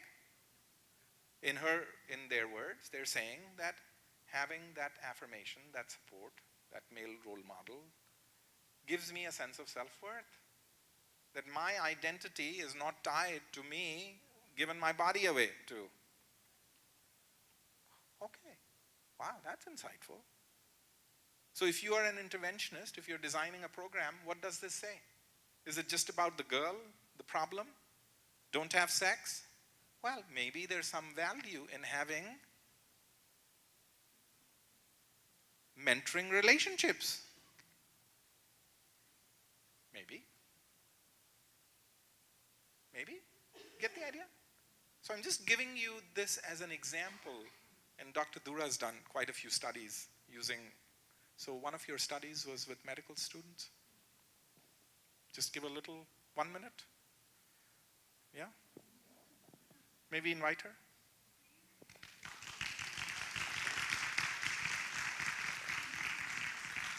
So can you refresh my memory, Arvind, because I was completely in a different zone. This is the study that you did with who makes it to medical school? Yes. Okay, let me think. I just, it's new, it's not that I don't remember, I just was thinking about Alejandra's thesis for some reason. Okay, so yes, at UTEP, we are, you could say we're a positive deviant school in that we send a lot of Hispanic students to medical school. So only, out of all medical school applicants in a given year, only 8% of them are Hispanic. And the problem with that is that it's not reflective of the actual Hispanic population. And that number is even lower for African Americans. So we decided that even though UTEP is almost 80% Hispanic and is pretty successful or on par with the national average at sending students to medical school, we wondered if there was anything that we could do at UTEP or that we were already doing to improve those rates further. So we were wondering if there maybe are any professors who are doing anything special, or any advisors, or any groups, or any students. So we did a very small pilot study, and I wish we had interviewed 800 students like Alejandra, but we found emails of alumni who had already gotten into medical school. So the question became, are there any UTEP students who have already been accepted into medical school and who are Hispanic, but you want to add to that more odds, come from a low socioeconomic background, and whose parents are not doctors, and even better if their parents are blue-collar workers. Because one of the questions we had is, a lot of times when being a doctor is part of your dinner table conversation growing up, then it's in your world and you think it's possible. But many of us don't become doctors or medical professionals at that because we don't think it's possible. It's not in our purview. We think, well, my dad was a factory worker, so I'm probably going to be a factory worker too. Or we tend to follow those paths. So anybody who wasn't supposed to dream big, but did, that's who we were looking for. And we found that a lot of students, a lot of people did make it into medical school who had graduated from UTEP since the 60s. And we thought, this is great, but we need these practices and behaviors that we obtain to be relevant to our population. So we looked at only students who had gotten into medical school since 2007. Out of about 300 names and emails, we had 100 and some complete the survey. And from those, we found 8 positive deviants, one of whom did not want to be interviewed.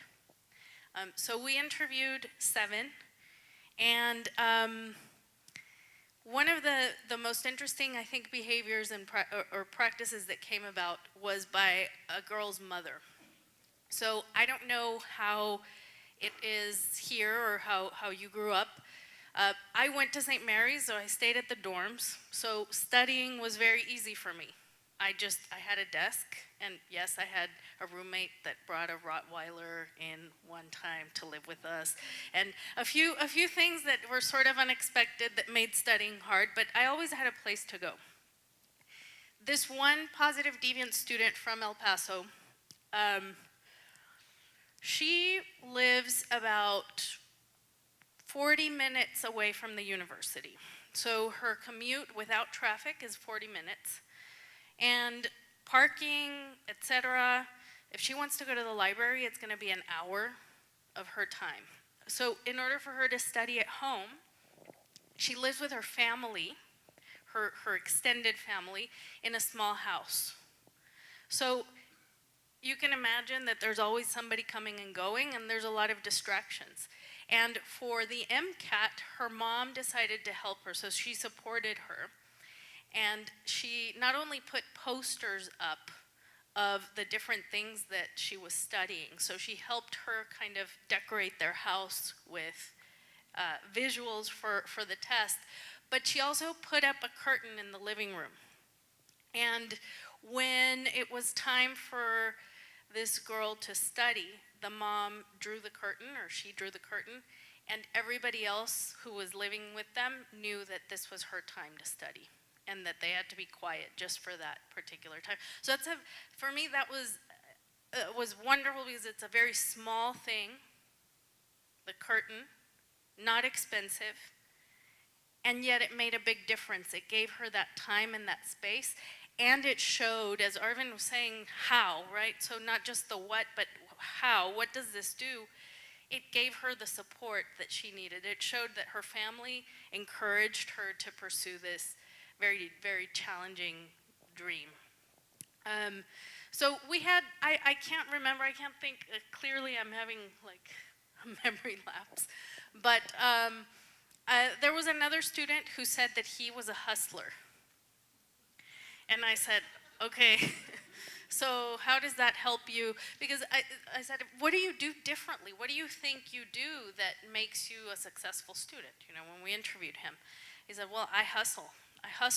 I grew up in a neighborhood where there were a lot of drug dealers and a lot of just crime around us. So I would see people hustling.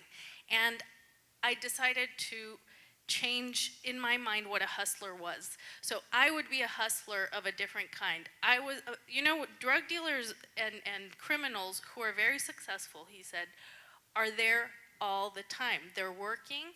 They have their eye on the next target. They're quick on their feet. And so he said, I take those things. I'm quick on my feet. I know where I need to go. And so I thought, okay, so how exactly does this play out with you as a student? And he said, well, I go into a classroom and I try to identify the smartest person in the room. And I'm gonna sit next to that person. So I got it. It reminded me of my mom telling me when I was in 8th grade and I was sort of misbehaving, that I could use my leadership, she called them leadership skills, for good, not for bad. So as a leader, you can lead in one direction or in another, so she encouraged me. So when he was talking about hustling in that way, finding the smartest person in the room, or finding a study group from the very beginning of your career as a student and sticking with that study group for the next 4 years. Deciding what I'm going to do with my time. So everybody who succeeded in this study had one of those, I guess, not a trapper keeper, a day runner of some form, whether it was electronic or not, but everything was scheduled. Even family time, even play, and so everything, Arvind calls this, whatever you do, you can only measure it against the alternative. So what I mean by that is everything was a decision. Either I'm going to be with my family, or I'm going to study, or I'm going to have a drink. And if I have a drink, I might feel sick the next day. So making decisions based on priorities. So the way that they made decisions, so yes, everybody had a calendar and everything was scheduled, but the way that they prioritized those elements on their list was unique. So I think we're now at the intervention stage, and we're trying to find ways to disseminate these practices or to amplify the study and make it UTEP-wide. So I would love to see, UTEP has some of the lower graduation rates in the state, and part of that has to do with our culture. I mean, we're not, and I mean culture not in the Hispanic culture, but I'm saying we're not in a hurry to graduate in some ways. We have full-time jobs, we have full-time families, we're not a college town that you go and move to and finish your education quickly, so we haven't been in a hurry. But it would behoove us in some ways to save money and to do things a little bit more quickly so that we are sure we finish. So my question to UTEP students would be, are there any students who do graduate on time according to Texas standards, so 4 to 5 years, and who are they, and what are they doing differently? So those are some of the implications of this kind of work in education, and you could probably see that in medical education, as we've done with the pre-med study. So thank you for letting me talk. She's so quick on her feet, as you could tell. My feet needed to rest, so it's like, all right. Thank you, Lucia. So the point is the following. There are lots of different areas in which you can, fundamentally apply this approach. So what's the problem? As long as you can define it, it's a tough one. It's not a problem of, there's darkness, so it shouldn't be a technical solution. Yeah, I'm going to flip on the light, and you don't need PD if you need to flip on the light. If it's a complex problem, then such as graduation, such as, who's entering medical school or who's not, what is it that they're doing differently, what's the difference that's making the difference, the kind of things that Lucia was talking about. So you get an idea that there's a community of, scholars, practitioners who have been dabbling, who've been working with the area of positive deviance. It's still in its infancy, really, except for some of the cases that I've discussed here. Lucia, should I talk about Claudia's work? So a very recent graduate of ours, Claudia, who's diabetic, type 2, did a study, again, asking a very similar question, like Alejandra. In this case, she was interested in, are there diabetics in El Paso County? Again, looking at all the high-risk factors, which are not listed here, who for some strange reason, that wasn't part of the question, but who for some reason have controlled their diabetes, looking at their, what are they, H1AC? A1AC, their A1AC measures over a period of time, yeah?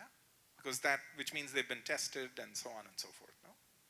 And with no or low medication. So I think her threshold was 500 milligrams metformin, bare minimum. Only take that and so on. And she actually did find a few. She worked with the El Paso Diabetic Foundation, and she was able to find some people, who were at the highest of high risks, and who really shouldn't have been managing their diabetes well. But for some reason they were. So what were they doing? You wouldn't believe what Claudia found. First thing that she found, if you want to control your diabetes, the best thing you can do is to disclose that you're diabetic. To everybody. Really. That's what her study showed. So the best prescription that a doctor can write you, really, is disclose. And he said, really? What does that do? Okay? Now he's saying what happened. How does what happened make a difference? What happens when you disclose? When your son knows, or when your daughter knows, or your grandson or your granddaughter knows. When your granddaughter says, you already...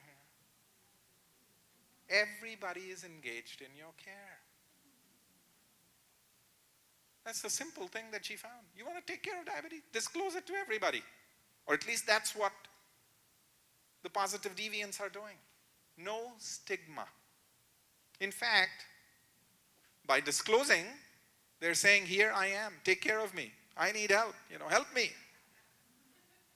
As opposed to not disclosing.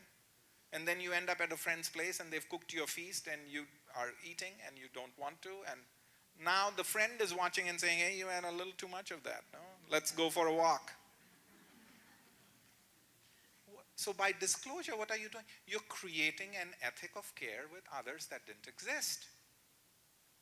You're creating a connection, a care. Everybody's taking care of you.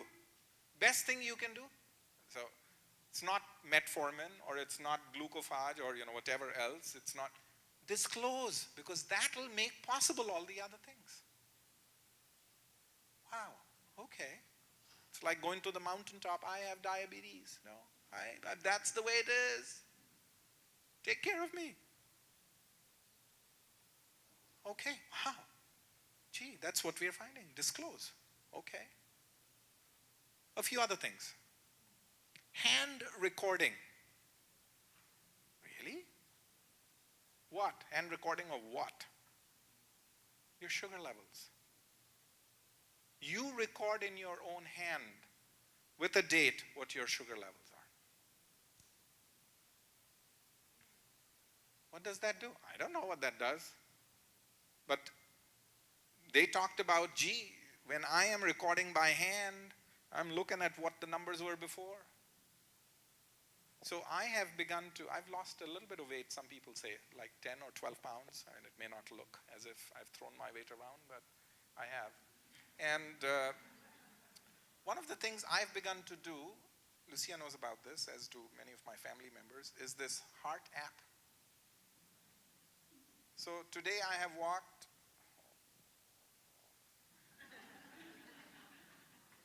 1,767 steps. Which means I should walk a little more.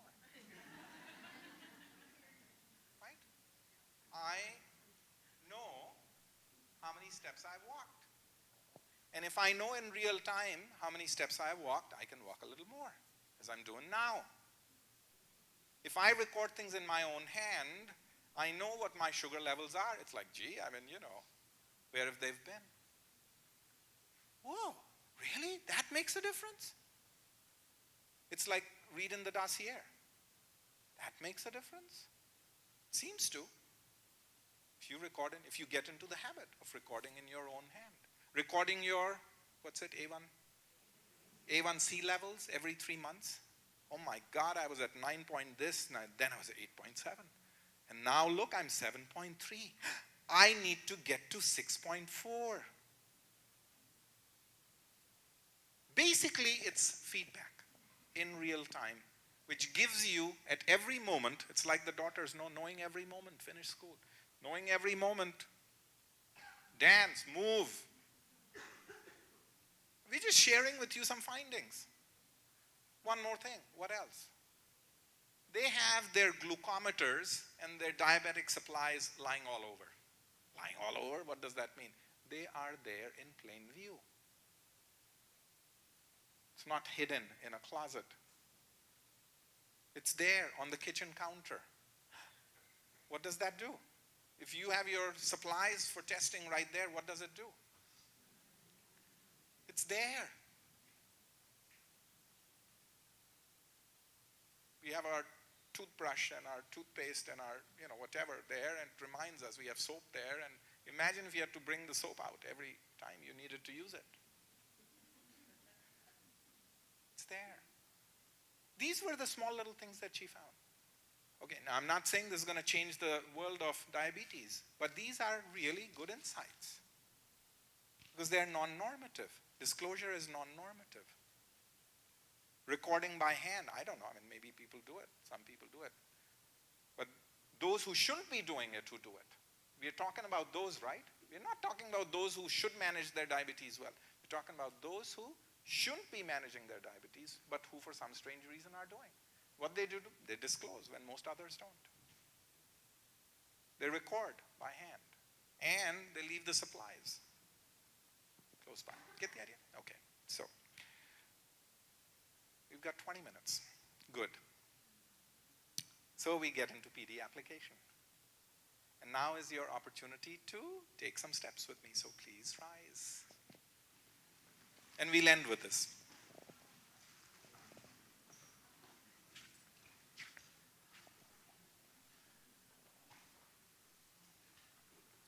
So before I end, and Catalina knows about this, if you're going to be applying positive deviance to your own work, there's a wonderful resource guide. Everything we've said and more. And Catalina, we can send the link out to everybody?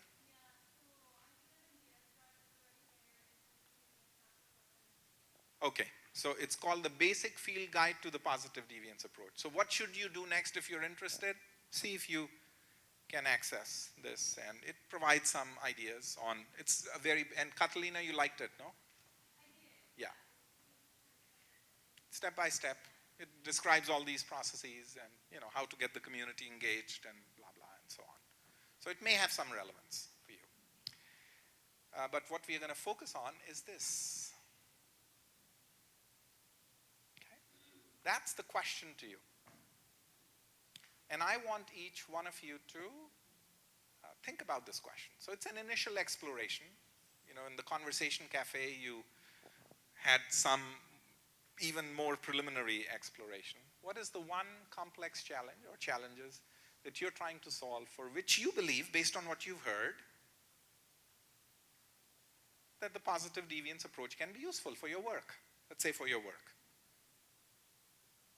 And we'll do this in 3 rounds, well actually 4 rounds, maybe 3. Yeah, see, that's the advantage. Maybe 4, we'll see. The process is called a 1, 2, 4, all. So the first step of the process is 1, which is self-reflection. You're the one, you are self-reflecting on this question. You'll get 2 minutes, but they haven't started now. Let me walk you through the process. Once you've spent 2 minutes reflecting, once I give you the go-ahead with the bell, after 2 minutes, the bell will ring and you will pair up with somebody. And when you pair up with somebody, the same 2 rules apply. Find somebody whom you don't know or don't know as well, and a person who's standing as far away as possible from you, not the person next to you. Okay? Simple. You will be in a pair and you will have how much time? 6 minutes. We may cut it down to 4. We'll cut it to 4. Okay? Yeah? See, I'm looking at you. You're saying, no, 4 is enough. We've done so much talking, no? So 2 minutes for self-reflection, 4 minutes in a pair, which means you can share with the other person, which means you get to hear one more person at least talk about what challenge they're thinking. And then the bell will ding, and you will get into a 4. So 2 pairs join together. Okay? So your pair finds another pair. And we'll remove that 10 minutes and make it 6. How's that? I'll change the numbers there. See, it's a flexible plan. 2 minutes for self-reflection, 4 minutes for pairs, and then you get into a group of 4. And in the group of 4, something changes. In the group of 4, you don't talk about what you have already said in a pair. You narrate what you have heard. Oh my God, you've got to be awake in that pair conversation. Yes. So what will happen is, you will have heard, not just you yourself articulate how you can apply PD, but you would have heard 3 other people's ideas. You will go home with at least 4 ideas. And then if we have time, we may not. So 2, 4, that's 6, and 6, 12. Yeah, we may have time. We may harvest 1 or 2. You know, we may say, okay, in this group, we may ask, what was one idea that you think everybody wants to hear, if we have time? Get the idea? Okay, so your self-reflection 2 minutes begins now. Think about this. When you hear the bell, get into a pair. And I'll change the timing here. 2 minutes have begun. So for the final wrap up, in the next 5 minutes, for the final wrap up, in the next 5 minutes, we encourage you to please take your seats as you have. So we are not going to harvest what ideas there were, but at least each person was privy to 4 ideas, their own and 3 more. And so this is sort of a time to bring our session together, our day together, as it has progressed to a close. And I will just close it with, as they say, always close with Robert Frost. Sort of makes you look good. You know, ride the shoulders of Mr. Frost. So Frost, these are his words. No? We dance around a ring and suppose. Especially if you're an expert. No? We dance around a ring and suppose. And the truth sits in the middle and knows.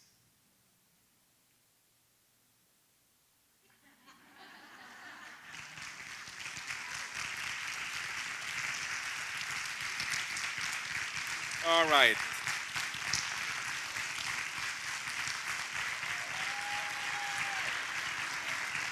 Okay, thank you.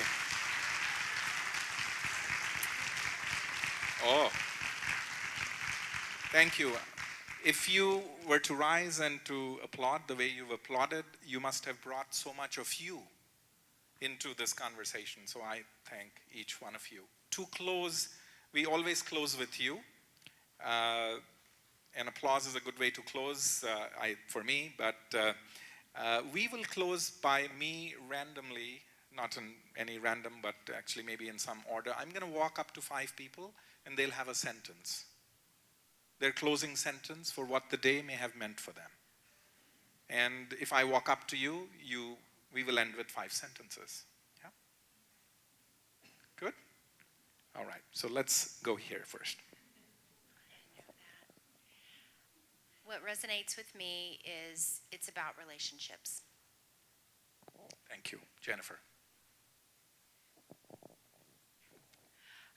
For me, what I took from today is it's really about looking at things in a different way and reframing what has been taken into our heads over and over and over again, and seeing it from a completely different perspective, and not the negative aspect, but the positive. Thank you. Your name? Heather Jo. Thank you.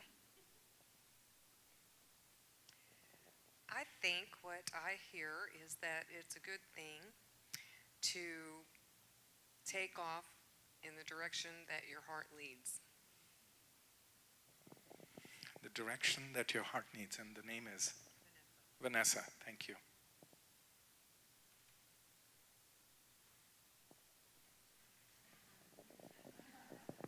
Be an outlier.